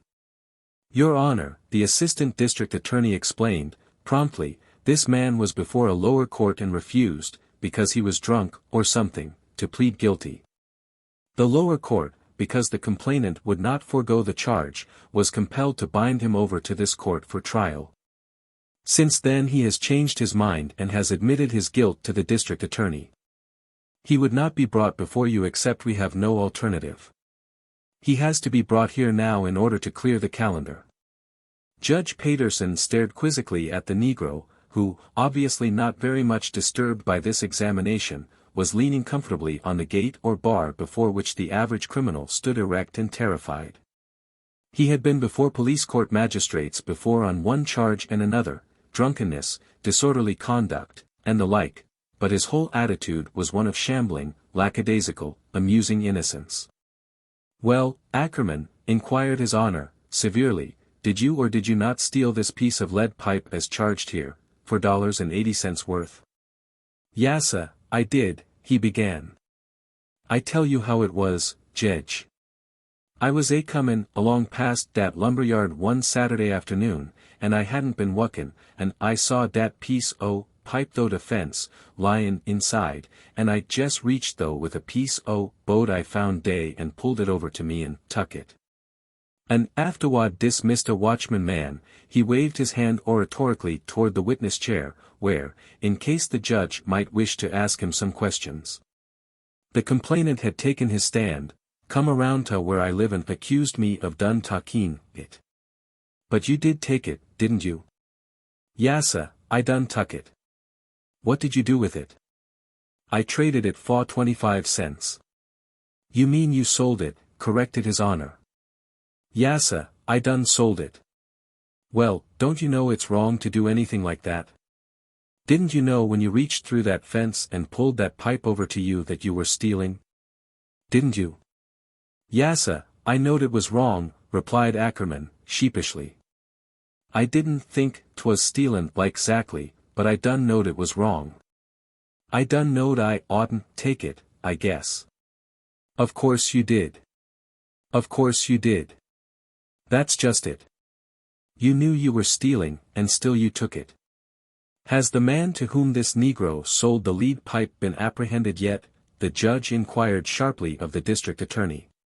"He should be, for he's more guilty than this Negro, a receiver of stolen goods." "Yes, sir," replied the assistant. "His case is before Judge Yager." "Quite right. It should be," replied Paterson, severely. "This matter of receiving stolen property is one of the worst offenses, in my judgment." He then turned his attention to Ackerman again. "Now, look here, Ackerman," he exclaimed, irritated at having to bother with such a pretty case, "I want to say something to you, and I want you to pay strict attention to me. Straighten up, there. Don't lean on that gate. You are in the presence of the law now." Ackerman had sprawled himself comfortably down on his elbows as he would have if he had been leaning over a back fence gate talking to someone, but he immediately drew himself straight, still grinning foolishly and apologetically. When he heard this, "You are not so dull but that you can understand what I am going to say to you. The offense you have committed, stealing a piece of lead pipe, is a crime. Do you hear me? A criminal offense, one that I could punish you very severely for. I could send you to the penitentiary for 1 year if I chose, the law says I may, 1 year at hard labor for stealing a piece of lead pipe. Now, if you have any sense you will pay strict attention to what I am going to tell you. I am not going to send you to the penitentiary right now. I'm going to wait a little while. I am going to sentence you to 1 year in the penitentiary, 1 year. Do you understand?" Ackerman blanched a little and licked his lips nervously. "And then I am going to suspend that sentence, hold it over your head, so that if you are ever caught taking anything else you will be punished for this offense and the next one also at one and the same time. Do you understand that? Do you know what I mean? Tell me. Do you?" "Yessa. I does, sir," replied the Negro. "U.S.E. gwine to let me go now, does it?" The audience grinned, and His Honor made a wry face to prevent his own grim grin. "I'm going to let you go only so long as you don't steal anything else," he thundered. "The moment you steal anything else, back you come to this court, and then you go to the penitentiary for 1 year and whatever more time you deserve. Do you understand that? Now, I want you to walk straight out of this court and behave yourself. Don't ever steal anything. Get something to do. Don't steal, do you hear? Don't touch anything that doesn't belong to you. Don't come back here. If you do, I'll send you to the penitentiary, sure. Yassa. No, sah, I won't, replied Ackerman, nervously. I won't take nothin' more that don't belong to me. He shuffled away, after a moment, urged along by the guiding hand of a bailiff, and was put safely outside the court, amid a mixture of smiles and laughter over his simplicity in Paterson's undue severity of manner. But the next case was called and soon engrossed the interest of the audience. It was that of the two housebreakers whom Cowperwood had been and was still studying with much curiosity. In all his life before he had never witnessed a sentencing scene of any kind. He had never been in police or criminal courts of any kind, rarely in any of the civil ones.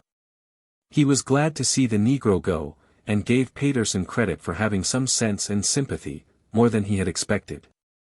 He wondered now whether by any chance Aileen was here. He had objected to her coming, but she might have done so. She was, as a matter of fact, in the extreme rear, pocketed in a crowd near the door, heavily veiled, but present. She had not been able to resist the desire to know quickly and surely her beloved's fate, to be near him in his hour of real suffering, as she thought. She was greatly angered at seeing him brought in with a line of ordinary criminals and made to wait in this, to her, shameful public manner, but she could not help admiring all the more the dignity and superiority of his presence even here. He was not even pale, as she saw, just the same firm, calm soul she had always known him to be. If he could only see her now, if he would only look so she could lift her veil and smile. He didn't, though, he wouldn't. He didn't want to see her here. But she would tell him all about it when she saw him again just the same. The two burglars were quickly disposed of by the judge, with a sentence of 1 year each, and they were led away, uncertain, and apparently not knowing what to think of their crime or their future. When it came to Cowperwood's turn to be called, his honor himself stiffened and straightened up, for this was a different type of man and could not be handled in the usual manner. He knew exactly what he was going to say. When one of Mollenhauer's agents, a close friend of Butler's, had suggested that 5 years for both Cowperwood and Stenauer would be about right, he knew exactly what to do. Frank Algernon Cowperwood, called the clerk. Cowperwood stepped briskly forward, sorry for himself, ashamed of his position in a way, but showing it neither in look nor manner. Paterson eyed him as he had the others. Name, asked the bailiff, for the benefit of the court stenographer. Frank Algernon Cowperwood. Residence? 1937, Girard Avenue. Occupation? Banker and broker. Steger stood close beside him, very dignified, very forceful, ready to make a final statement for the benefit of the court and the public when the time should come. Aileen, from her position in the crowd near the door, was for the first time in her life biting her fingers nervously and there were great beads of perspiration on her brow. Cowperwood's father was tense with excitement and his two brothers looked quickly away, doing their best to hide their fear and sorrow. Ever convicted before? Never, replied Steger for Cowperwood, quietly. Frank Algernon Cowperwood, called the clerk, in his nasal, sing-song way, coming forward, have you anything to say why judgment should not now be pronounced upon you? If so, speak. Cowperwood started to say no, but Steger put up his hand. If the court pleases, my client, Mr. Cowperwood, the prisoner at the bar, is neither guilty in his own estimation, nor in that of 2/5 of the Pennsylvania State Supreme Court, the court of last resort in this state, he exclaimed, loudly and clearly, so that all might hear. One of the interested listeners and spectators at this point was Edward Malia Butler, who had just stepped in from another courtroom where he had been talking to a judge. An obsequious court attendant had warned him that Cowperwood was about to be sentenced. He had really come here this morning in order not to miss this sentence, but he cloaked his motive under the guise of another errand. He did not know that Aileen was there, nor did he see her. As he himself testified at the time of his trial, went on Steger, and as the evidence clearly showed, he was never more than an agent for the gentleman whose offense was subsequently adjudicated by this court. And as an agent he still maintains, and 2/5 of the state Supreme Court agree with him, that he was strictly within his rights and privileges in not having deposited the $60,000 worth of city loan certificates at the time. And in the manner which the people, acting through the district attorney, complained that he should have. My client is a man of rare financial ability. By the various letters which have been submitted to your honor in his behalf, you will see that he commands the respect and the sympathy of a large majority of the most forceful and eminent men in his particular world. He is a man of distinguished social standing and of notable achievements. Only the most unheralded and the unkindest thrust of fortune has brought him here before you today, a fire and its consequent panic which involved a financial property of the most thorough and stable character. In spite of the verdict of the jury and the decision of 3/5 of the state Supreme Court, I maintain that my client is not an embezzler, that he has not committed larceny, that he should never have been convicted. And that he should not now be punished for something of which he is not guilty. I trust that your honor will not misunderstand me or my motives when I point out in this situation that what I have said is true. I do not wish to cast any reflection on the integrity of the court, nor of any court, nor of any of the processes of law. But I do condemn and deplore the untoward chain of events which has built up a seeming situation, not easily understood by the lay mind, and which has brought my distinguished client within the purview of the law. I think it is but fair that this should be finally and publicly stated here and now. I ask that your honor be lenient, and that if you cannot conscientiously dismiss this charge you will at least see that the facts, as I have indicated them, are given due weight in the measure of the punishment inflicted. Steger stepped back and Judge Pedersen nodded, as much as to say he had heard all the distinguished lawyer had to say, and would give it such consideration as it deserved, no more. Then he turned to Cowperwood, and, summoning all his judicial dignity to his aid, he began. Frank Algernon Cowperwood, you have been convicted by a jury of your own selection of the offense of larceny. The motion for a new trial, made in your behalf by your learned counsel, has been carefully considered and overruled, the majority of the court being entirely satisfied with the propriety of the conviction, both upon the law and the evidence. Your offense was one of more than usual gravity, the more so that the large amount of money which you obtained belonged to the city. And it was aggravated by the fact that you had in addition thereto unlawfully used and converted to your own use several $100,000 of the loan and money of the city. For such an offense the maximum punishment affixed by the law is singularly merciful. Nevertheless, the facts in connection with your hitherto distinguished position, the circumstances under which your failure was brought about, and the appeals of your numerous friends and financial associates, will be given due consideration by this court. It is not unmindful of any important fact in your career. Pedersen paused as if in doubt, though he knew very well how he was about to proceed. He knew what his superiors expected of him. If your case points no other moral, he went on, after a moment, toying with the briefs, it will at least teach the lesson much needed at the present time. That the treasury of the city is not to be invaded and plundered with impunity under the thin disguise of a business transaction, and that there is still a power in the law to vindicate itself and to protect the public. The sentence of the court, he added, solemnly, the while Cowperwood gazed unmoved, is, therefore, that you pay a fine of $5,000 to the Commonwealth for the use of the county, that you pay the costs of prosecution, and that you undergo imprisonment in the state penitentiary for the Eastern District by separate or solitary confinement at labor for a period of 4 years and 3 months, and that you stand committed until this sentence is complied with. Cowperwood's father, on hearing this, bowed his head to hide his tears. Aileen bit her lower lip and clenched her hands to keep down her rage and disappointment in tears. 4 years and 3 months. That would make a terrible gap in his life and hers. Still, she could wait. It was better than 8 or 10 years, as she had feared it might be. Perhaps now, once this was really over and he was in prison, the governor would pardon him. The judge now moved to pick up the papers in connection with Stener's case. Satisfied that he had given the financiers no chance to say he had not given due heed to their plea in Cowperwood's behalf, and yet certain that the politicians would be pleased that he had so nearly given Cowperwood the maximum while appearing to have heeded the pleas for mercy, Cowperwood saw through the trick at once, but it did not disturb him. It struck him as rather weak and contemptible. A bailiff came forward and started to hurry him away. "Allow the prisoner to remain for a moment," called the judge. The name of George W. Stener had been called by the clerk, and Cowperwood did not quite understand why he was being detained, but he soon learned. It was that he might hear the opinion of the court in connection with his copartner in crime. The latter's record was taken. Roger O'Mara, the Irish political lawyer who had been his counsel all through his troubles, stood near him, but had nothing to say beyond asking the judge to consider Stener's previously honorable career. George W. Stener said his honor, while the audience, including Cowperwood, listened attentively.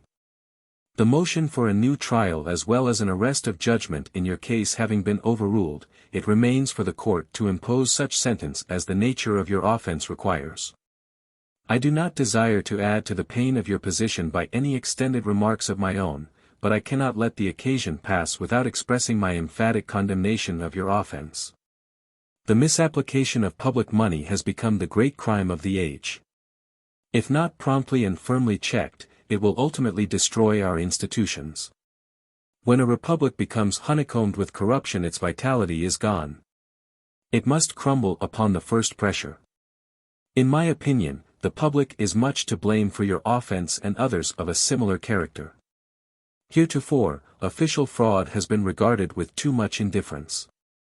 What we need is a higher and purer political morality, a state of public opinion which would make the improper use of public money a thing to be execrated. It was the lack of this which made your offense possible. Beyond that I see nothing of extenuation in your case." Judge Paterson paused for emphasis. He was coming to his finest flight, and he wanted it to sink in. "The people had confided to you the care of their money," he went on, solemnly. "It was a sacred trust. You should have guarded the door of the treasury even as the cherubim protected the Garden of Eden, and should have turned the flaming sword of impeccable honesty against every one who approached it improperly. Your position as the representative of a great community warranted that. In view of all the facts in your case, the court can do no less than impose a major penalty. The 74th section of the Criminal Procedure Act provides that no convict shall be sentenced by the court of this Commonwealth to either of the penitentiaries thereof, for any term which shall expire between the 15th of November and the 15th day of February of any year, and this provision requires me to abate 3 months from the maximum of time which I would affix in your case, namely, 5 years.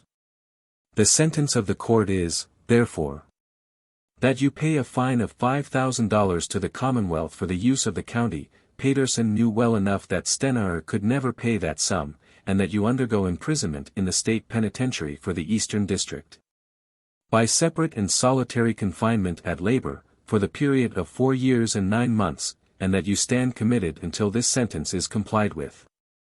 He laid down the briefs and rubbed his chin reflectively while both Cowperwood and Stener were hurried out. Butler was the first to leave after the sentence, quite satisfied. Seeing that all was over so far as she was concerned, Eileen stole quickly out, and after her, in a few moments, Cowperwood's father and brothers. They were to await him outside and go with him to the penitentiary. The remaining members of the family were at home eagerly awaiting intelligence of the morning's work, and Joseph Cowperwood was at once dispatched to tell them. The day had now become cloudy, lowery, and it looked as if there might be snow. Eddie Zanders, who had been given all the papers in the case, announced that there was no need to return to the county jail. In consequence, the 5 of them, Zanders, Steger, Cowperwood, his father, and Edward, got into a streetcar which ran to within a few blocks of the prison. Within half an hour they were at the gates of the Eastern Penitentiary. Chapter 53. The Eastern District Penitentiary of Pennsylvania, standing at Fairmount Avenue and 21st Street in Philadelphia, where Cowperwood was now to serve his sentence of 4 years and 3 months, was a large, grey stone structure. Solemn and momentous in its mien, not at all unlike the Palace of Sforzas at Milan, although not so distinguished. It stretched its grey length for several blocks along 4 different streets, and looked as lonely and forbidding as a prison should. The wall which enclosed its great area extending over 10 acres and gave it so much of its solemn dignity was 35 feet high and some 7 feet thick. The prison proper, which was not visible from the outside, consisted of 7 arms or corridors, ranged octopus-like around a central room or court, and occupying in their sprawling length about 2/3 of a yard enclosed within the walls. So that there was but little space for the charm of lawn or sward. The corridors, 42 feet wide from outer wall to outer wall, were 180 feet in length, and in 4 instances 2 stories high, and extended in their long reach in every direction. There were no windows in the corridors, only narrow slits of skylights, 3½ feet long by perhaps 8 inches wide, let in the roof. And the ground floor cells were accompanied in some instances by a small yard 10 by 16, the same size as the cells proper, which was surrounded by a high brick wall in every instance.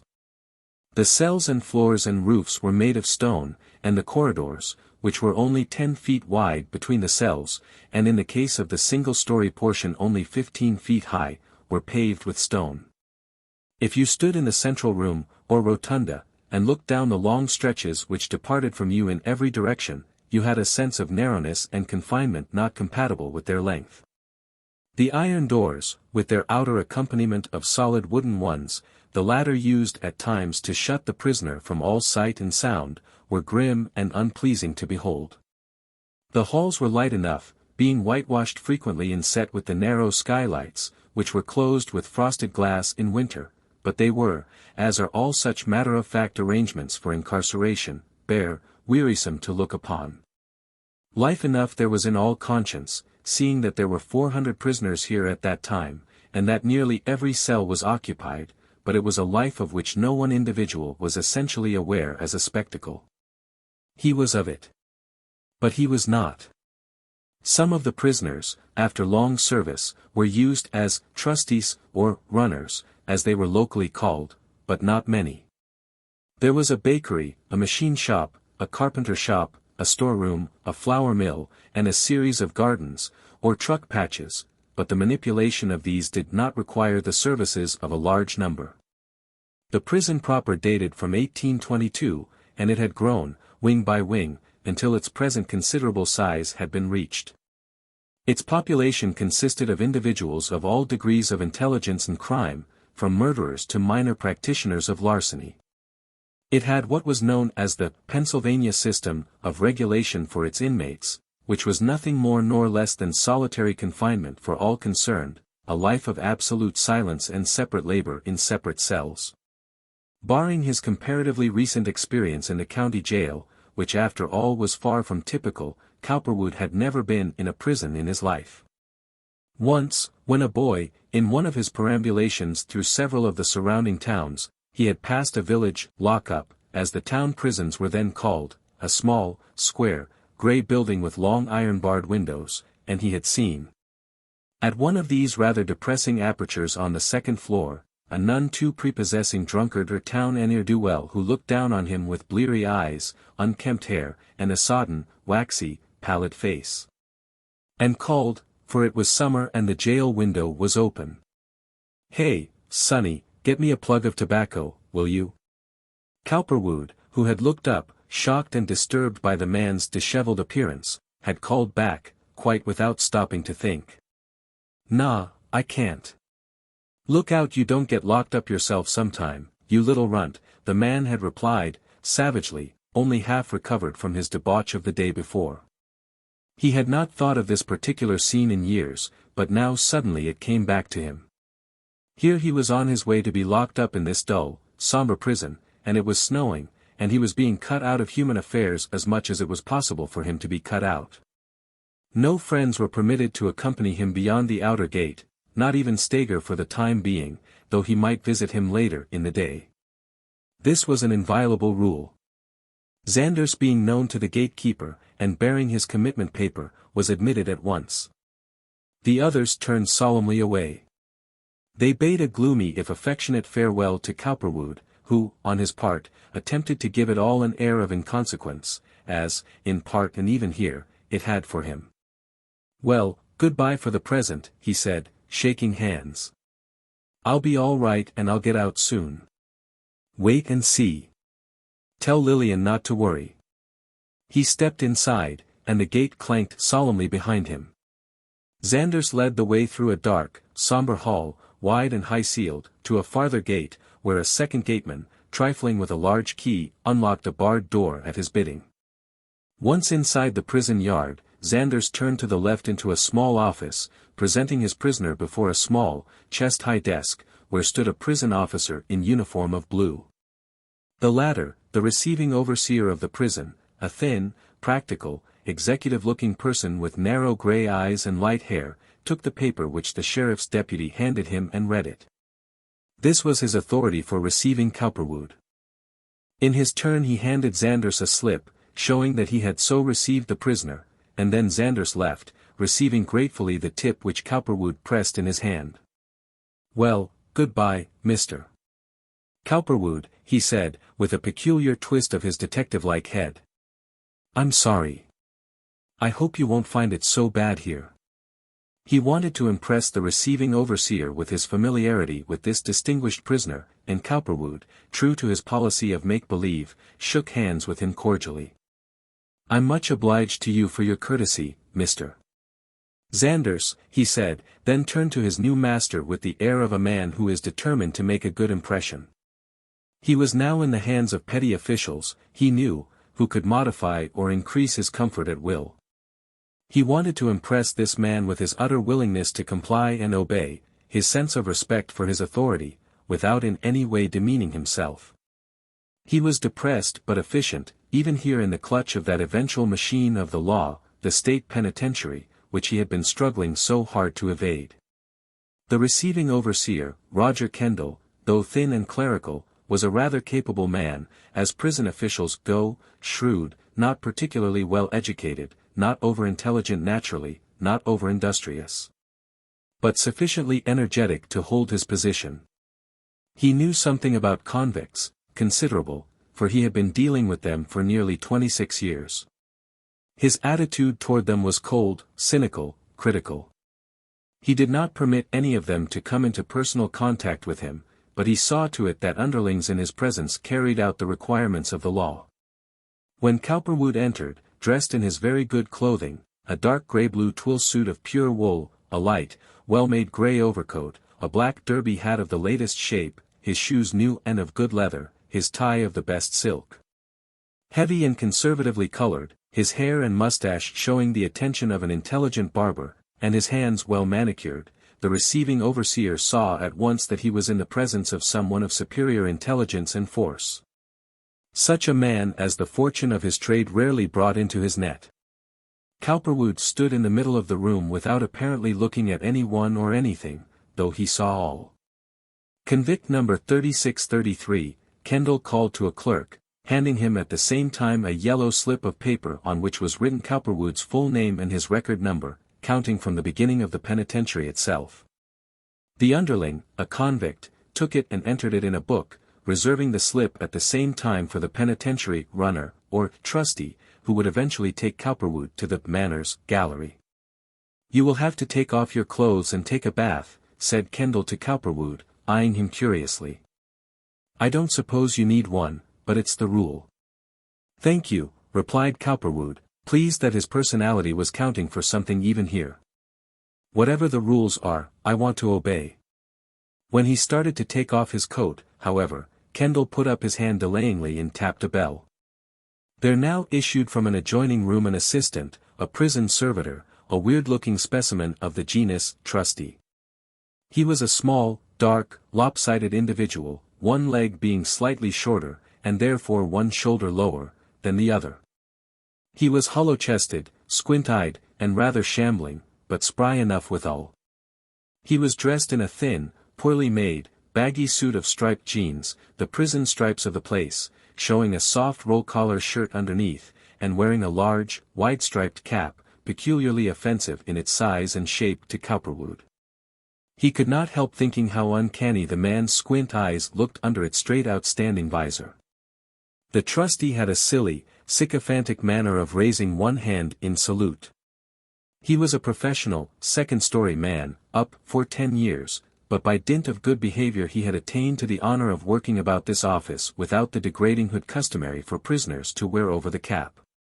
For this he was properly grateful. He now considered his superior with nervous dog-like eyes, and looked at Cowperwood with a certain cunning appreciation of his lot and a show of initial mistrust. One prisoner is as good as another to the average convict. As a matter of fact, it is their only consolation in their degradation that all who come here are no better than they. The world may have misused them, but they misuse their confreres in their thoughts. The holier-than-thou attitude, intentional or otherwise, is quite the last and most deadly offense within prison walls. This particular trustee could no more understand Cowperwood than could a fly the motions of a flywheel, but with the cocky superiority of the underling of the world he did not hesitate to think that he could. A crook was a crook to him, Cowperwood no less than the shabbiest pickpocket. His one feeling was that he would like to demean him, to pull him down to his own level. "You will have to take everything you have out of your pockets," Kendall now informed Cowperwood. Ordinarily he would have said, "Search the prisoner." Cowperwood stepped forward and laid out a purse with $25 in it, a penknife, a lead pencil, a small notebook, and a little ivory elephant which Aileen had given him once, for luck. And which he treasured solely because she gave it to him. Kendall looked at the latter curiously. "Now you can go on," he said to the trustee, referring to the undressing and bathing process which was to follow. "This way," said the latter, addressing Cowperwood, and preceding him into an adjoining room, where 3 closets held 3 old-fashioned, iron-bodied, wooden-top bathtubs, with their attendant shelves for rough crash towels, yellow soap, and the like, and hooks for clothes. "Get in there," said the trustee, whose name was Thomas Cuby, pointing to one of the tubs. Cowperwood realized that this was the beginning of petty official supervision, but he deemed it wise to appear friendly even here. "I see," he said. "I will." "That's right," replied the attendant, somewhat placated. "What did you bring?" Cowperwood looked at him quizzically. He did not understand. The prison attendant realized that this man did not know the lingo of the place. "What did you bring?" he repeated. "How many years did you get?" "Oh," exclaimed Cowperwood, comprehendingly. "I understand. 4 and 3 months. He decided to humor the man. "It would probably be better so." "What for?" inquired Cuby, familiarly. Cowperwood's blood chilled slightly. "Larceny," he said. "You got off easy," commented Cuby. "I'm up for 10. A rube judge did that to me." Cuby had never heard of Cowperwood's crime. He would not have understood its subtleties if he had. Cowperwood did not want to talk to this man, he did not know how. He wished he would go away, but that was not likely. He wanted to be put in his cell and let alone. "That's too bad," he answered. And the convict realized clearly that this man was really not one of them, or he would not have said anything like that. Cuby went to the 2 hydrants opening into the bathtub and turned them on. Cowperwood had been undressing the while, and now stood naked, but not ashamed, in front of this 8th-rate intelligence. "Don't forget to wash your head, too," said Cuby, and went away. Cowperwood stood there while the water ran, meditating on his fate. It was strange how life had dealt with him of late, so severely. Unlike most men in his position, he was not suffering from a consciousness of evil. He did not think he was evil. As he saw it, he was merely unfortunate. To think that he should be actually in this great, silent penitentiary, a convict, waiting here beside this cheap iron bathtub, not very sweet or hygienic to contemplate, with this crack-brained criminal to watch over him. He stepped into the tub and washed himself briskly with the biting yellow soap, drying himself on one of the rough, only partially bleached towels. He looked for his underwear, but there was none. At this point the attendant looked in again. "Out here," he said, inconsiderately. Cowperwood followed, naked. He was led through the receiving overseer's office into a room, where were scales, implements of measurement, a record book, etc. The attendant who stood guard at the door now came over, and the clerk who sat in a corner automatically took down a record blank. Kendall surveyed Cowperwood's decidedly graceful figure, already inclining to a slight thickening around the waist, and approved of it as superior to that of most who came here. His skin, as he particularly noted, was especially white. "Step on the scale," said the attendant, brusquely. Cowperwood did so. The former adjusted the weights and scanned the record carefully. "Weight, 175, he called. "Now step over here." He indicated a spot in the side wall where was fastened in a thin slat, which ran from the floor to about 7½ feet above, perpendicularly, a small movable wooden indicator, which, when a man was standing under it, could be pressed down on his head. At the side of the slat were the total inches of height, laid off in halves, quarters, eighths, and so on, and to the right a length measurement for the arm. Cowperwood understood what was wanted and stepped under the indicator, standing quite straight. "Feet level, back to the wall," urged the attendant. "So. Height, 5 feet 9 and 10/16, he called. The clerk in the corner noted it. He now produced a tape measure and began measuring Cowperwood's arms, legs, chest, waist, hips, etc. He called out the color of his eyes, his hair, his mustache, and, looking into his mouth, exclaimed, "Teeth, all sound." After Cowperwood had once more given his address, age, profession, whether he knew any trade, etc., which he did not, he was allowed to return to the bathroom, and put on the clothing which the prison provided for him, first the rough, prickly underwear, then the cheap soft roll collar, white cotton shirt. Then the thick bluish-gray cotton socks of a quality such as he had never worn in his life, and over these a pair of indescribable rough leather clogs, which felt to his feet as though they were made of wood or iron, oily and heavy. He then drew on the shapeless, baggy trousers with their telltale stripes, and over his arms and chest the loose-cut shapeless coat and waistcoat. He felt and knew of course that he looked very strange, wretched. And as he stepped out into the overseer's room again he experienced a peculiar sense of depression, a gone feeling which before this had not assailed him and which now he did his best to conceal. This, then, was what society did to the criminal, he thought to himself. It took him and tore away from his body and his life the habiliments of his proper state and left him these. He felt sad and grim, and, try as he would, he could not help showing it for a moment. It was always his business and his intention to conceal his real feelings, but now it was not quite possible. He felt degraded, impossible, in these clothes, and he knew that he looked it. Nevertheless, he did his best to pull himself together and look unconcerned, willing, obedient, considerate of those above him. After all, he said to himself, it was all a play of sorts, a dream even, if one chose to view it so, a miasma even, from which, in the course of time and with a little luck one might emerge safely enough. He hoped so. It could not last. He was only acting a strange, unfamiliar part on the stage, this stage of life that he knew so well. Kendall did not waste any time looking at him, however. He merely said to his assistant, "See if you can find a cap for him," and the latter, going to a closet containing numbered shelves, took down a cap, a high-crowned, straight-visored, shabby, striped affair which Cowperwood was asked to try on. It fitted well enough, slipping down close over his ears, and he thought that now his indignities must be about complete. What could be added? There could be no more of these disconcerting accoutrements. But he was mistaken. "Now, QB, you take him to Mr. Chapin," said Kendall. QB understood. He went back into the washroom and produced what Cowperwood had heard of but never before seen, a blue and white striped cotton bag about half the length of an ordinary pillowcase and half again as wide, which QB now unfolded and shook out as he came toward him. It was a custom. The use of this hood, dating from the earliest days of the prison, was intended to prevent a sense of location and direction and thereby obviate any attempt to escape. Thereafter during all his stay he was not supposed to walk with or talk to or see another prisoner, not even to converse with his superiors, unless addressed. It was a grim theory, and yet one definitely enforced here, although as he was to learn later even this could be modified here.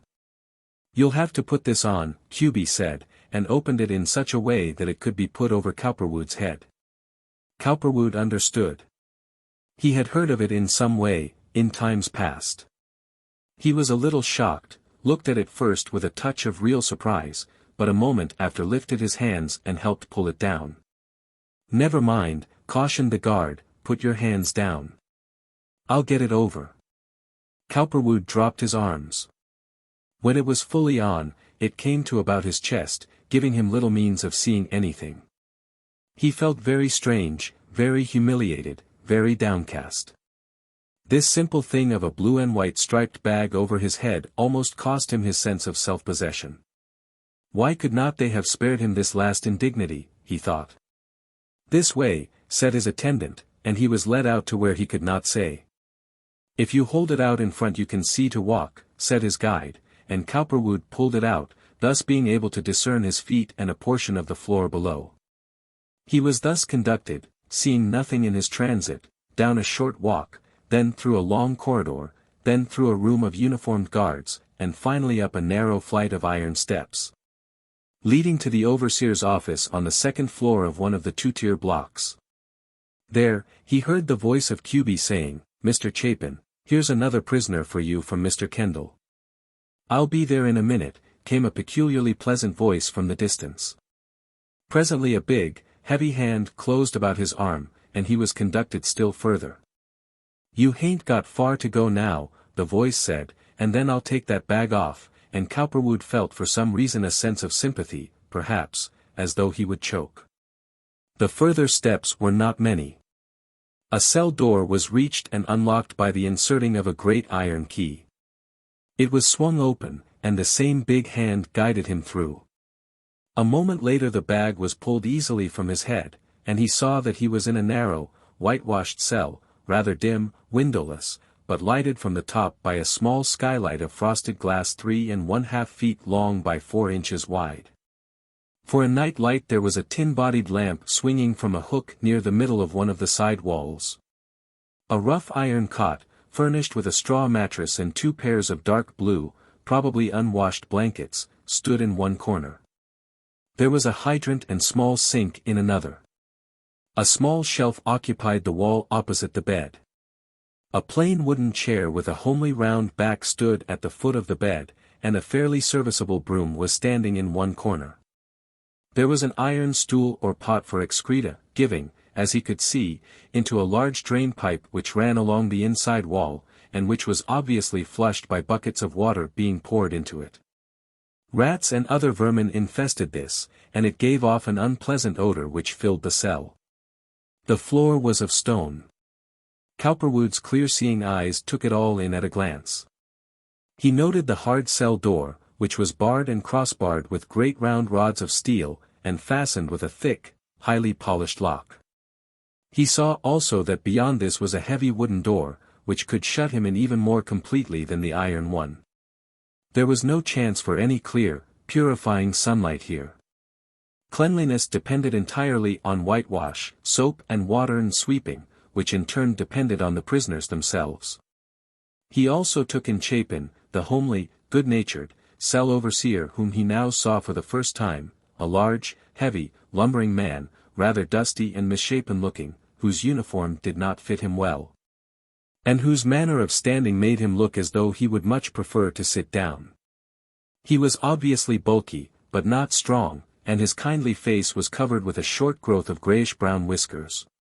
His hair was cut badly and stuck out in odd strings or wisps from underneath his big cap. Nevertheless, Cowperwood was not at all unfavorably impressed, quite the contrary, and he felt at once that this man might be more considerate of him than the others had been. He hoped so, anyhow. He did not know that he was in the presence of the overseer of the Manor's squad, who would have him in charge for 2 weeks only, instructing him in the rules of the prison, and that he was only one of 26, all told, who were in Chapin's care. That worthy, by way of easy introduction, now went over to the bed and seated himself on it. He pointed to the hard wooden chair, which Cowperwood drew out and sat on. "Well, now you're here, hain't you?" he asked, and answered himself quite genially, for he was an unlettered man, generously disposed, of long experience with criminals. And inclined to deal kindly with kindly temperament and a form of religious belief, Quakerism, had inclined him to be merciful, and yet his official duties, as Cowperwood later found out, seemed to have led him to the conclusion that most criminals were innately bad. Like Kendall, he regarded them as weaklings and ne'er-do-wells with evil streaks in them, and in the main he was not mistaken. Yet he could not help being what he was, a fatherly, kindly old man, having faith in those shibboleths of the weak and inexperienced mentally, human justice and human decency. "Yes, I'm here, Mr. Chapin," Cowperwood replied, simply, remembering his name from the attendant, and flattering the keeper by the use of it. To old Chapin the situation was more or less puzzling. This was the famous Frank A. Cowperwood whom he had read about, the noted banker and treasury looter. He and his co-partner in crime, Stener, were destined to serve, as he had read, comparatively long terms here. $500,000 was a large sum of money in those days, much more than $5 million would have been 40 years later. He was awed by the thought of what had become of it, how Cowperwood managed to do all the things the papers had said he had done.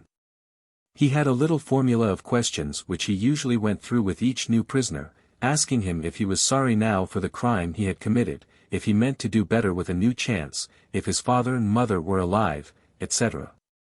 And by the manner in which they answered these questions, simply, regretfully, defiantly, or otherwise, he judged whether they were being adequately punished or not.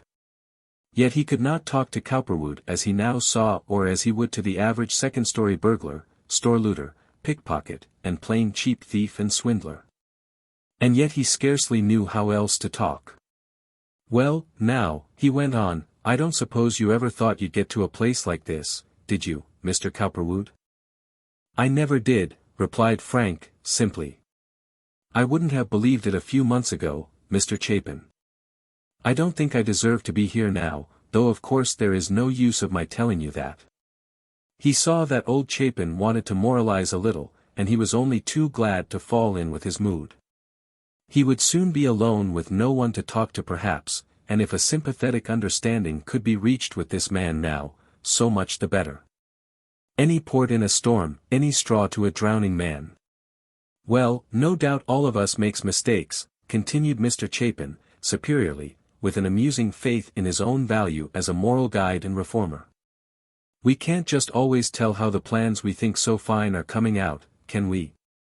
You're here now, and I suppose you're sorry certain things didn't come out just as you thought, but if you had a chance I don't suppose you'd try to do just as you did before, now would you?" "No, Mr.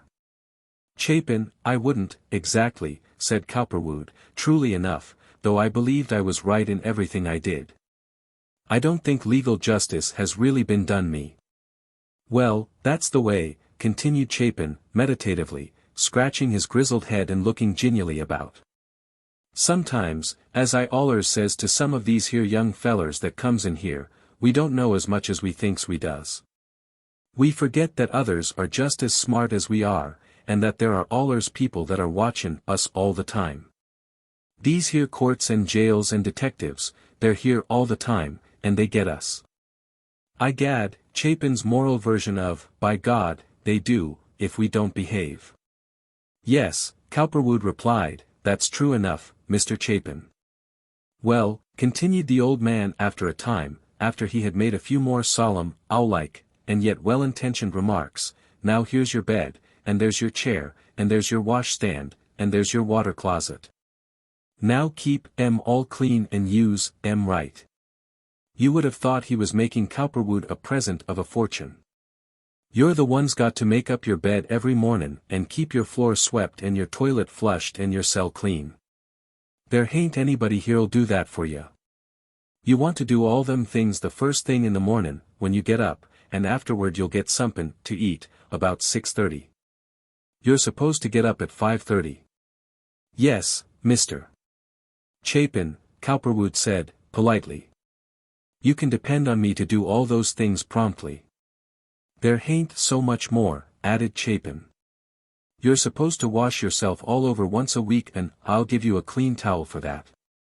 Next you gotta wash this floor up every Friday morning. Cowperwood winced at that. You can have hot water for that if you want it. I'll have one of the runners bring it to you. And, as for your friends and relations, he got up and shook himself like a big Newfoundland dog. You got a wife, hain't you? Yes, replied Cowperwood. Well, the rules here are that your wife or your friends kin come to see you once in 3 months, and your lawyer, you got a lawyer hain't you? Yes, sir, replied Cowperwood, amused. Well, he can come every week or so if he likes, every day, I guess, there hain't no rules about lawyers. But you can only write one letter once in 3 months yourself, and, if you want anything like tobacco or the like that, from the storeroom, you gotta sign an order for it, if you got any money with the warden, and then I can get it for you. The old man was really above taking small tips in the shape of money. He was a holdover from a much more severe and honest regime, but subsequent presents or constant flattery were not amiss in making him kindly and generous. Cowperwood read him accurately. Very well, Mr. Chapin, I understand, he said, getting up as the old man did. Then when you have been here 2 weeks, added Chapin, rather ruminatively, he had forgot to state this to Cowperwood before, the warden LL come and get ya and give ye your regular cell summers downstairs. Ye kin make up your mind by that time what why you'd like to do, what why you'd like to work at. If you behave yourself proper, more'n like they'll give ye a cell with a yard. Ye never can tell. He went out, locking the door with a solemn click. And Cowperwood stood there, a little more depressed than he had been, because of this latest intelligence.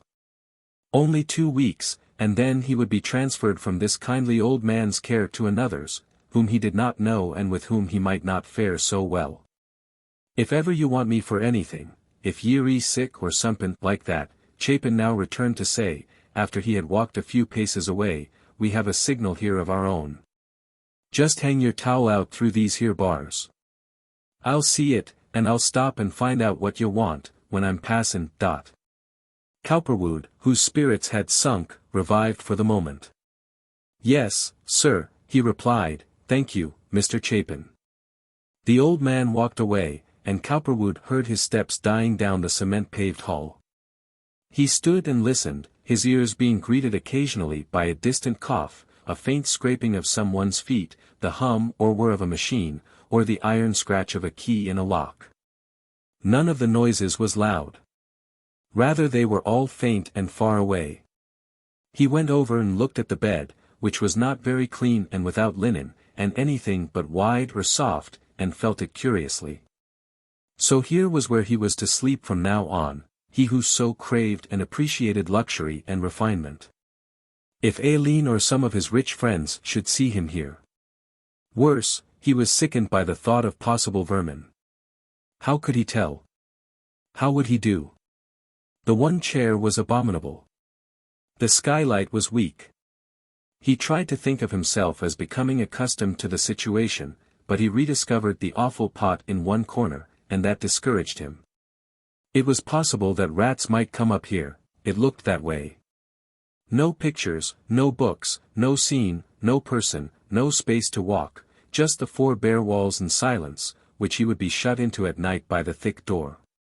What a horrible fate! He sat down and contemplated his situation. So here he was at last in the Eastern Penitentiary, and doomed, according to the judgment of the politicians, Butler among others, to remain here for long years and longer. Stenner, it suddenly occurred to him, was probably being put through the same process he had just gone through. Poor old Stenner! What a fool he had made of himself! But because of his foolishness he deserved all he was now getting. But the difference between himself and Stenner was that they would let Stenner out. It was possible that already they were easing his punishment in some way that he, Cowperwood, did not know. He put his hand to his chin, thinking, his business, his house, his friends, his family, LIII. He felt for his watch, but remembered that they had taken that. There was no way of telling the time. Neither had he any notebook, pen, or pencil with which to amuse or interest himself. Besides, he had had nothing to eat since morning. Still, that mattered little. What did matter was that he was shut up here away from the world, quite alone, quite lonely, without knowing what time it was, and that he could not attend to any of the things he ought to be attending to, his business affairs, his future. True, Steger would probably come to see him after a while. That would help a little. But even so, think of his position, his prospects up to the day of the fire in his state now. He sat looking at his shoes, his suit. God! He got up and walked to and fro, but his own steps and movements sounded so loud. He walked to the cell door and looked out through the thick bars, but there was nothing to see, nothing save a portion of two cell doors opposite, something like his own. He came back and sat in his single chair, meditating, but, getting weary of that finally, stretched himself on the dirty prison bed to try it. It was not uncomfortable entirely. He got up after a while, however, and sat, then walked, then sat. What a narrow place to walk, he thought. This was horrible, something like a living tomb. And to think he should be here now, day after day and day after day, until what? Until the governor pardoned him, or his time was up, or his fortune eaten away, or... So he cogitated while the hours slipped by.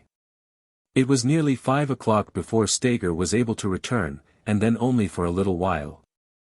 He had been arranging for Cowperwood's appearance on the following Thursday, Friday, and Monday in his several court proceedings. When he was gone, however, and the night fell and Cowperwood had to trim his little, shabby oil lamp and to drink the strong tea and eat the rough, poor bread made of bran and white flour, which was shoved to him through the small aperture in the door by the trencher trustee, who was accompanied by the overseer to see that it was done properly, he really felt very badly. And after that the center wooden door of his cell was presently closed and locked by a trustee who slammed it rudely and said no word. 9 o'clock would be sounded somewhere by a great bell, he understood, when his smoky oil lamp would have to be put out promptly and he would have to undress and go to bed. There were punishments, no doubt, for infractions of these rules, reduced rations, the strait-jacket, perhaps stripes, he scarcely knew what. He felt disconsolate, grim, weary. He had put up such a long, unsatisfactory fight. After washing his heavy stone cup and tin plate at the hydrant, he took off the sickening uniform and shoes and even the drawers of the scratching underwear, and stretched himself wearily on the bed. The place was not any too warm, and he tried to make himself comfortable between the blankets, but it was of little use. His soul was cold. This will never do, he said to himself. This will never do. I'm not sure whether I can stand much of this or not.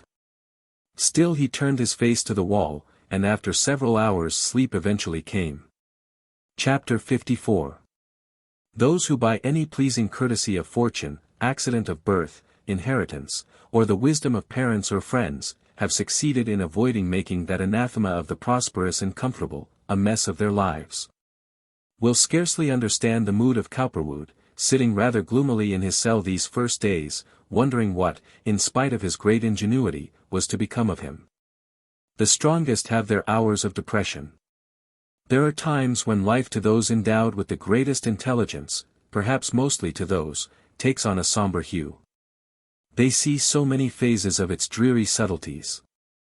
It is only when the soul of man has been built up into some strange self-confidence, some curious faith in its own powers, based, no doubt, on the actual presence of these same powers subtly involved in the body, that it fronts life unflinchingly. It would be too much to say that Cowperwood's mind was of the first order. It was subtle enough in all conscience, and involved, as is common with the executively great, with a strong sense of personal advancement. It was a powerful mind, turning, like a vast searchlight, a glittering ray into many a dark corner, but it was not sufficiently disinterested to search the ultimate dark. He realized, in a way, what the great astronomers, sociologists, philosophers, chemists, physicists, and physiologists were meditating, but he could not be sure in his own mind that, whatever it was important for him. No doubt life held many strange secrets. Perhaps it was essential that somebody should investigate them. However that might be, the call of his own soul was in another direction. His business was to make money, to organize something which would make him much money, or, better yet, save the organization he had begun. But this, as he now looked upon it, was almost impossible. It had been too disarranged and complicated by unfortunate circumstances. He might, as Steger pointed out to him, string out these bankruptcy proceedings for years, tiring out one creditor and another, but in the meantime the properties involved were being seriously damaged. Interest charges on his unsatisfied loans were making heavy inroads, court costs were mounting up. And, to cap it all, he had discovered with Steger that there were a number of creditors, those who had sold out to Butler, and incidentally to Mollenhauer, who would never accept anything except the full value of their claims. His one hope now was to save what he could by compromise a little later, and to build up some sort of profitable business through Stephen Wingate. The latter was coming in a day or two, as soon as Steger had made some working arrangement for him with Warden Michael Dismas, who came the second day to have a look at the new prisoner. Dismas was a large man physically, Irish by birth, a politician by training, who had been one thing and another in Philadelphia, from a policeman in his early days and a corporal in the Civil War to a ward captain under Mollenhauer. He was a canny man, tall, raw-boned, singularly muscular-looking, who for all his 57 years looked as though he could give a splendid account of himself in a physical contest.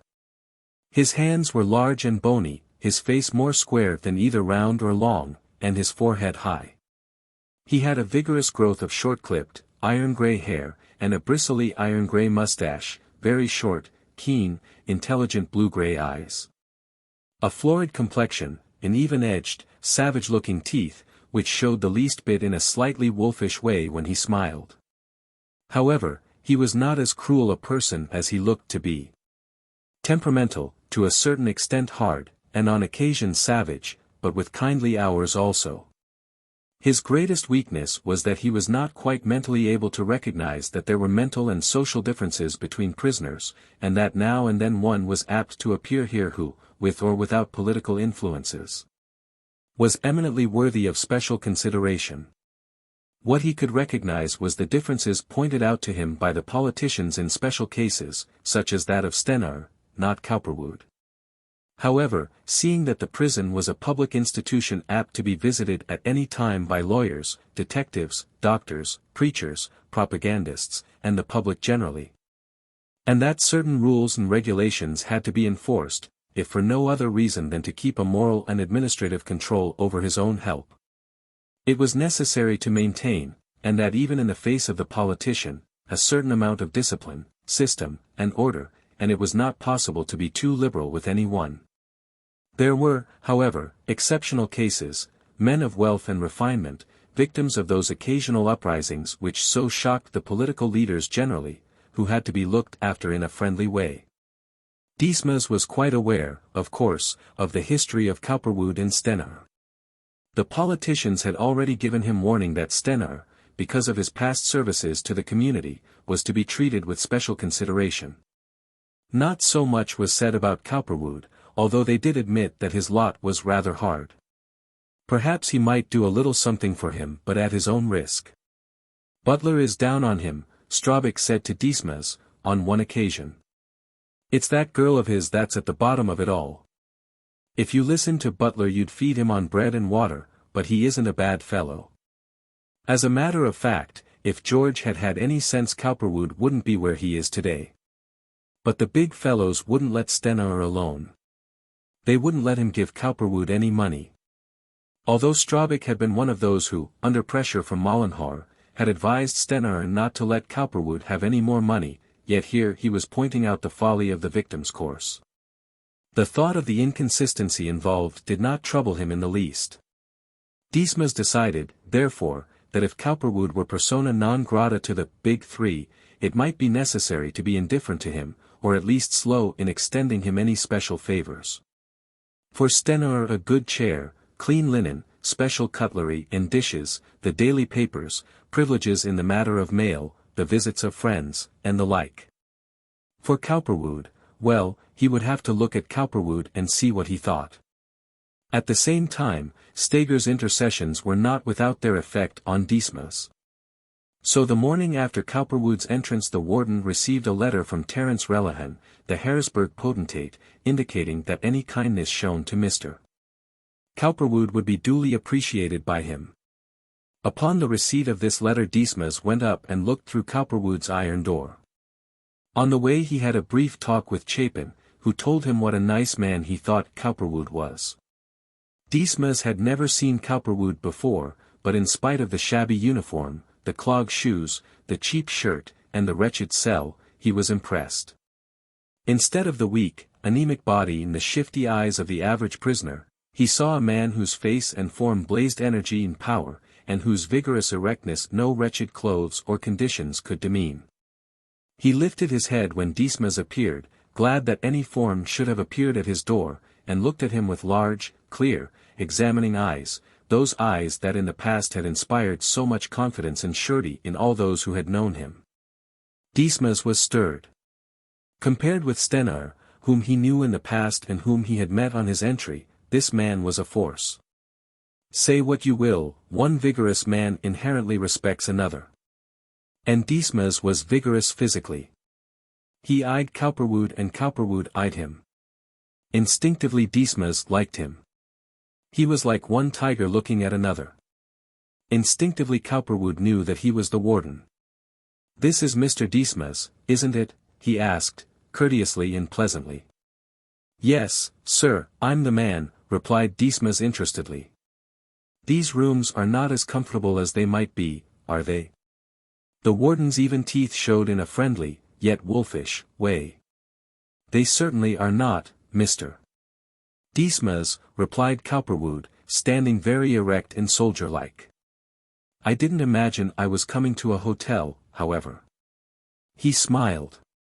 "There isn't anything special I can do for you, is there, Mr. Cowperwood?" began Dismas curiously, for he was moved by a thought that at some time or other a man such as this might be of service to him. "I've been talking to your lawyer." Cowperwood was intensely gratified by the Mr. So that was the way the wind was blowing. Well, then, within reason, things might not prove so bad here. He would see. He would sound this man out. "I don't want to be asking anything, warden, which you cannot reasonably give," he now returned politely. "But there are a few things, of course, that I would change if I could. I wish I might have sheets for my bed, and I could afford better underwear if you would let me wear it. This that I have on annoys me a great deal." "They're not the best wool, that's true enough," replied Dismas, solemnly. "They're made for the state out here in Pennsylvania somewhere. I suppose there's no objection to your wearing your own underwear if you want to. I'll see about that. And the sheets, too. We might let you use them if you have them. We'll have to go a little slow about this. There are a lot of people that take a special interest in showing the warden how to tend to his business." "I can readily understand that, warden," went on Cowperwood briskly, "and I'm certainly very much obliged to you. You may be sure that anything you do for me here will be appreciated, and not misused, and that I have friends on the outside who can reciprocate for me in the course of time." He talked slowly and emphatically, looking Dismas directly in the eye all of the time. Dismas was very much impressed. "That's all right," he said, now that he had gone so far as to be friendly. "I can't promise much. Prison rules are prison rules. But there are some things that can be done, because it's the rule to do them for other men when they behave themselves. You can have a better chair than that, if you want it, and something to read too. If you're in business yet, I wouldn't want to do anything to stop that. We can't have people running in and out of here every 15 minutes, and you can't turn a cell into a business office, that's not possible. It would break up the order of the place. Still, there's no reason why you shouldn't see some of your friends now and then. As for your mail, well, that will have to be opened in the ordinary way for the time being, anyhow. I'll have to see about that. I can't promise too much. You'll have to wait until you come out of this block and downstairs. Some of the cells have a yard there.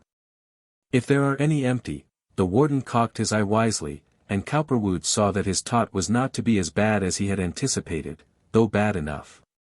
The warden spoke to him about the different trades he might follow, and asked him to think about the one he would prefer. You want to have something to keep your hands busy, whatever else you want. You'll find you'll need that. Everybody here wants to work after a time. I noticed that. Cowperwood understood and thanked Dismas profusely. The horror of idleness in silence and in a cell scarcely large enough to turn around and comfortably had already begun to creep over him, and the thought of being able to see Wingate and Stager frequently, and to have his mail reach him, after a time, untampered with, was a great relief. He was to have his own underwear, silk and wool, thank God, and perhaps they would let him take off these shoes after a while. With these modifications and a trade, and perhaps the little yard which Dismas had referred to, his life would be, if not ideal, at least tolerable. The prison was still a prison, but it looked as though it might not be so much of a terror to him as obviously it must be to many. During the 2 weeks in which Cowperwood was in the Manners squad, in care of Chapin, he learned nearly as much as he ever learned of the general nature of prison life. For this was not an ordinary penitentiary in the sense that the prison yard, the prison squad, the prison lock step, the prison dining room, and prison associated labor make the ordinary penitentiary. There was, for him and for most of those confined there, no general prison life whatsoever. The large majority were supposed to work silently in their cells at the particular tasks assigned them, and not to know anything of the remainder of the life which went on around them, the rule of this prison being solitary confinement. And few being permitted to work at the limited number of outside menial tasks provided. Indeed, as he sensed and as old Chapin soon informed him, not more than 75 of the 400 prisoners confined here were so employed, and not all of these regularly, cooking, gardening in season, milling, and general cleaning being the only avenues of escape from solitude. Even those who so worked were strictly forbidden to talk, and although they did not have to wear the objectionable hood when actually employed, they were supposed to wear it in going to and from their work. Cowperwood saw them occasionally tramping by his cell door, and it struck him as strange, uncanny, grim. He wished sincerely at times since old Chapin was so genial and talkative that he were to be under him permanently, but it was not to be. His 2 weeks soon passed, drearily enough in all conscience, but they passed, interlaced with his few commonplace tasks of bed-making, floor-sweeping, dressing, eating, undressing, rising at 5:30, and retiring at 9. Washing his several dishes after each meal, etc. He thought he would never get used to the food. Breakfast, as has been said, was at 6:30, and consisted of coarse black bread made of bran and some white flour, and served with black coffee. Dinner was at 11:30, and consisted of bean or vegetable soup, with some coarse meat in it, and the same bread. Supper was at 6, of tea and bread, very strong tea in the same bread, no butter, no milk, no sugar. Cowperwood did not smoke, so the small allowance of tobacco which was permitted was without value to him.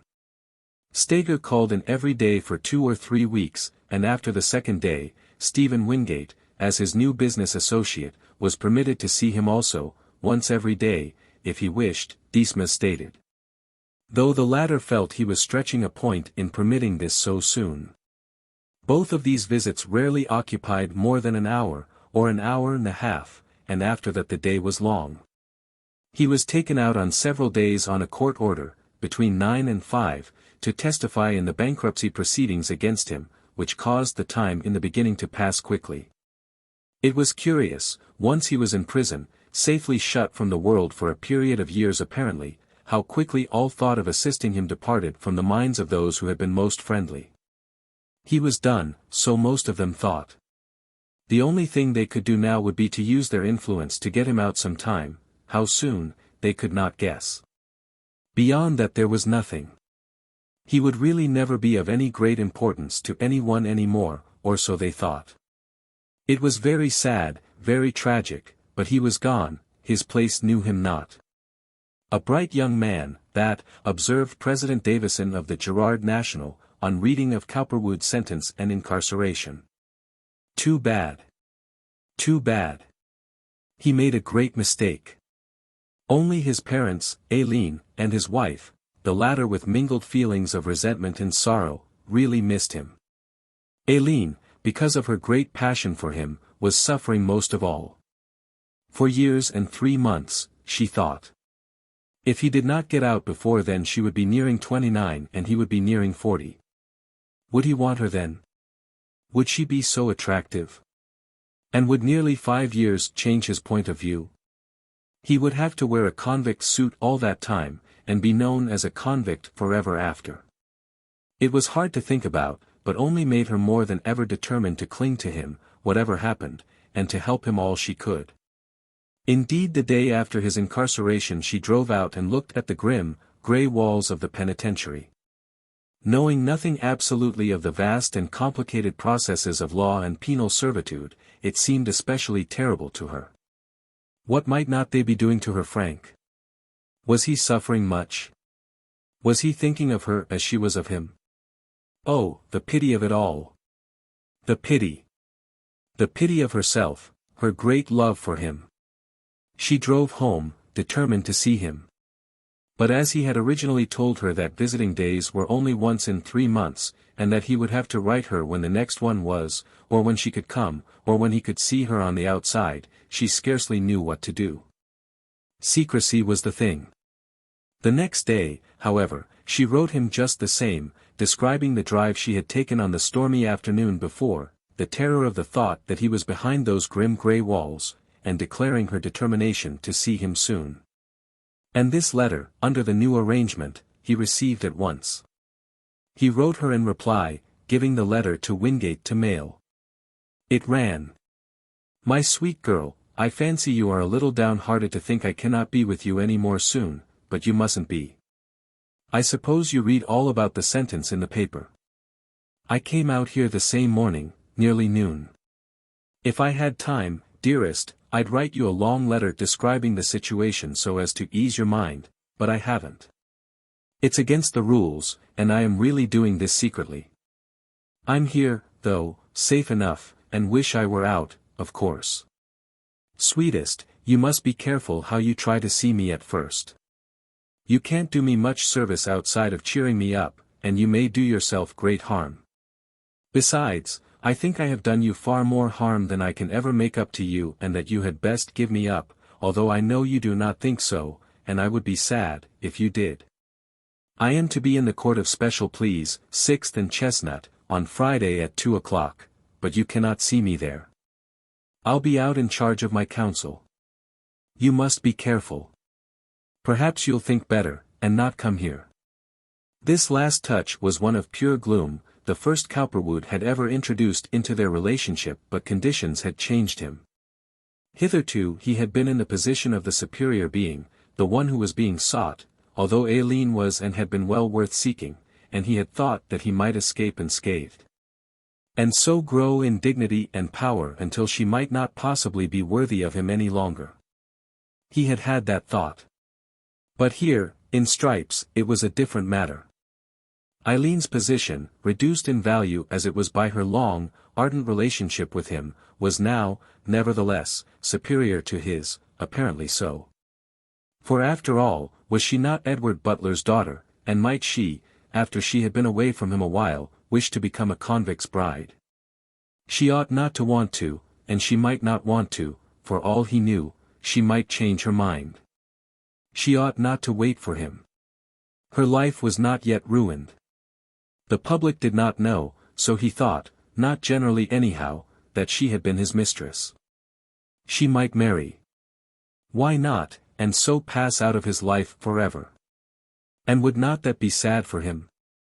And yet did he not owe it to her, to a sense of fair play in himself, to ask her to give him up, or at least think over the wisdom of doing so?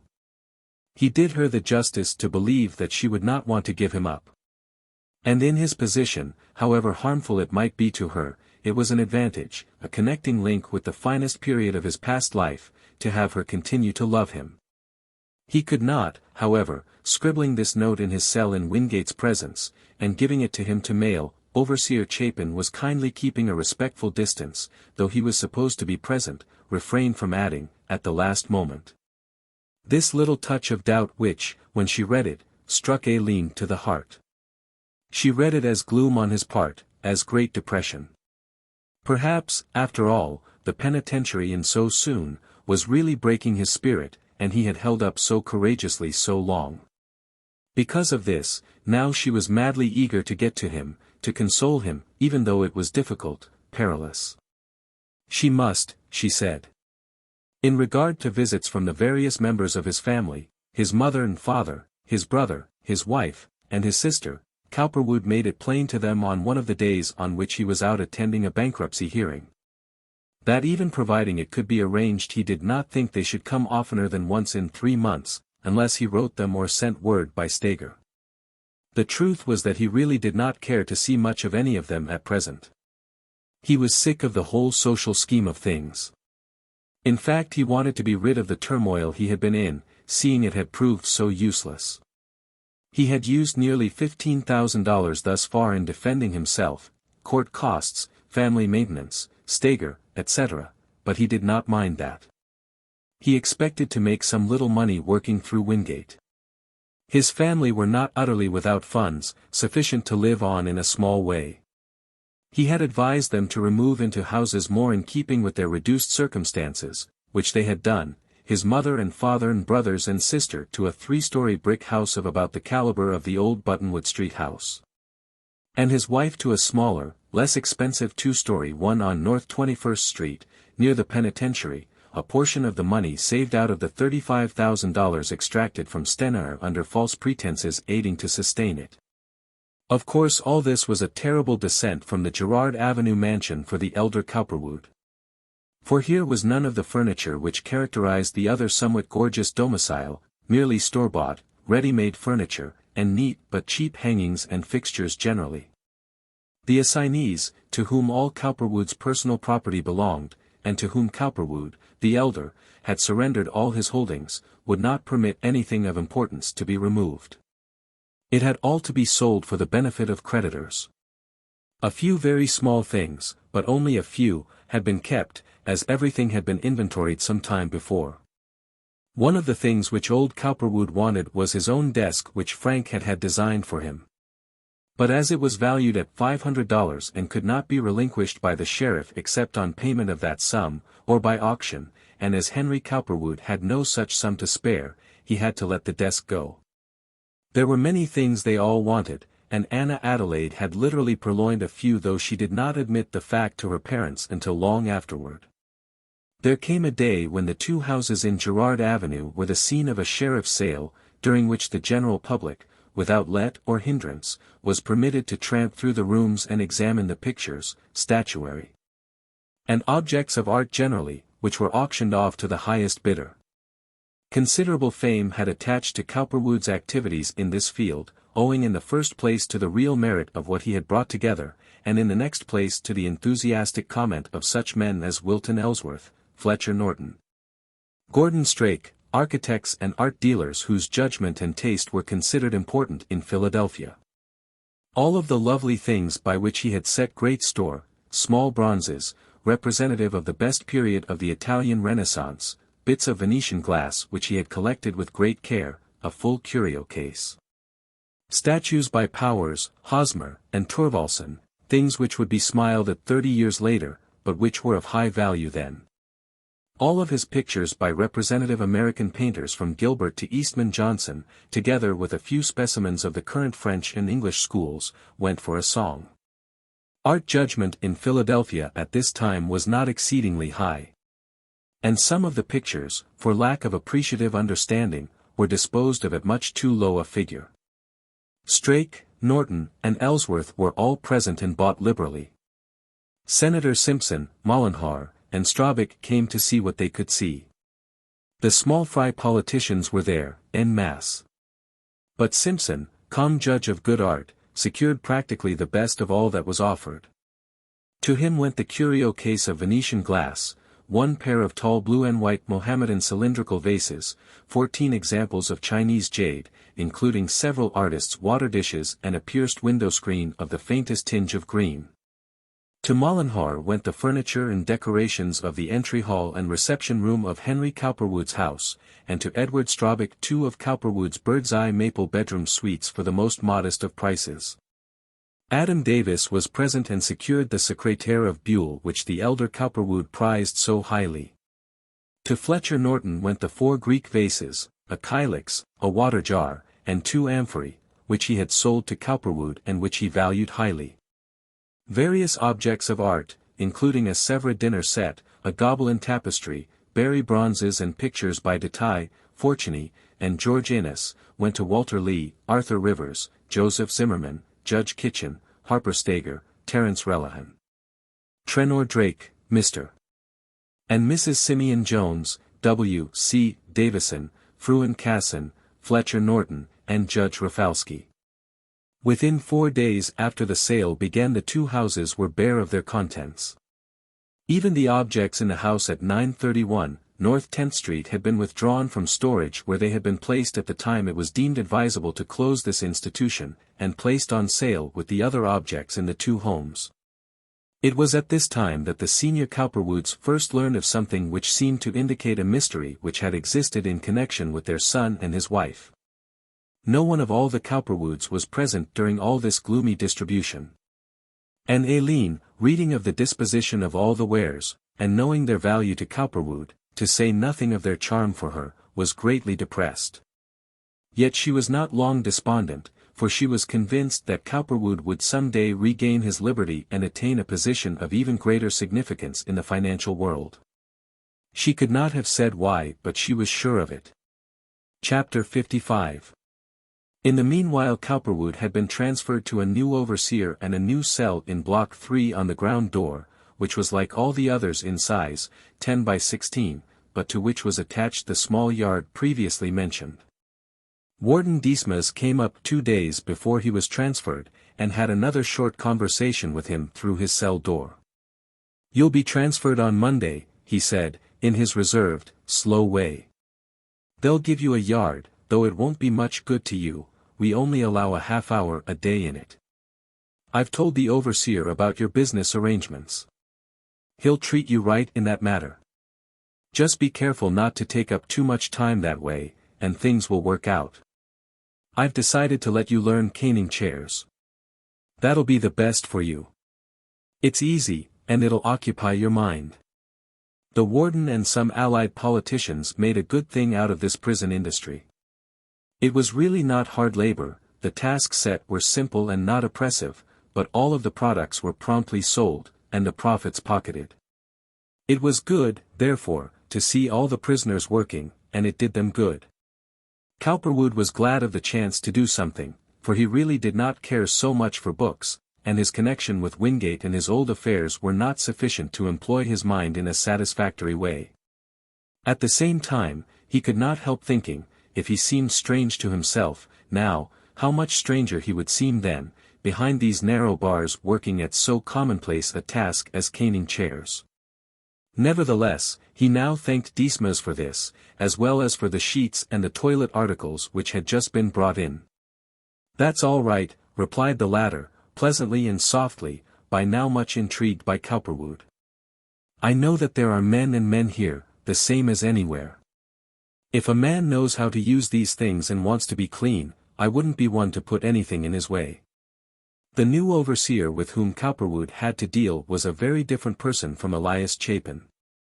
His name was Walter Bonhag, and he was not more than 37 years of age, a big, flabby sort of person with a crafty mind, whose principal object in life was to see that this prison situation as he found it should furnish him a better income than his normal salary provided. A close study of Bonhag would have seemed to indicate that he was a stool pigeon of Dismas, but this was really not true except in a limited way. Because Bonhag was shrewd and sycophantic, quick to see a point in his or anybody else's favor, Dismas instinctively realized that he was the kind of man who could be trusted to be lenient on order or suggestion. That is, if Dismas had the least interest in a prisoner he need scarcely say so much to Bonhag. He might merely suggest that this man was used to a different kind of life, or that, because of some past experience, it might go hard with him if he were handled roughly, and Bonhag would strain himself to be pleasant. The trouble was that to a shrewd man of any refinement his attentions were objectionable, being obviously offered for a purpose, and to a poor or ignorant man they were brutal and contemptuous. He had built up an extra income for himself inside the prison by selling the prisoners extra allowances of things which he secretly brought into the prison. It was strictly against the rules, in theory at least, to bring in anything which was not sold in the storeroom: tobacco, writing paper, pens, ink, whiskey, cigars, or delicacies of any kind. On the other hand, and excellently well for him, it was true that tobacco of an inferior grade was provided, as well as wretched pens, ink and paper, so that no self-respecting man, if he could help it, would endure them. Whiskey was not allowed at all, and delicacies were abhorred as indicating rank favoritism. Nevertheless, they were brought in. If a prisoner had the money and was willing to see that Bonhag secured something for his trouble, almost anything would be forthcoming.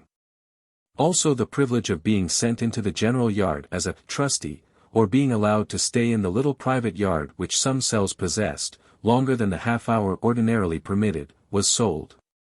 One of the things curiously enough at this time, which worked in Cowperwood's favor, was the fact that Bonhag was friendly with the overseer who had Stenaer in charge, and Stenaer, because of his political friends, was being liberally treated. And Bonhag knew of this.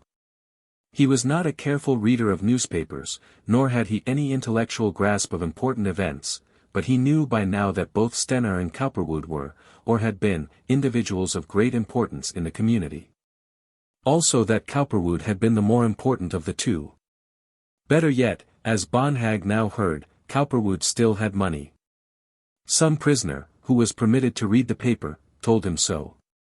And so, entirely aside from Warden Dismas's recommendation, which was given in a very quiet, non-committal way, Bonhag was interested to see what he could do for Cowperwood for a price. The day Cowperwood was installed in his new cell, Bonhag lolled up to the door, which was open, and said, in a semi-patronizing way, "Got all your things over yet?" It was his business to lock the door once Cowperwood was inside it. "Yes, sir," replied Cowperwood, who had been shrewd enough to get the new overseer's name from Chapin. "This is Mr. Bonhag, I presume?" "That's me," replied Bonhag, not a little flattered by the recognition, but still purely interested by the practical side of this encounter. He was anxious to study Cowperwood, to see what type of man he was. "You'll find it a little different down here from up there," observed Bonhag. "It ain't so stuffy. These doors out in the yards make a difference." "Oh, yes," said Cowperwood, observantly and shrewdly, "that is the yard Mr. Dismas spoke of." At the mention of the magic name, if Bonhag had been a horse, his ears would have been seen to lift. For, of course, if Cowperwood was so friendly with Dismas that the latter had described to him the type of cell he was to have beforehand, it behooved Bonhag to be especially careful. "Yes, that's it, but it ain't much," he observed. "They only allow a half-hour a day in it. Still it would be all right if a person could stay out there longer." This was his first hint at graft, favoritism, and Cowperwood distinctly caught the sound of it in his voice. "That's too bad," he said. "I don't suppose good conduct helps a person to get more." He waited to hear a reply, but instead Bonhag continued with, "I'd better teach you your new trade now. You've got to learn to cane chairs, so the warden says. If you want, we can begin right away." But without waiting for Cowperwood to acquiesce, he went off, returning after a time with 3 unvarnished frames of chairs and a bundle of cane strips or withes, which he deposited on the floor. Having so done, and with a flourish, he now continued, "Now I'll show you if you'll watch me," and he began showing Cowperwood how the strips were to be laced through the apertures on either side, cut, and fastened with little hickory pegs. This done, he brought a forcing awl, a small hammer, a box of pegs, and a pair of clippers. After several brief demonstrations with different strips, as to how the geometric forms were designed, he allowed Cowperwood to take the matter in hand, watching over his shoulder. The financier, quick at anything, manual or mental, went at it in his customary energetic fashion, and in 5 minutes demonstrated to Bonhag that, barring skill and speed, which could only come with practice, he could do it as well as another.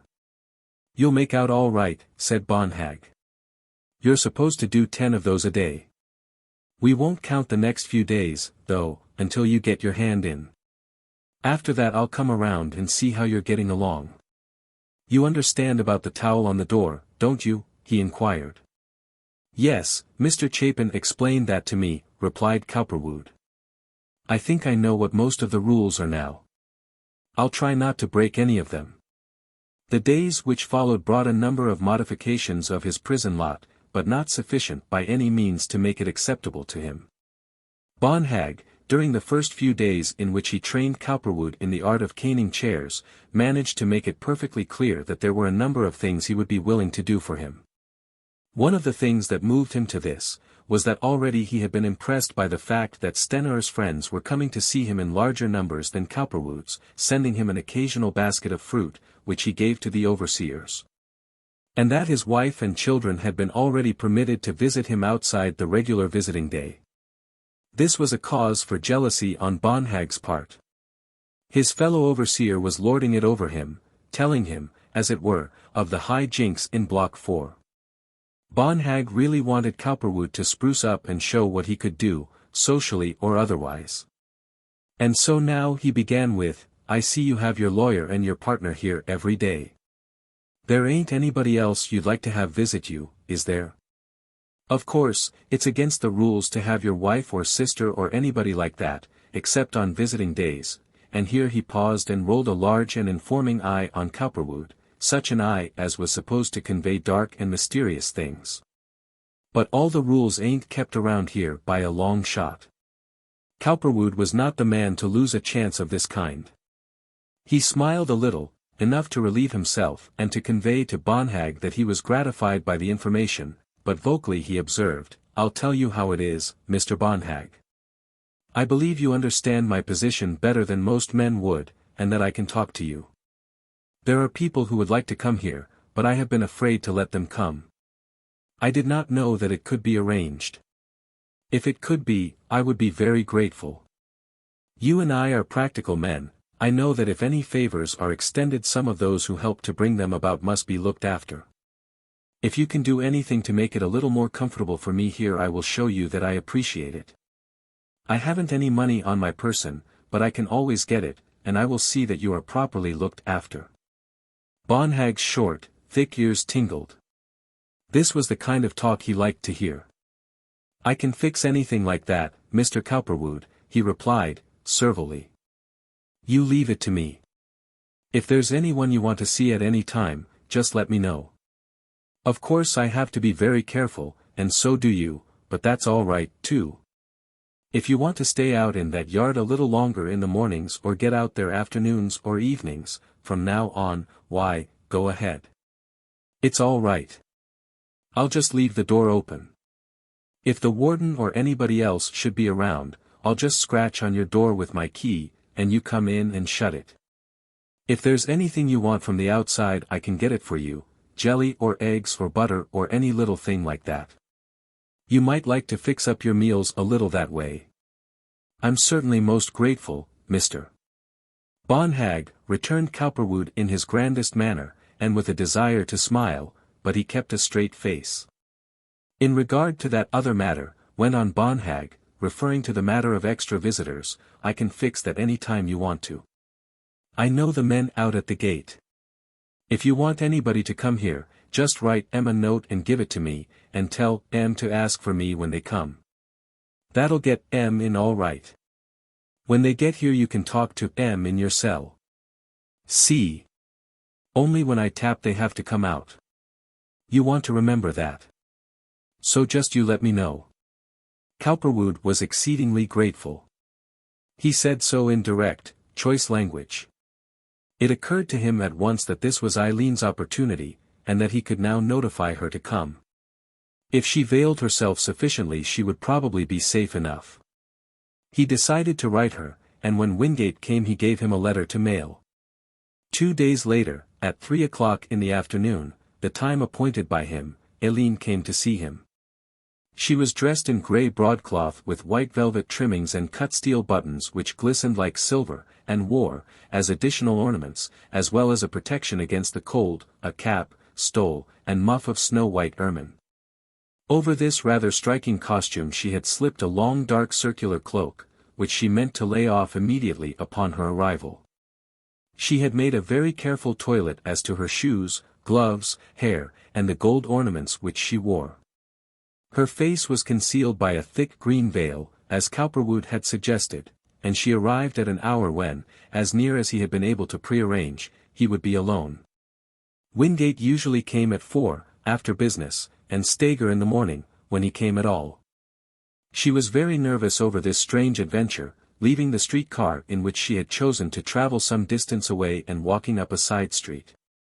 The cold weather and the grey walls under a grey sky gave her a sense of defeat, but she had worked very hard to look nice in order to cheer her lover up. She knew how readily he responded to the influence of her beauty when properly displayed. Cowperwood, in view of her coming, had made his cell as acceptable as possible. It was clean, because he had swept it himself and made his own bed, and besides he had shaved and combed his hair, and otherwise put himself to rights. The cane chairs on which he was working had been put in the corner at the end of the bed. His few dishes were washed and hung up, and his clogs brushed with a brush which he now kept for the purpose. Never before, he thought to himself, with a peculiar feeling of artistic degradation, had Aileen seen him like this. She had always admired his good taste in clothes, and the way he carried himself in them. And now she was to see him in garments which no dignity of body could make presentable. Only a stoic sense of his own soul dignity aided him here. After all, as he now thought, he was Frank Cowperwood, and that was something, whatever he wore. And Aileen knew it.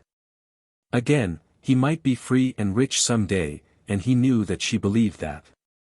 Best of all, his looks under these or any other circumstances, as he knew, would make no difference to Aileen. She would only love him the more. It was her ardent sympathy that he was afraid of. He was so glad that Bonhag had suggested that she might enter the cell, for it would be a grim procedure talking to her through a barred door. When Aileen arrived she asked for Mr. Bonhag, and was permitted to go to the central rotunda, where he was sent for. When he came she murmured, "I wish to see Mr. Cowperwood, if you please," and he exclaimed, "Oh, yes, just come with me."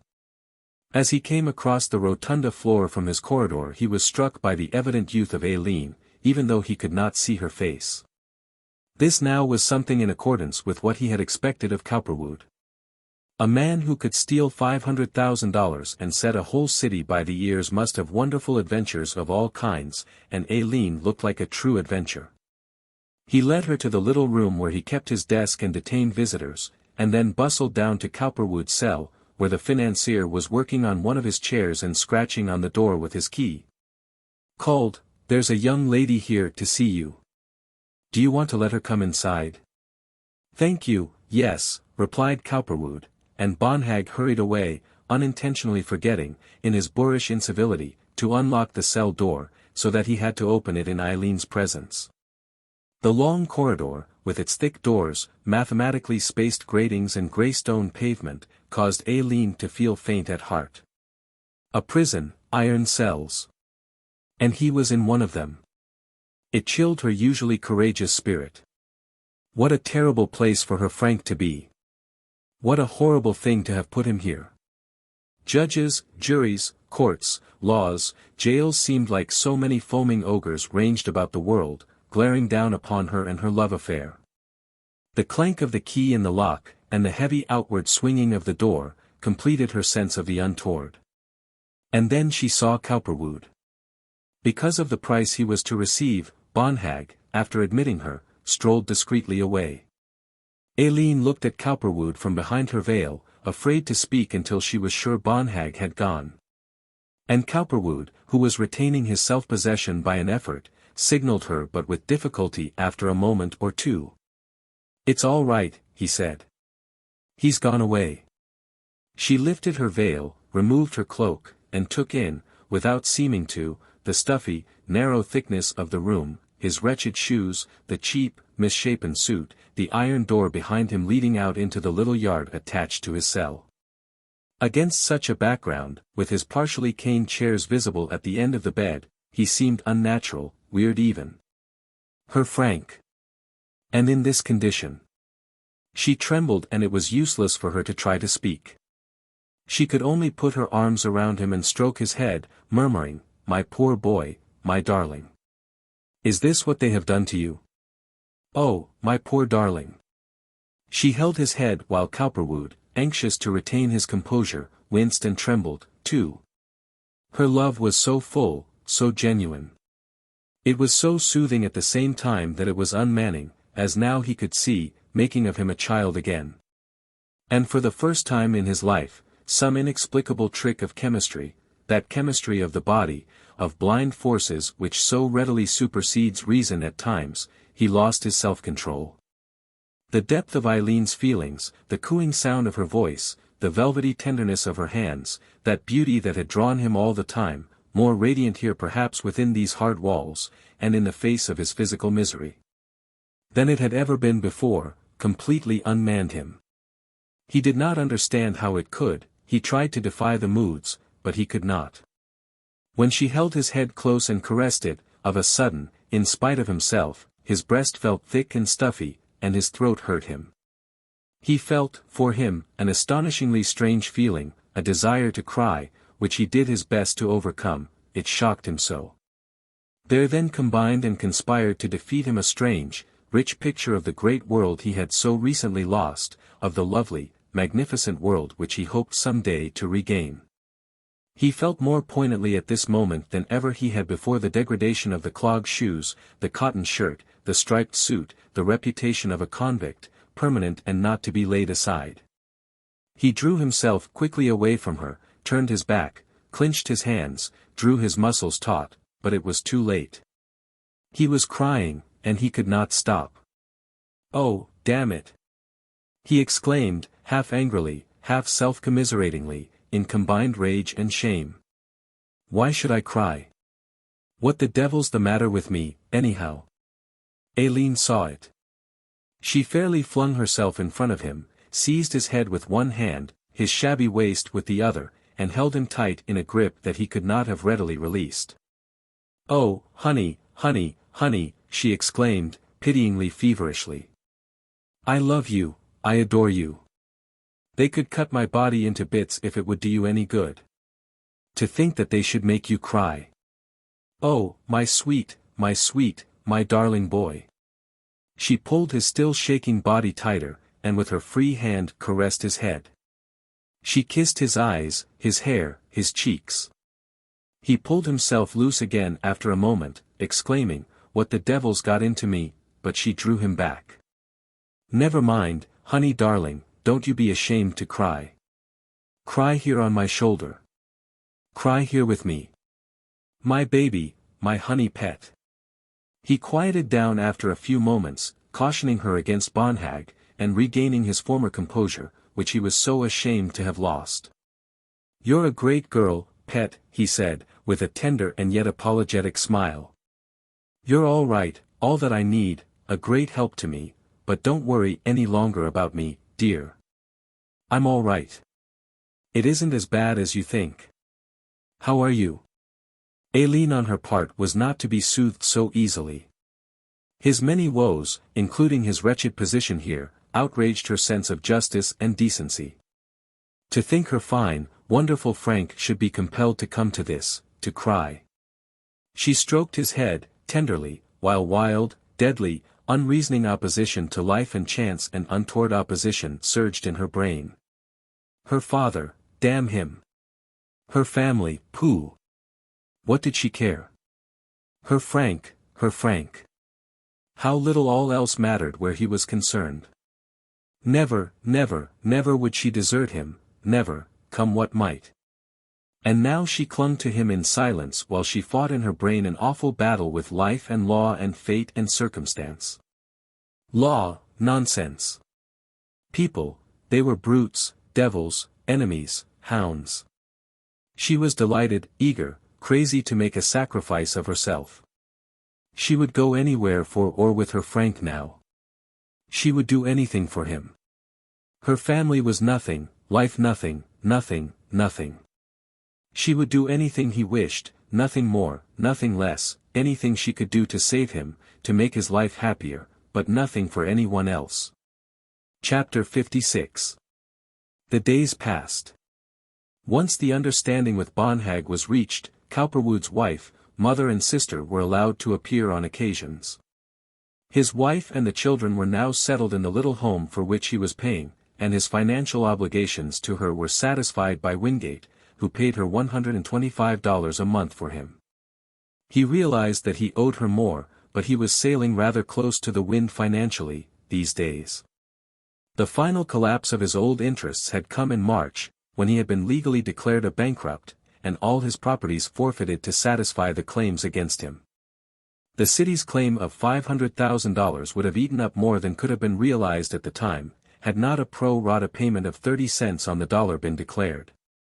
Even then the city never received its due, for by some hocus pocus it was declared to have forfeited its rights. Its claims had not been made at the proper time in the proper way. This left larger portions of real money for the others. Fortunately by now Cowperwood had begun to see that by a little experimenting his business relations with Wingate were likely to prove profitable. The broker had made it clear that he intended to be perfectly straight with him. He had employed Cowperwood's two brothers, at very moderate salaries, one to take care of the books and look after the office, and the other to act on change with him, for their seats in that organization had never been sold. And also, by considerable effort, he had succeeded in securing Cowperwood, Sr., a place as a clerk in a bank. For the latter, since the day of his resignation from the Third National had been in a deep, sad quandary as to what further to do with his life. His son's disgrace. The horror of his trial and incarceration. Since the day of Frank's indictment and more so, since his sentence and commitment to the Eastern Penitentiary, he was as one who walked in a dream. That trial. That charge against Frank. His own son, a convict in stripes, and after he and Frank had walked so proudly in the front rank of the successful and respected here. Like so many others in his hour of distress, he had taken to reading the Bible, looking into its pages for something of that mind consolation that always, from youth up, although rather casually in these latter years, he had imagined was to be found there. The Psalms, Isaiah, the Book of Job, Ecclesiastes. And for the most part, because of the fraying nature of his present ills, not finding it. But day after day secreting himself in his room, a little hall-bedroom office in his newest home, where to his wife, he pretended that he had some commercial matters wherewith he was still concerned, and once inside, the door locked. Sitting and brooding on all that had befallen him, his losses. His good name. Or, after months of this, and because of the new position secured for him by Wingate, a bookkeeping job in one of the outlying banks, slipping away early in the morning, and returning late at night. His mind a gloomy epitome of all that had been or yet might be. To see him bustling off from his new but very much reduced home at 7:30 in the morning in order to reach the small bank, which was some distance away and not accessible by streetcar line, was one of those pathetic sights which the fortunes of trade so frequently offer. He carried his lunch in a small box because it was inconvenient to return home in the time allotted for this purpose, and because his new salary did not permit the extravagance of a purchased one. It was his one ambition now to eke out a respectable but unseen existence until he should die, which he hoped would not be long. He was a pathetic figure with his thin legs and body, his grey hair, and his snow-white side whiskers. He was very lean and angular, and, when confronted by a difficult problem, a little uncertain or vague in his mind. An old habit which had grown on him in the years of his prosperity of putting his hand to his mouth and of opening his eyes in an assumption of surprise, which had no basis in fact, now grew upon him. He really degenerated, although he did not know it, into a mere automaton. Life strews its shores with such interesting and pathetic wrecks. One of the things that caused Cowperwood no little thought at this time, and especially in view of his present extreme indifference to her, was how he would bring up this matter of his indifference to his wife and his desire to end their relationship. Yet apart from the brutality of the plain truth, he saw no way. As he could plainly see, she was now persisting in her pretense of devotion, uncolored, apparently, by any suspicion of what had happened. Yet since his trial and conviction, she had been hearing from one source and another that he was still intimate with Aileen, and it was only her thought of his concurrent woes, and the fact that he might possibly be spared to a successful financial life, that now deterred her from speaking. He was shut up in a cell, she said to herself, and she was really very sorry for him, but she did not love him as she once had. He was really too deserving of reproach for his general unseemly conduct, and no doubt this was what was intended, as well as being enforced, by the governing power of the world. One can imagine how much such an attitude as this would appeal to Cowperwood, once he had detected it. By a dozen little signs, in spite of the fact that she brought him delicacies, and commiserated on his fate, he could see that she felt not only sad, but reproachful. And if there was one thing that Cowperwood objected to at all times, it was the moral as well as the funereal air. Contrasted with the cheerful combative hopefulness and enthusiasm of Aileen, the wearied uncertainty of Mrs. Cowperwood was, to say the least, a little tame. Aileen, after her first burst of rage over his fate, which really did not develop any tears on her part, was apparently convinced that he would get out and be very successful again.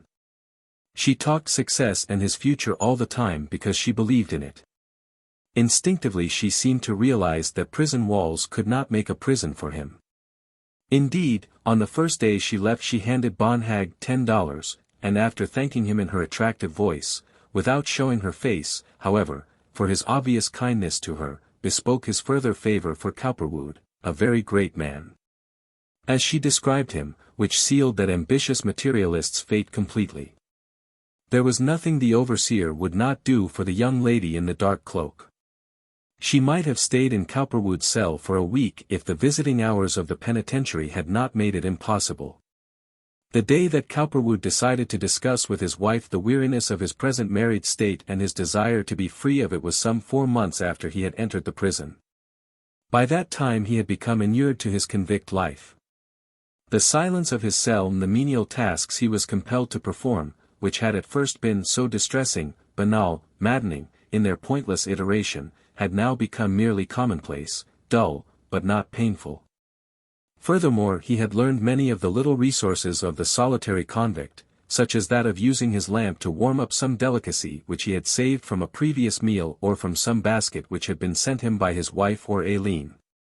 He had partially gotten rid of the sickening odor of his cell by persuading Bonhag to bring him small packages of lime, which he used with great freedom. Also he succeeded in defeating some of the more venturesome rats with traps. And with Bonhag's permission, after his cell door had been properly locked at night, and sealed with the outer wooden door, he would take his chair, if it were not too cold, out into the little backyard of his cell and look at the sky, where, when the nights were clear, the stars were to be seen. He had never taken any interest in astronomy as a scientific study, but now the Pleiades, the belt of Orion, the Big Dipper and the North Star, to which one of its lines pointed, caught his attention, almost his fancy. He wondered why the stars of the belt of Orion came to assume the peculiar mathematical relation to each other which they held, as far as distance and arrangement were concerned, and whether that could possibly have any intellectual significance. The nebulous conglomeration of the suns and Pleiades suggested a soundless depth of space, and he thought of the earth floating like a little ball in immeasurable reaches of ether. His own life appeared very trivial in view of these things, and he found himself asking whether it was all really of any significance or importance. He shook these moods off with ease, however, for the man was possessed of a sense of grandeur, largely in relation to himself and his affairs, and his temperament was essentially material and vital. Something kept telling him that whatever his present state he must yet grow to be a significant personage, one whose fame would be heralded the world over, who must try. It was not given all men to see far or to do brilliantly.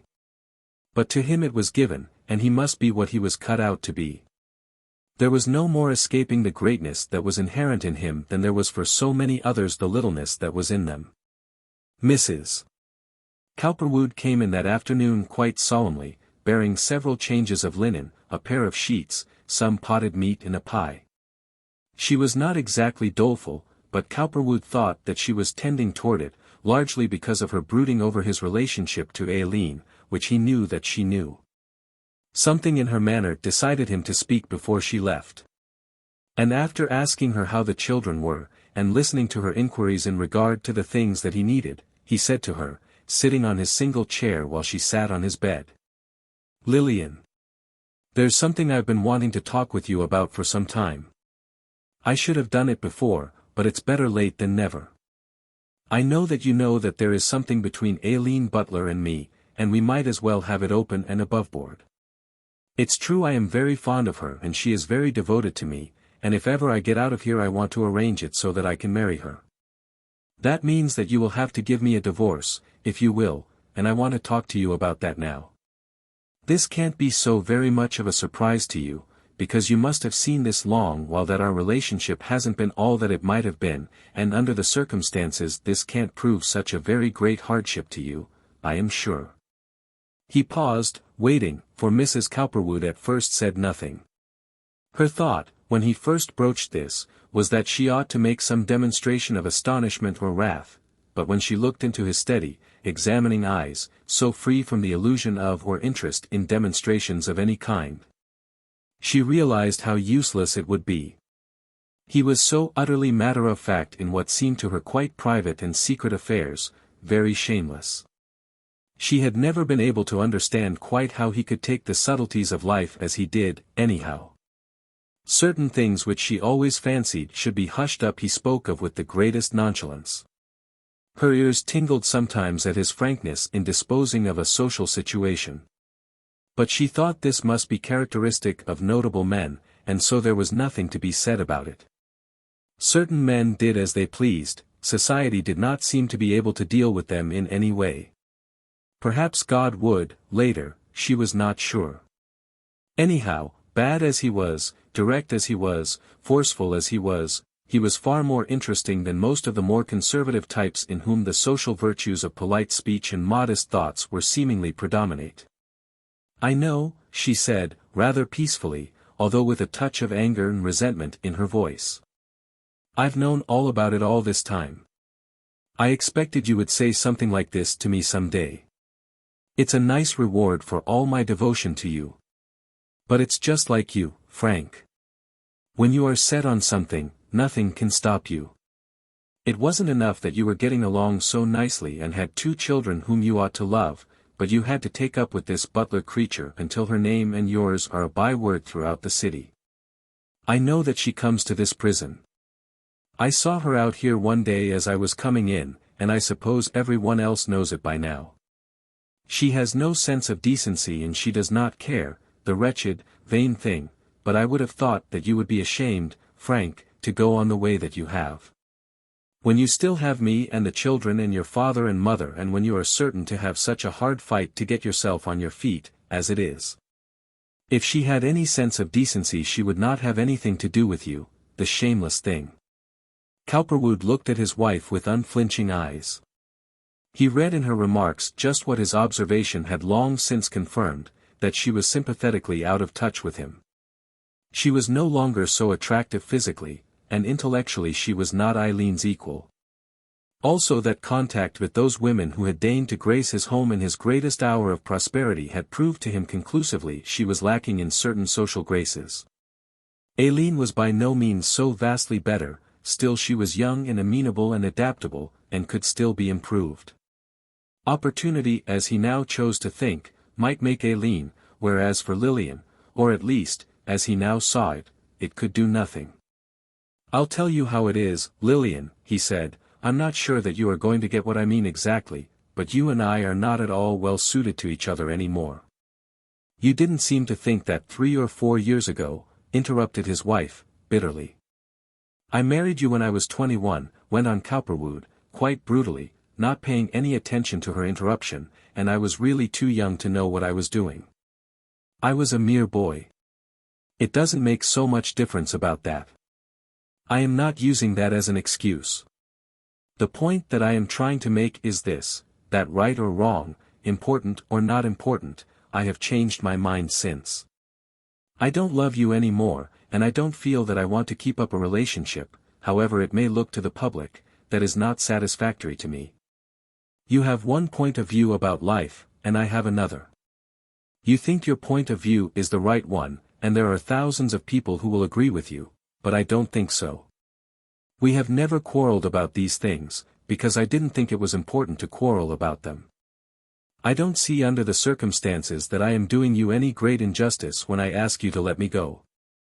I don't intend to desert you or the children. You will get a good living income from me as long as I have the money to give it to you, but I want my personal freedom when I come out of here, if ever I do, and I want you to let me have it. The money that you had and a great deal more, once I am out of here, you will get back when I am on my feet again. But not if you oppose me, only if you help me. I want, and intend to help you always, but in my way. He smoothed the leg of his prison trousers in a thoughtful way, and plucked at the sleeve of his coat.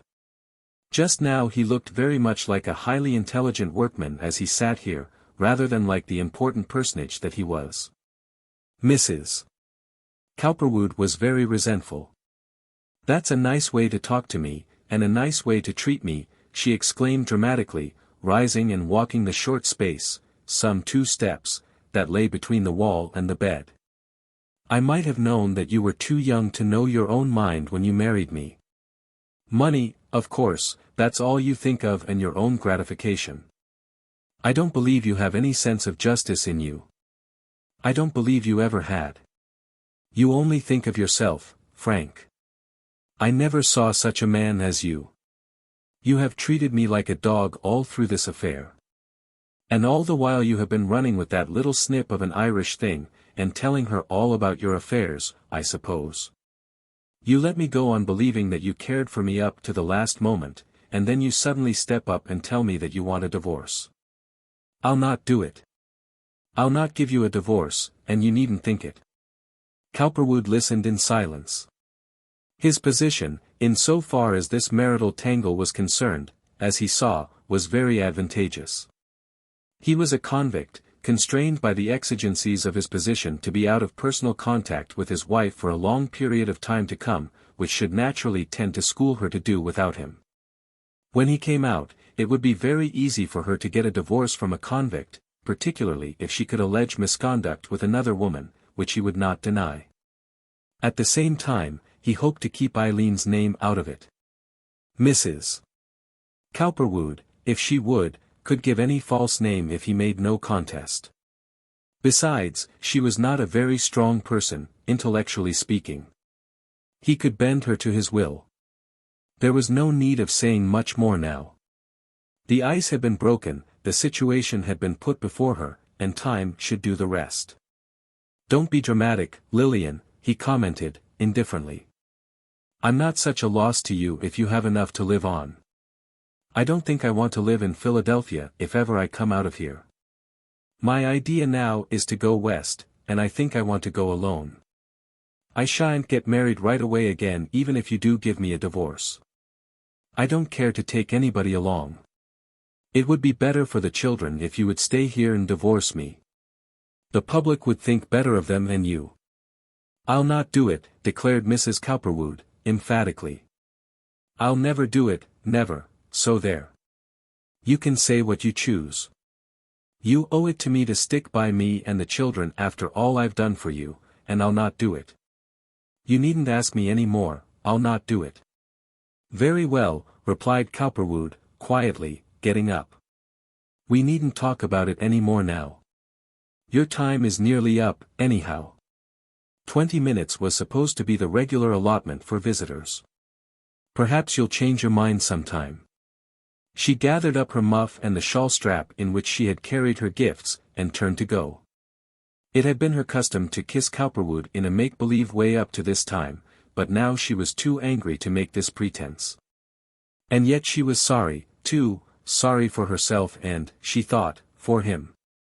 "Frank," she declared, dramatically, at the last moment, "I never saw such a man as you. I don't believe you have any heart. You're not worthy of a good wife. You're worthy of just such a woman as you're getting. The idea." Suddenly tears came to her eyes, and she flounced scornfully and yet sorrowfully out. Cowperwood stood there. At least there would be no more useless kissing between them, he congratulated himself. It was hard in a way, but purely from an emotional point of view. He was not doing her any essential injustice, he reasoned, not an economic one, which was the important thing. She was angry today, but she would get over it, and in time might come to see his point of view. Who could tell? At any rate he had made it plain to her what he intended to do, and that was something as he saw it. He reminded one of nothing so much, as he stood there, as of a young chicken picking its way out of the shell of an old estate. Although he was in a cell of a penitentiary, with nearly 4 years more to serve, yet obviously he felt, within himself, that the whole world was still before him. He could go west if he could not re-establish himself in Philadelphia. But he must stay here long enough to win the approval of those who had known him formerly, to obtain, as it were, a letter of credit which he could carry to other parts. Hard words break no bones, he said to himself, as his wife went out. A man's never done till he's done. I'll show some of these people yet. Of Bonhag, who came to close the cell door, he asked whether it was going to rain, it looked so dark in the hall. It's sure to before night, replied Bonhag, who was always wondering over Cowperwood's tangled affairs as he heard them retailed here and there. Chapter 57. The time that Cowperwood spent in the Eastern Penitentiary of Pennsylvania was exactly 13 months from the day of his entry to his discharge. The influences which brought about this result were partly of his willing, and partly not. For one thing, some 6 months after his incarceration, Edward Malia Butler died, expired sitting in his chair in his private office at his home. The conduct of Aileen had been a great strain on him. From the time Cowperwood had been sentenced, and more particularly after the time he had cried on Aileen's shoulder in prison, she had turned on her father in an almost brutal way. Her attitude, unnatural for a child, was quite explicable as that of a tortured sweetheart. Cowperwood had told her that he thought Butler was using his influence to withhold a pardon for him, even though one were granted to Stener, whose life in prison he had been following with considerable interest. And this had enraged her beyond measure. She lost no chance of being practically insulting to her father, ignoring him on every occasion, refusing as often as possible to eat at the same table, and when she did, sitting next her mother in the place of Nora, with whom she managed to exchange. She refused to sing or play any more when he was present, and persistently ignored the large number of young political aspirants who came to the house, and whose presence in a way had been encouraged for her benefit. Old Butler realized, of course, what it was all about. He said nothing. He could not placate her. Her mother and brothers did not understand it at all at first. Mrs. Butler never understood. But not long after Cowperwood's incarceration Callum and Owen became aware of what the trouble was. Once, when Owen was coming away from a reception at one of the houses where his growing financial importance made him welcome, he heard one of 2 men whom he knew casually, say to the other, as they stood at the door adjusting their coats. "You saw where this fellow Cowperwood got 4 years, didn't you?" "Yes," replied the other. "A clever devil that, wasn't he? I knew that girl he was in with, too, you know who I mean. Miss Butler, wasn't that her name?" Owen was not sure that he had heard right. He did not get the connection until the other guest, opening the door and stepping out, remarked, "Well, old Butler got even, apparently. They say he sent him up." Owen's brow clouded. A hard, contentious look came into his eyes. He had much of his father's force. What in the devil were they talking about? What Miss Butler did they have in mind? Could this be Aileen or Nora, and how could Cowperwood come to be in with either of them? It could not possibly be Nora, he reflected. She was very much infatuated with a young man whom he knew, and was going to marry him. Aileen had been most friendly with the Cowperwoods, and had often spoken well of the Financier. Could it be she? He could not believe it. He thought once of overtaking the 2 acquaintances and demanding to know what they meant, but when he came out on the step they were already some distance down the street and in the opposite direction from that in which he wished to go. He decided to ask his father about this. On demand, old Butler confessed at once, but insisted that his son keep silent about it. "I wish I'd have known," said Owen, grimly. I'd have shot the dirty dog. Acie, said Butler. Your own life's worth more than his, and ye'd only be draggin' the rest of your family in the dirt with him. He's had somethin' to pay him for his dirty trick, and he'll have more. Just ye say nothin' to no one. Wait. He'll be wantin' to get out in a year or two. Say nothin' to her, ate her. Talkin' won't help there. She'll come to her senses when he's been away long enough, I'm thinkin'. Owen had tried to be civil to his sister after that, but since he was a stickler for social perfection and advancement, and so eager to get up in the world himself, he could not understand how she could possibly have done any such thing. He resented bitterly the stumbling block she had put in his path. Now, among other things, his enemies would have this to throw in his face if they wanted to, and they would want to, trust life for that. Callum reached his knowledge of the matter in quite another manner, but at about the same time. He was a member of an athletic club which had an attractive building in the city, and a fine country club, where he went occasionally to enjoy the swimming pool and the Turkish bath connected with it.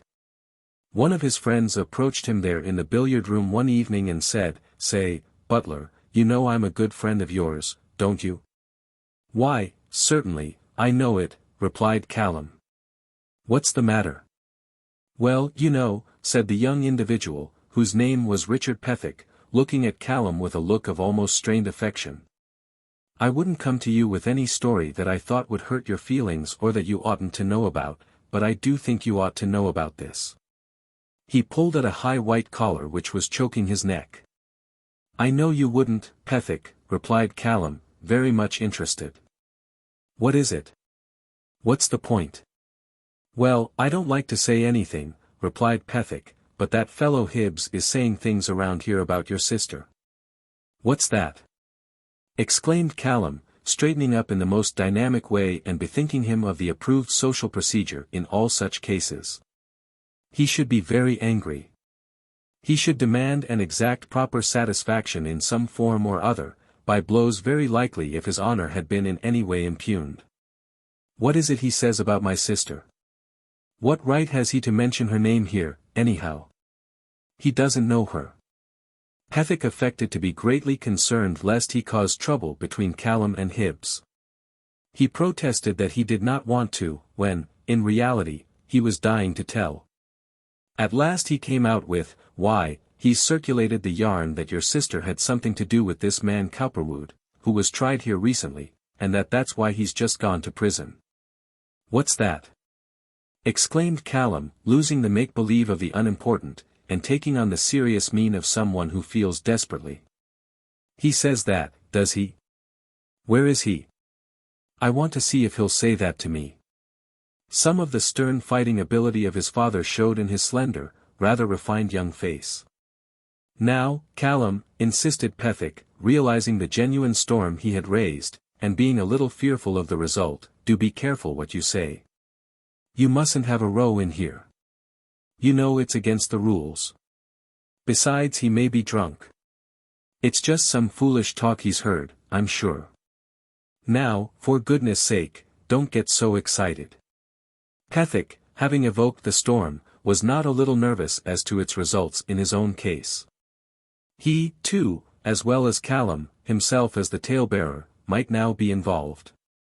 But Callum by now was not so easily restrained. His face was quite pale, and he was moving toward the Old English grill room, where Hibbs happened to be, consuming a brandy and soda with a friend of about his own age. Callum entered and called him. "Oh, Hibbs," he said. Hibbs, hearing his voice and seeing him in the door, arose and came over. He was an interesting youth of the collegiate type, educated at Princeton. He had heard the rumor concerning LIII from various sources, other members of the club, for one, and had ventured to repeat it in Pethick's presence. "What's that you were just saying about my sister?" asked Callum, grimly, looking Hibbs in the eye. "Why, hesitated Hibbs, who sensed trouble and was eager to avoid it. He was not exceptionally brave and looked it. His hair was straw-colored, his eyes blue, and his cheeks pink. "Why, nothing in particular. Who said I was talking about her?" He looked at Pethick, whom he knew to be the talebearer, and the latter exclaimed, excitedly. "Now don't you try to deny it, Hibbs. You know I heard you."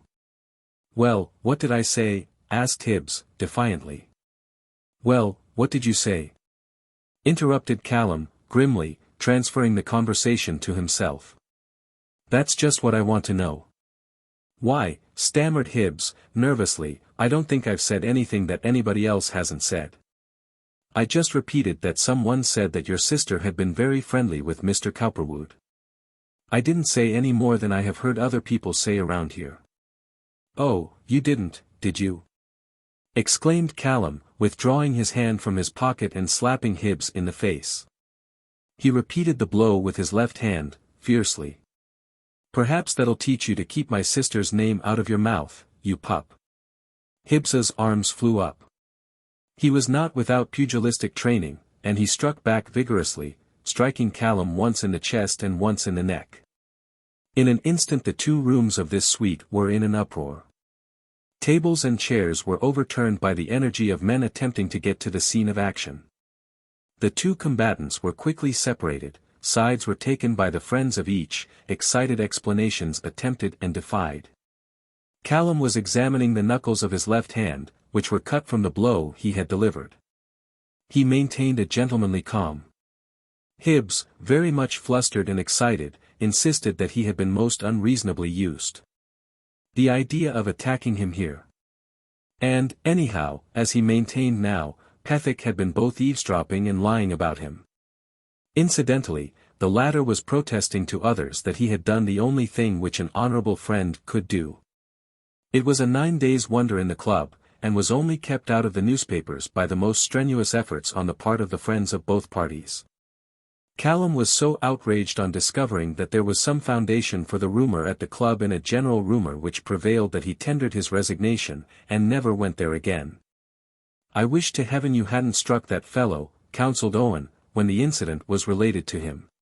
"It will only make more talk. She ought to leave this place, but she won't. She's struck on that fellow yet, and we can't tell Nora and Mother. We will never hear the last of this, you and I, believe me." "Damn it, she ought to be made to go," exclaimed Callum. "Well, she won't," replied Owen. "Father has tried making her, and she won't go. Just let things stand. He's in the penitentiary now, and that's probably the end of him. The public seem to think that father put him there, and that's something. Maybe we can persuade her to go after a while. I wish to God we had never had sight of that fellow. If ever he comes out, I've a good notion to kill him." "Oh, I wouldn't do anything like that," replied Callum. "It's useless. It would only stir things up afresh.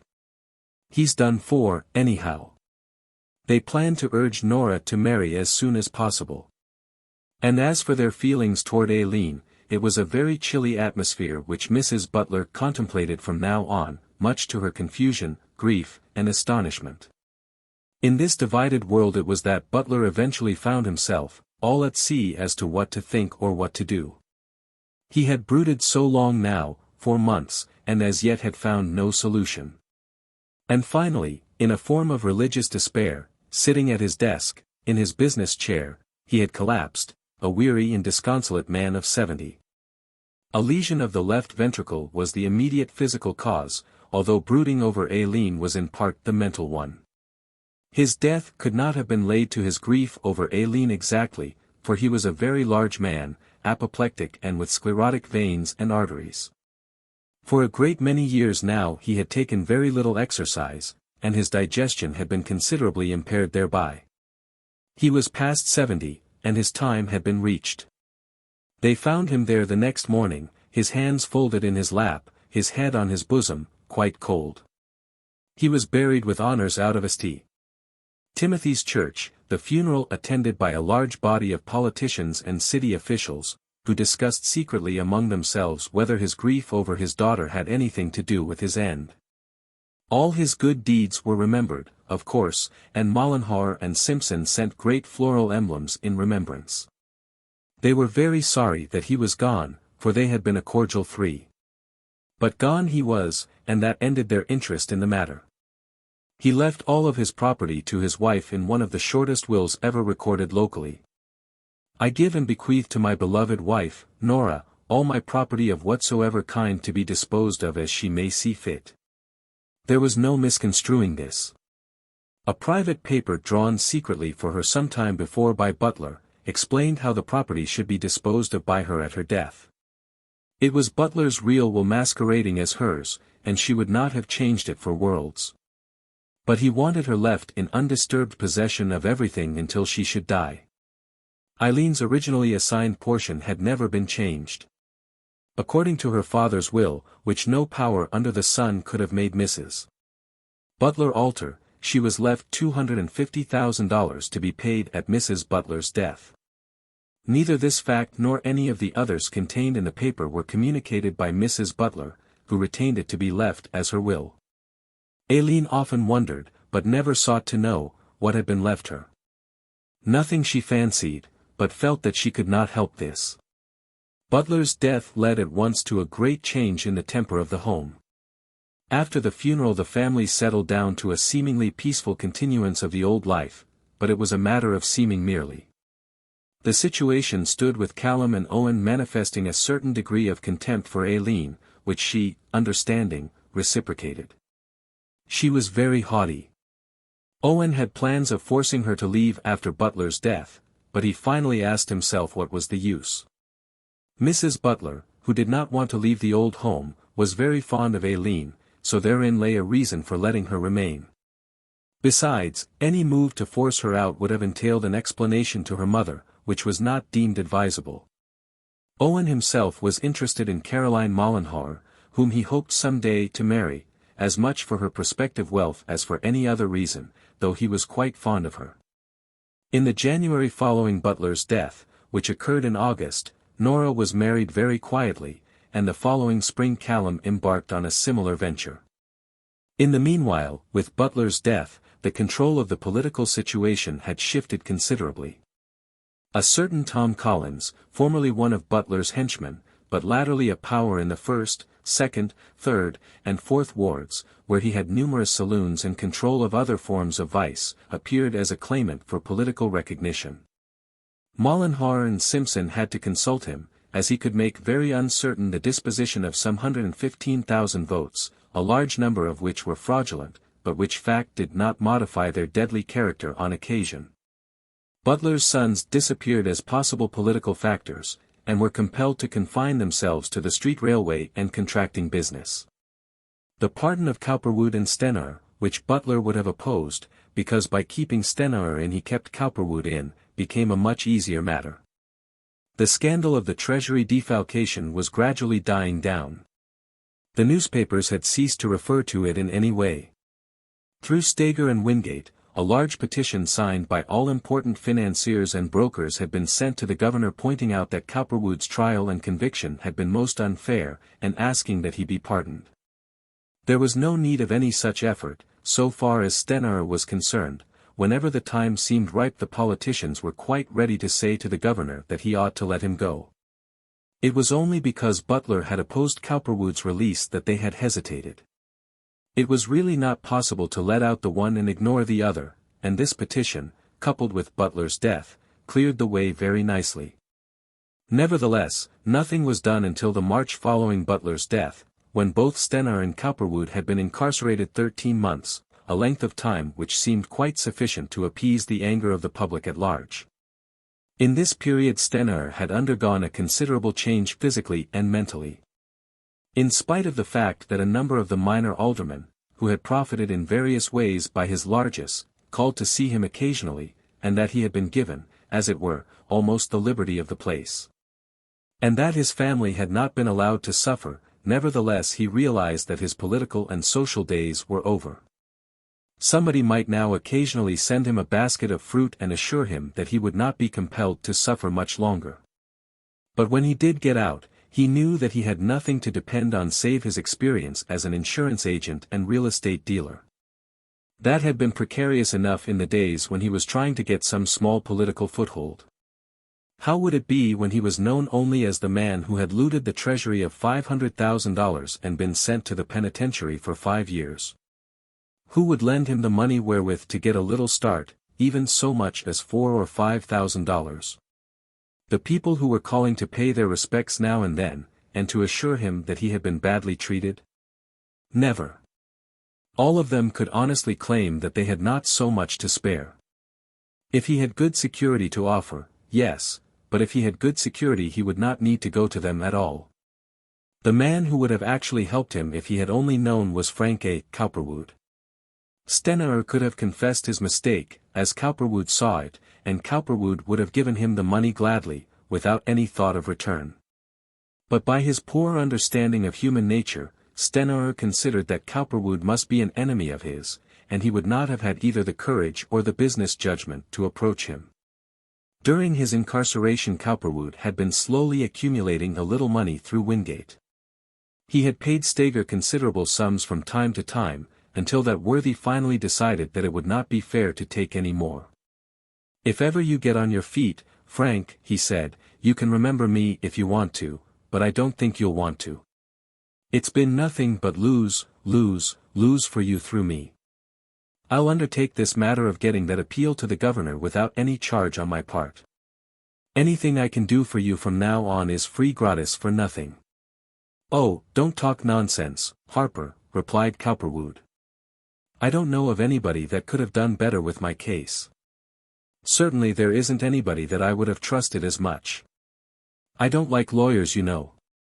"Yes, well," said Steger, "they've got nothing on financiers, so we'll call it even." And they shook hands. So when it was finally decided to pardon Stenaer, which was in the early part of March, 1873, Cowperwood's pardon was necessarily but gingerly included. A delegation, consisting of Straubach, Harman, and Winpenny, representing, as it was intended to appear, the unanimous wishes of the council and the city administration, and speaking for Mollenhauer and Simpson, who had given their consent, visited the governor at Harrisburg and made the necessary formal representations which were intended to impress the public. At the same time, through the agency of Steger, Davison, and Walter LIII, the appeal in behalf of Cowperwood was made. The governor, who had had instructions beforehand from sources quite superior to this committee, was very solemn about the whole procedure. He would take the matter under advisement. He would look into the history of the crimes and the records of the two men. He could make no promises, he would see. But in 10 days, after allowing the petitions to gather considerable dust in one of his pigeonholes and doing absolutely nothing toward investigating anything, he issued 2 separate pardons in writing. One, as a matter of courtesy, he gave into the hands of Messrs. Straubach, Harman, and Winpenny, to bear personally to Mr. Stenaer, as they desired that he should. The other, on Steger's request, he gave to him. The 2 committees which had called to receive them then departed.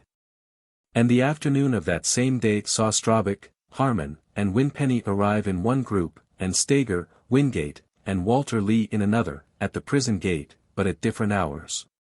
Chapter 58. This matter of the pardon of Cowperwood, the exact time of it, was kept a secret from him, though the fact that he was to be pardoned soon, or that he had a very excellent chance of being, had not been denied, rather had been made much of from time to time. Wingate had kept him accurately informed as to the progress being made, as had Steger. But when it was actually ascertained, from the governor's private secretary, that a certain day would see the pardon handed over to them, Steger, Wingate, and Walter LIII had agreed between themselves that they would say nothing, taking Cowperwood by surprise. They even went so far, that is, Steger and Wingate did, as to indicate to Cowperwood that there was some hitch to the proceedings and that he might not now get out so soon. Cowperwood was somewhat depressed, but properly stoical. He assured himself that he could wait, and that he would be all right sometime. He was rather surprised therefore, one Friday afternoon, to see Wingate, Steger, and LIII appear at his cell door, accompanied by Warden Dismas. The warden was quite pleased to think that Cowperwood should finally be going out, he admired him so much, and decided to come along to the cell, to see how he would take his liberation. On the way Dismas commented on the fact that he had always been a model prisoner. He kept a little garden out there in that yard of his, he confided to Walter LIII. He had violets and pansies and geraniums out there, and they did very well, too. Lee smiled. It was like Cowperwood to be industrious and tasteful, even in prison. Such a man could not be conquered. A very remarkable man, that, he remarked to Dismas. Very, replied the warden. You can tell that by looking at him. The four looked in through the barred door where he was working, without being observed, having come up quite silently. Hard at it, Frank? Asked Steger. Cowperwood glanced over his shoulder and got up. He had been thinking, as always these days, of what he would do when he did get out. What is this, he asked, a political delegation? He suspected something on the instant. All four smiled cheeringly, and Bonhag unlocked the door for the warden. Nothing very much, Frank, replied Steger, gleefully, only you're a free man. You can gather up your traps and come right along, if you wish. Cowperwood surveyed his friends with a level gaze. He had not expected this so soon after what had been told him. He was not one to be very much interested in the practical joke or the surprise, but this pleased him, the sudden realization that he was free. Still, he had anticipated it so long that the charm of it had been discounted to a certain extent. He had been unhappy here, and he had not. The shame and humiliation of it, to begin with, had been much. Latterly, as he had become inured to it all, the sense of narrowness and humiliation had worn off. Only the consciousness of incarceration and delay irked him. Barring his intense desire for certain things, success and vindication, principally, he found that he could live in his narrow cell and be fairly comfortable. He had long since become used to the limey smell, used to defeat a more sickening one, and to the numerous rats which he quite regularly trapped. He had learned to take an interest in chair caning, having become so proficient that he could seat 20 in a day if he chose, and in working in the little garden in spring, summer, and fall. Every evening he had studied the sky from his narrow yard, which resulted curiously in the gift in later years of a great reflecting telescope to a famous university. He had not looked upon himself as an ordinary prisoner, by any means, had not felt himself to be sufficiently punished if a real crime had been involved. From Bonhag he had learned the history of many criminals here incarcerated, from murderers up and down, and many had been pointed out to him from time to time. He had been escorted into the general yard by Bonhag, had seen the general food of the place being prepared, had heard of Stener's modified life here, and so forth. It had finally struck him that it was not so bad, only that the delay to an individual like himself was wasteful. He could do so much now if he were out and did not have to fight court proceedings. Courts and jails. He shook his head when he thought of the waste involved in them. That's all right, he said, looking around him in an uncertain way. I'm ready. He stepped out into the hall, with scarcely a farewell glance, and to Bonhag, who was grieving greatly over the loss of so profitable a customer, he said, I wish you would see that some of these things are sent over to my house, Walter. You're welcome to the chair, that clock, this mirror, those pictures, all of these things in fact, except my linen, razors, and so forth. The last little act of beneficence soothed Bonhag's lacerated soul a little. They went out into the receiving overseer's office, where Cowperwood laid aside his prison suit and the soft shirt with a considerable sense of relief. The clog shoes had long since been replaced by a better pair of his own. He put on the derby hat and grey overcoat he had worn the year before, on entering, and expressed himself as ready. At the entrance of the prison he turned and looked back, one last glance, at the iron door leading into the garden. You don't regret leaving that, do you, Frank? Asked Steger, curiously. I do not, replied Cowperwood. It wasn't that I was thinking of. It was just the appearance of it, that's all. In another minute they were at the outer gate, where Cowperwood shook the warden finally by the hand. Then entering a carriage outside the large, impressive, Gothic entrance, the gates were locked behind them and they were driven away. Well, there's an end of that, Frank, observed Steger, gaily, that will never bother you any more. Yes, replied Cowperwood. It's worse to see it coming than going. "It seems to me we ought to celebrate this occasion in some way," observed Walter Lee. "It won't do just to take Frank home. Why don't we all go down to Green's?" "That's a good idea." "I'd rather not, if you don't mind," replied Cowperwood, feelingly. "I'll get together with you all, later. Just now I'd like to go home and change these clothes." He was thinking of Aileen and his children and his mother and father and of his whole future.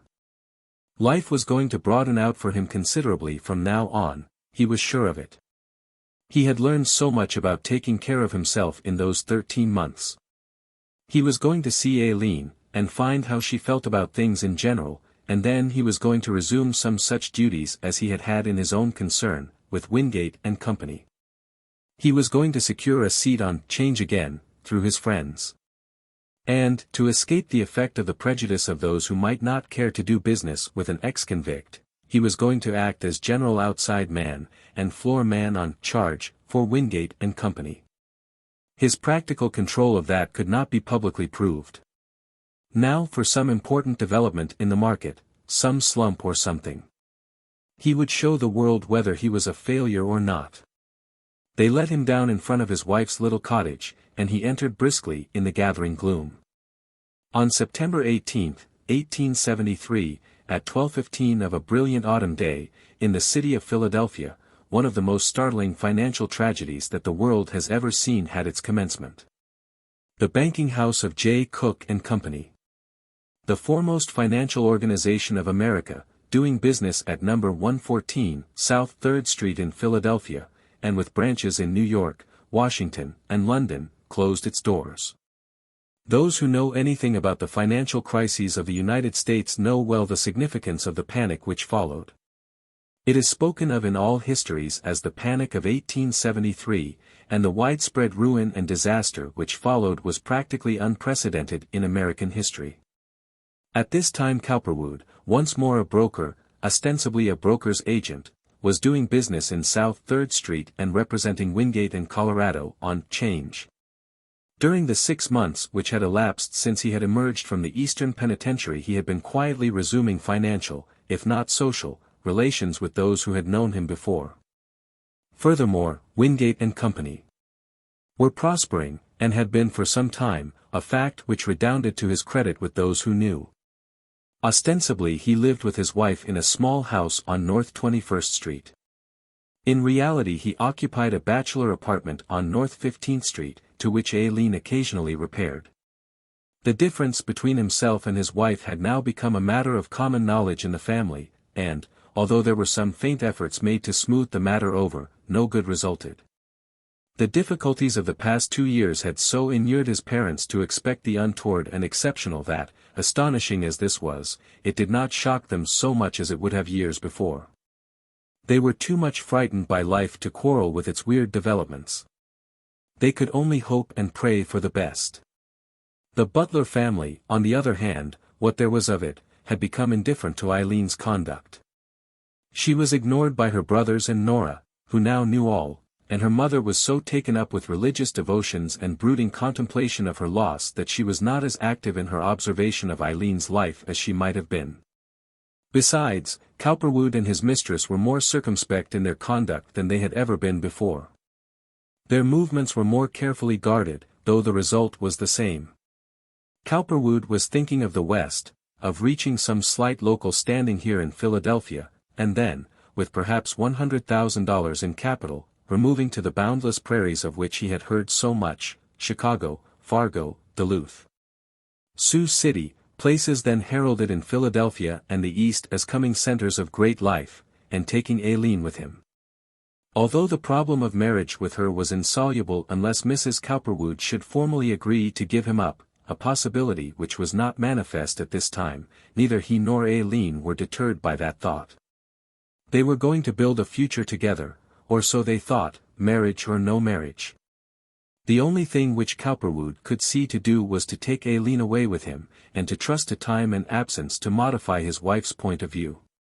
This particular panic, which was destined to mark a notable change in Cowperwood's career, was one of those peculiar things which spring naturally out of the optimism of the American people and the irrepressible progress of the country. It was the result, to be accurate, of the prestige and ambition of J. Cook, whose early training and subsequent success had all been acquired in Philadelphia, and who had since become the foremost financial figure of his day. It would be useless to attempt to trace here the rise of this man to distinction. It need only be said that by suggestions which he made and methods which he devised, the Union government, in its darkest hours, was able to raise the money wherewith to continue the struggle against the South. After the Civil War, this man, who had built up a tremendous banking business in Philadelphia, with great branches in New York and Washington, was at a loss for some time for some significant thing to do. Some constructive work which would be worthy of his genius. The war was over, the only thing which remained was the finances of peace, and the greatest things in American financial enterprise were those related to the construction of transcontinental railway lines.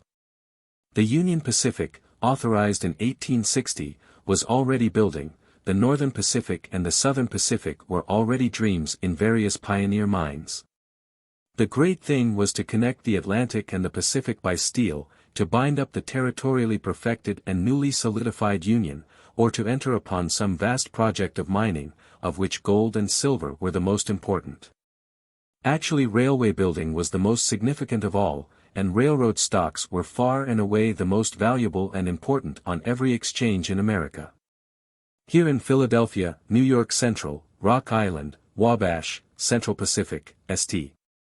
Paul, Hannibal and St. Joseph, Union Pacific, and Ohio and Mississippi were freely traded in. There were men who were getting rich and famous out of handling these things. And such towering figures as Cornelius Vanderbilt, Jay Gould, Daniel Drew, James Fish and others in the East, and Fair, Crocker, W. R. Hearst and Collis P. Huntington, in the West, were already raising their heads like vast mountains in connection with these enterprises. Among those who dreamed most ardently on this score was J. Cook, who without the wolfish cunning of a Gould or the practical knowledge of a Vanderbilt, was ambitious to thread the northern reaches of America with a band of steel which should be a permanent memorial to his name. The project which fascinated him most was one that related to the development of the territory then lying almost unexplored between the extreme western shore of Lake Superior, where Duluth now stands, and that portion of the Pacific Ocean into which the Columbia River empties, the extreme northern one-third of the United States. Here, if a railroad were built, would spring up great cities and prosperous towns. There were, it was suspected, mines of various metals in the region of the Rockies which this railroad would traverse, and untold wealth to be reaped from the fertile corn and wheat lands. Products brought only so far east as Duluth could then be shipped to the Atlantic, via the Great Lakes and the Erie Canal, at a greatly reduced cost. It was a vision of empire, not unlike the Panama Canal project of the same period, and one that bade fair apparently to be as useful to humanity. It had aroused the interest and enthusiasm of Cook.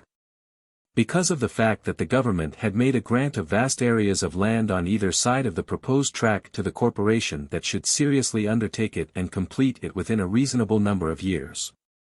And because of the opportunity it gave him of remaining a distinguished public figure, he had eventually shouldered the project. It was open to many objections and criticisms, but the genius which had been sufficient to finance the Civil War was considered sufficient to finance the Northern Pacific Railroad.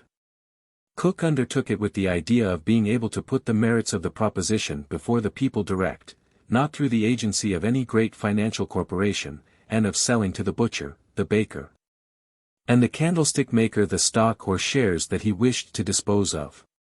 It was a brilliant chance. His genius had worked out the sale of great government loans during the Civil War to the people direct in this fashion. Why not Northern Pacific certificates?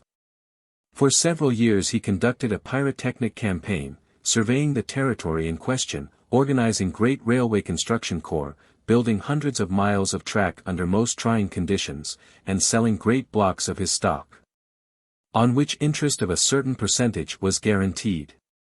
If it had not been that he knew little of railroad building, personally, and that the project was so vast that it could not well be encompassed by one man, even so great a man it might have proved successful, as under subsequent management it did. However, hard times, the war between France and Germany, which tied up European capital for the time being and made it indifferent to American projects, envy, calumny, a certain percentage of mismanagement, all conspired to wreck it. On September 18, 1873, at 12:15 noon, J. Cook and Company failed for approximately $8 million and the Northern Pacific for all that had been invested in it, some $50 million more. One can imagine what the result was, the most important financier and the most distinguished railway enterprise collapsing at one and the same time. A financial thunderclap in a clear sky, said the Philadelphia press.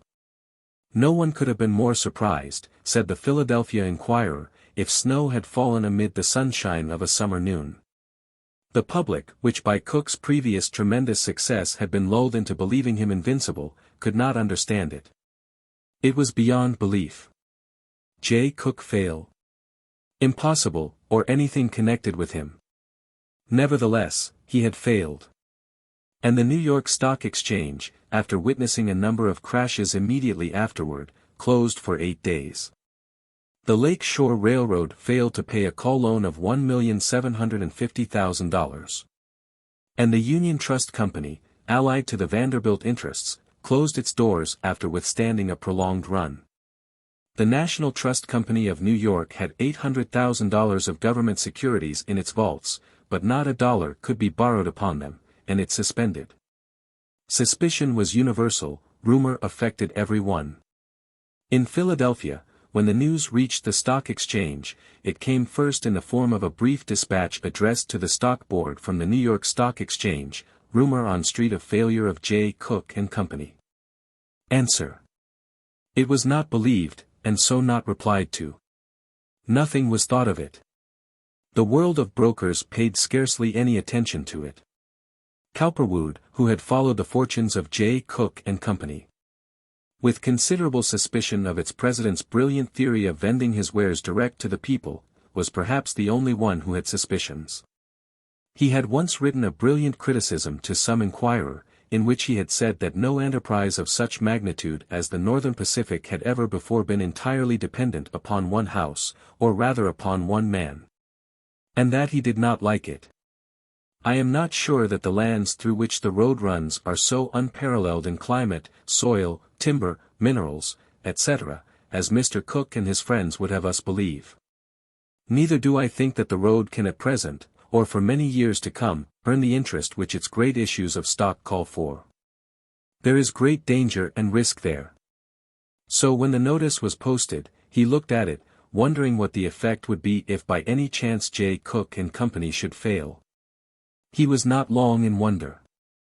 A second dispatch posted on Change read, New York, September 18, J. Cook and Company have suspended. Cowperwood could not believe it. He was beside himself with the thought of a great opportunity. In company with every other broker, he hurried into 3rd Street and up to number 114, where the famous old banking house was located, in order to be sure. Despite his natural dignity and reserve, he did not hesitate to run. If this were true, a great hour had struck. There would be widespread panic and disaster. There would be a terrific slump in prices of all stocks. He must be in the thick of it. Wingate must be on hand, and his 2 brothers. He must tell them how to sell and when and what to buy. His great hour had come. Chapter 59. The Banking House of J. Cook and Company. In spite of its tremendous significance as a banking and promoting concern, was a most unpretentious affair, 4 stories and a half in height of grey stone and red brick. It had never been deemed a handsome or comfortable banking house. Cowperwood had been there often. Wharf rats as long as the forearm of a man crept up the culvert channels of Dock Street to run through the apartments at will. Scores of clerks worked under gas jets, where light and air were not any too abundant, keeping track of the firm's vast accounts. It was next door to the Girard National Bank, where Cowperwood's friend Davison still flourished, and where the principal financial business of the street converged. As Cowperwood ran he met his brother Edward, who was coming to the Stock Exchange with some word for him from Wingate. "Run and get Wingate and Joe," he said. "There's something big on this afternoon. J. Cook has failed." Edward waited for no other word, but hurried off as directed. Cowperwood reached Cook and Company among the earliest. To his utter astonishment, the solid brown oak doors, with which he was familiar, were shut, and a notice posted on them, which he quickly read, ran. September 18, 1873. To the public, we regret to be obliged to announce that, owing to unexpected demands on us, our firm has been obliged to suspend payment. In a few days we will be able to present a statement to our creditors. Until which time we must ask their patient consideration. We believe our assets to be largely in excess of our liabilities. J. Cook and Company. A magnificent gleam of triumph sprang into Cowperwood's eye. In company with many others he turned and ran back toward the exchange, while a reporter, who had come for information, knocked at the massive doors of the banking house, and was told by a porter, who peered out of a diamond-shaped aperture, that J. Cook had gone home for the day and was not to be seen. Now, thought Cowperwood, to whom this panic spelled opportunity, not ruin, I'll get my innings. I'll go short of this, of everything. Before, when the panic following the Chicago fire had occurred, he had been compelled to stay long of many things in order to protect himself. Today he had nothing to speak of, perhaps a paltry $75,000 which he had managed to scrape together. Thank God. He had only the reputation of Wingate's old house to lose, if he lost, which was nothing. With it as a trading agency behind him, with it as an excuse for his presence, his right to buy and sell, he had everything to gain. Where many men were thinking of ruin, he was thinking of success. He would have Wingate and his two brothers under him to execute his orders exactly. He could pick up a fourth and a fifth man if necessary. He would give them orders to sell everything, 10, 15, 20, 30 points off, if necessary, in order to trap the unwary, depress the market, frighten the fearsome who would think he was too daring. And then he would buy, below these figures as much as possible, in order to cover his sales and reap a profit. His instinct told him how widespread and enduring this panic would be. The Northern Pacific was $100 million venture. It involved the savings of hundreds of thousands of people, small bankers, tradesmen, preachers, lawyers, doctors, widows, institutions all over the land, and all resting on the faith and security of J. Cook. Once, not unlike the Chicago fire map, Cowperwood had seen a grand prospectus and map of the location of the Northern Pacific land grant which Cook had controlled.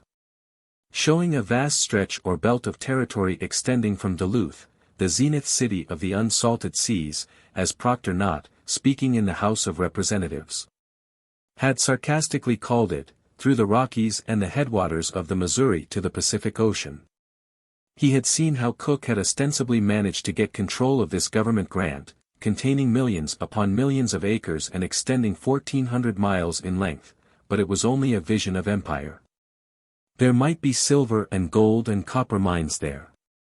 The land was usable, would some day be usable. But what of it now?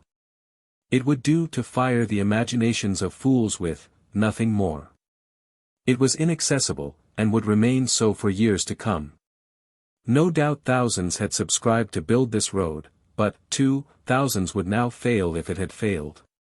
Now the crash had come. The grief and the rage of the public would be intense. For days and weeks and months, normal confidence and courage would be gone. This was his hour. This was his great moment. Like a wolf prowling under glittering, bitter stars in the night, he was looking down into the humble folds of simple men and seeing what their ignorance and their unsophistication would cost them.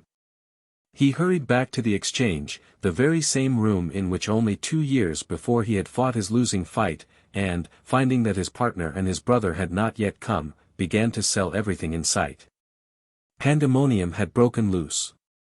Boys and men were fairly tearing in from all sections with orders from panic-struck brokers to sell, and later with orders to buy. The various trading posts were reeling, swirling masses of brokers and their agents. Outside in the street in front of J. Cook and Company, Clark and Company, the Girard National Bank, and other institutions, immense crowds were beginning to form. They were hurrying here to learn the trouble, to withdraw their deposits, to protect their interests generally. A policeman arrested a boy for calling out the failure of J. Cook and Company. But nevertheless the news of the great disaster was spreading like wildfire. Among these panic-struck men Cowperwood was perfectly calm, deadly cold, the same Cowperwood who had pegged solemnly at his 10 chairs each day in prison, who had baited his traps for rats, and worked in the little garden allotted him in utter silence and loneliness. Now he was vigorous and energetic. He had been just sufficiently about this exchange floor once more to have made his personality impressive and distinguished. He forced his way into the center of swirling crowds of men already shouting themselves hoarse, offering whatever was being offered in quantities which were astonishing, and at prices which allured the few who were anxious to make money out of the tumbling prices to buy. New York Central had been standing at 104 7/8 when a failure was announced, Rhode Island at 108 7/8, Western Union at 92 1/2, Wabash at 70 1/4, Panama at 117 3/8, Central Pacific at 99 5/8, St. Paul at 51, Hannibal and St. Joseph at 48. Northwestern at 63, Union Pacific at 26 3/4, Ohio and Mississippi at 38 3/4. Cowperwood's house had scarcely any of the stocks on hand. They were not carrying them for any customers, and yet he sold, to whoever would take, at prices which he felt sure would inspire them. 5,000 of New York Central at 99, 98, 97, 96, 95, 94, 93, 92, 91, 90, 89, you might have heard him call. And when his sales were not sufficiently brisk he would turn to something else, Rock Island, Panama, Central Pacific, Western Union, Northwestern, Union Pacific. He saw his brother and Wingate hurrying in, and stopped in his work long enough to instruct them. Sell everything you can, he cautioned them quietly, at 15 points off if you have to, no lower than that now, and buy all you can below it. Ed, you see if you cannot buy up some local street railways at 15 off. Joe, you stay near me and buy when I tell you. The secretary of the board appeared on his little platform. E.W.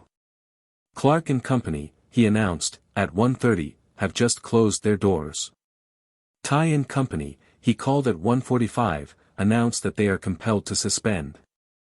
The First National Bank of Philadelphia, he called, at 2 o'clock, begs to state that it cannot at present meet its obligations. After each announcement, always, as in the past, when the gong had compelled silence, the crowd broke into an ominous, ah, ah, ah. Ty and Company, thought Cowperwood, for a single second, when he heard it. There's an end of him. And then he returned to his task. When the time for closing came, his coat torn, his collar twisted loose, his necktie ripped, his hat lost, he emerged sane, quiet, steady-mannered. Well, Ed, he inquired, meeting his brother, how'd you make out? The latter was equally torn, scratched, exhausted. Christ, he replied, tugging at his sleeves, I never saw such a place as this. They almost tore my clothes off. By any local street railways? About 5,000 shares. We'd better go down to Green's, Frank observed, referring to the lobby of the principal hotel. We're not through yet. There'll be more trading there. He led the way to find Wingate and his brother Joe, and together they were off, figuring up some of the larger phases of their purchases and sales as they went. And, as he predicted, the excitement did not end with the coming of the night.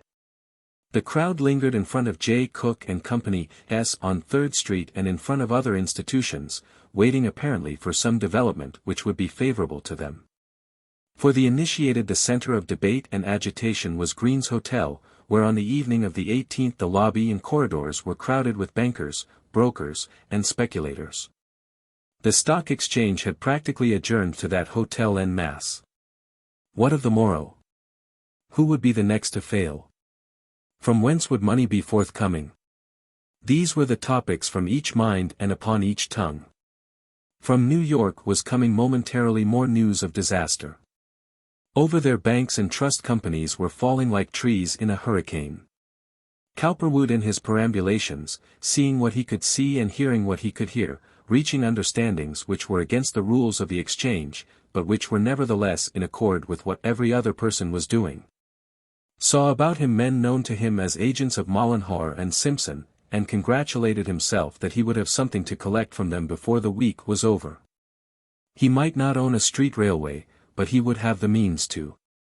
He learned from hearsay, and information which had been received from New York and elsewhere, that things were as bad as they could be, and that there was no hope for those who expected a speedy return of normal conditions. No thought of retiring for the night entered until the last man was gone. It was then practically morning. The next day was Friday, and suggested many ominous things. Would it be another Black Friday? Cowperwood was at his office before the street was fairly awake. He figured out his program for the day to a nicety, feeling strangely different from the way he had felt 2 years before when the conditions were not dissimilar. Yesterday, in spite of the sudden onslaught, he had made $150,000, and he expected to make as much, if not more, today. There was no telling what he could make, he thought, if he could only keep his small organization in perfect trim and get his assistants to follow his orders exactly. Ruin for others began early with the suspension of Fisk and Hatch, Jay Cook's faithful lieutenants during the Civil War. They had calls upon them for $1,500,000 in the first 15 minutes after opening the doors, and at once closed them again, the failure being ascribed to Collis P. Huntington's Central Pacific Railroad and the Chesapeake and Ohio. There was a long-continued run on the Fidelity Trust Company.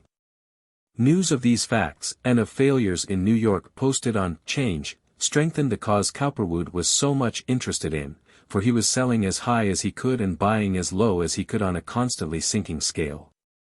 By 12 o'clock he figured with his assistants that he had cleared $100,000, and by 3 o'clock he had $200,000 more. That afternoon between 3 and 7 he spent adjusting his trades, and between 7 and 1 in the morning, without anything to eat, in gathering as much additional information as he could and laying his plans for the future. Saturday morning came, and he repeated his performance of the day before, following it up with adjustments on Sunday and heavy trading on Monday. By Monday afternoon at 3 o'clock he figured that, all losses and uncertainties to one side, he was once more a millionaire, and that now his future lay clear and straight before him. As he sat at his desk late that afternoon in his office looking out into 3rd Street, where a hurrying of brokers, messengers, and anxious depositors still maintained, he had the feeling that so far as Philadelphia and the life here was concerned, his day and its day with him was over. He did not care anything about the brokerage business here any more or anywhere. Failures such as this, and disasters such as the Chicago fire, that had overtaken him 2 years before, had cured him of all love of the stock exchange and all feeling for Philadelphia. He had been very unhappy here in spite of all his previous happiness, and his experience as a convict had made him, he could see quite plainly, unacceptable to the element with whom he had once hoped to associate. There was nothing else to do, now that he had re-established himself as a Philadelphia businessman and been pardoned for an offense which he hoped to make people believe he had never committed, but to leave Philadelphia to seek a new world. If I get out of this safely, he said to himself, this is the end. I am going west, and going into some other line of business. He thought of street railways, land speculation, some great manufacturing project of some kind, even mining, on a legitimate basis. I have had my lesson, he said to himself, finally getting up and preparing to leave. I am as rich as I was, and only a little older. They caught me once, but they will not catch me again. He talked to Wingate about following up the campaign on the lines in which he had started, and he himself intended to follow it up with great energy, but all the while his mind was running with this one rich thought, I am a millionaire. I am a free man. I am only 36, and my future is all before me. It was with this thought that he went to visit LIII, and to plan for the future. It was only 3 months later that a train, speeding through the mountains of Pennsylvania and over the plains of Ohio and Indiana, bore to Chicago and the West the young financial aspirant who, In spite of youth and wealth and a notable vigor of body, was a solemn, conservative speculator as to what his future might be. The West, as he had carefully calculated before leaving, held much. He had studied the receipts of the New York Clearing House recently and the disposition of bank balances and the shipment of gold, and had seen that vast quantities of the latter metal were going to Chicago. He understood finance accurately. The meaning of gold shipments was clear. Where money was going, trade was a thriving, developing life. He wished to see clearly for himself what this world had to offer. 2 years later, following the meteoric appearance of a young speculator in Duluth, and after Chicago had seen the tentative opening of a grain and commission company labeled Frank Cowperwood and Company, which ostensibly dealt in the great wheat crops of the West, a quiet divorce was granted Mrs. Frank A. Cowperwood in Philadelphia, because apparently she wished it. Time had not seemingly dealt badly with her. Her financial affairs, once so bad, were now apparently all straightened out, and she occupied in West Philadelphia, near one of her sisters, a new and interesting home which was fitted with all the comforts of an excellent middle-class residence. She was now quite religious once more. The 2 children, Frank and Lillian, were in private schools, returning evenings to their mother. Wash Sims was once more the Negro general factotum. Frequent visitors on Sundays were Mr. and Mrs. Henry Worthington Cowperwood, no longer distressed financially, but subdued and wearied, the wind completely gone from their once much favored sails. Cowperwood, Sr., had sufficient money wherewith to sustain himself, and that without slaving as a petty clerk, but his social joy in life was gone. He was old, disappointed, sad. He could feel that with his quondam honor and financial glory, he was the same, and he was not. His courage and his dreams were gone, and he awaited death. Here, too, came Anna Adelaide Cowperwood on occasion, a clerk in the city water office, who speculated much as to the strange vicissitudes of life. She had great interest in her brother, who seemed destined by fate to play a conspicuous part in the world, but she could not understand him. Seeing that all those who were near to him in any way seemed to rise or fall with his prosperity, she did not understand how justice and morals were arranged in this world. There seemed to be certain general principles, or people assumed there were, but apparently there were exceptions. Assuredly her brother abided by no known rule, and yet he seemed to be doing fairly well once more. What did this mean? Mrs. Cowperwood, his former wife, condemned his actions, and yet accepted of his prosperity as her due. What were the ethics of that? Cowperwood's every action was known to Aileen Butler, his present whereabouts and prospects. Not long after his wife's divorce, and after many trips to and from this new world in which he was now living, these 2 left Philadelphia together one afternoon in the winter. Aileen explained to her mother, who was willing to go and live with Nora, that she had fallen in love with the former banker and wished to marry him. The old lady, gathering only a garbled version of it at first, consented. Thus ended forever for Aileen this long-continued relationship with this older world. Chicago was before her, a much more distinguished career, Frank told her, than ever they could have had in Philadelphia. "Isn't it nice to be finally going?" she commented. "It is advantageous, anyhow," he said. Concerning Mycteroperca bonaci. There is a certain fish, the scientific name of which is Mycteroperca bonaci, its common name black grouper, which is of considerable value as an afterthought in this connection, and which deserves to be better known. It is a healthy creature, growing quite regularly to a weight of 250 pounds, and lives a comfortable, lengthy existence because of its very remarkable ability to adapt itself to conditions. That very subtle thing which we call the creative power, and which we endow with the spirit of the Beatitudes, is supposed to build this mortal life in such fashion that only honesty and virtue shall prevail. Witness, then, the significant manner in which it has fashioned the black grouper. One might go far afield and gather less forceful indictments, the horrific spider spinning his trap for the unthinking fly. The lovely Drosera, sundew, using its crimson calyx for a smothering pit in which to seal and devour the victim of its beauty. The rainbow-colored jellyfish that spreads its prism tentacles like streamers of great beauty, only to sting and torture all that falls within their radiant folds. Man himself is busy digging the pit and fashioning the snare, but he will not believe it. His feet are in the trap of circumstance, his eyes are on an illusion.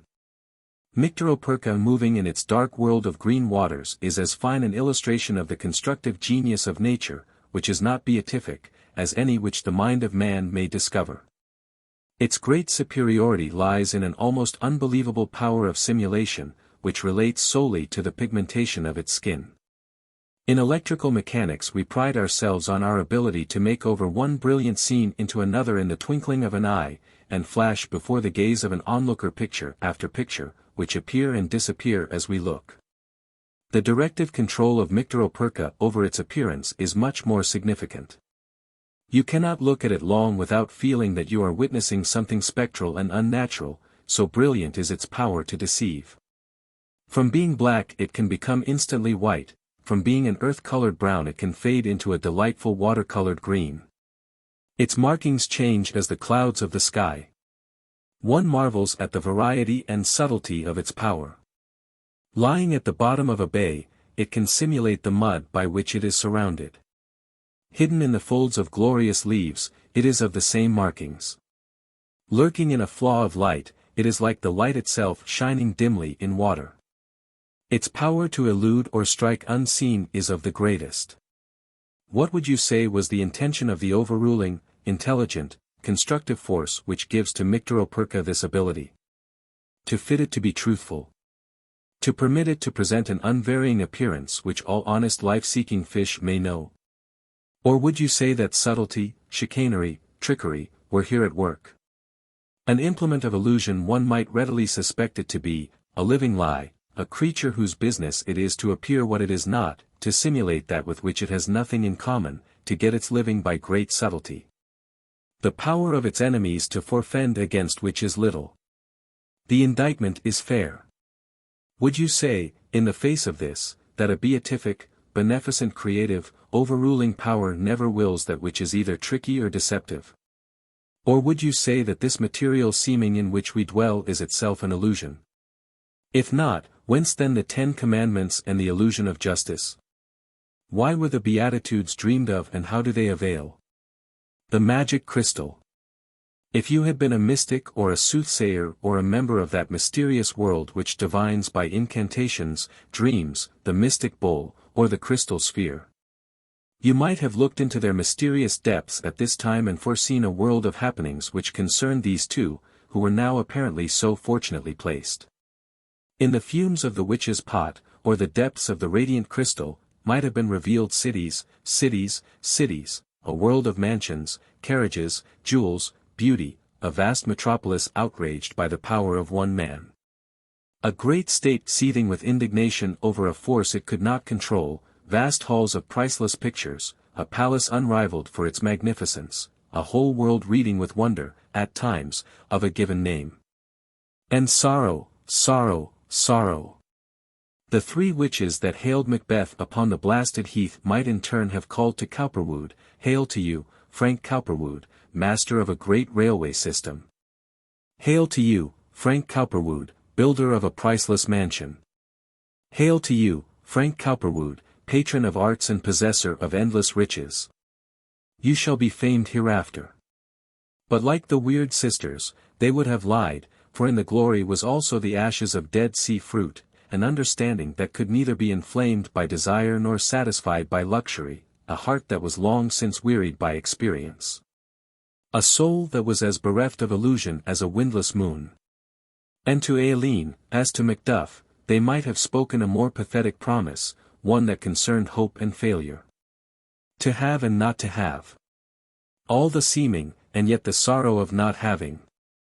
Brilliant society that shone in a mirage, yet locked its doors, love that eluded as a will-o'-the-wisp and died in the dark.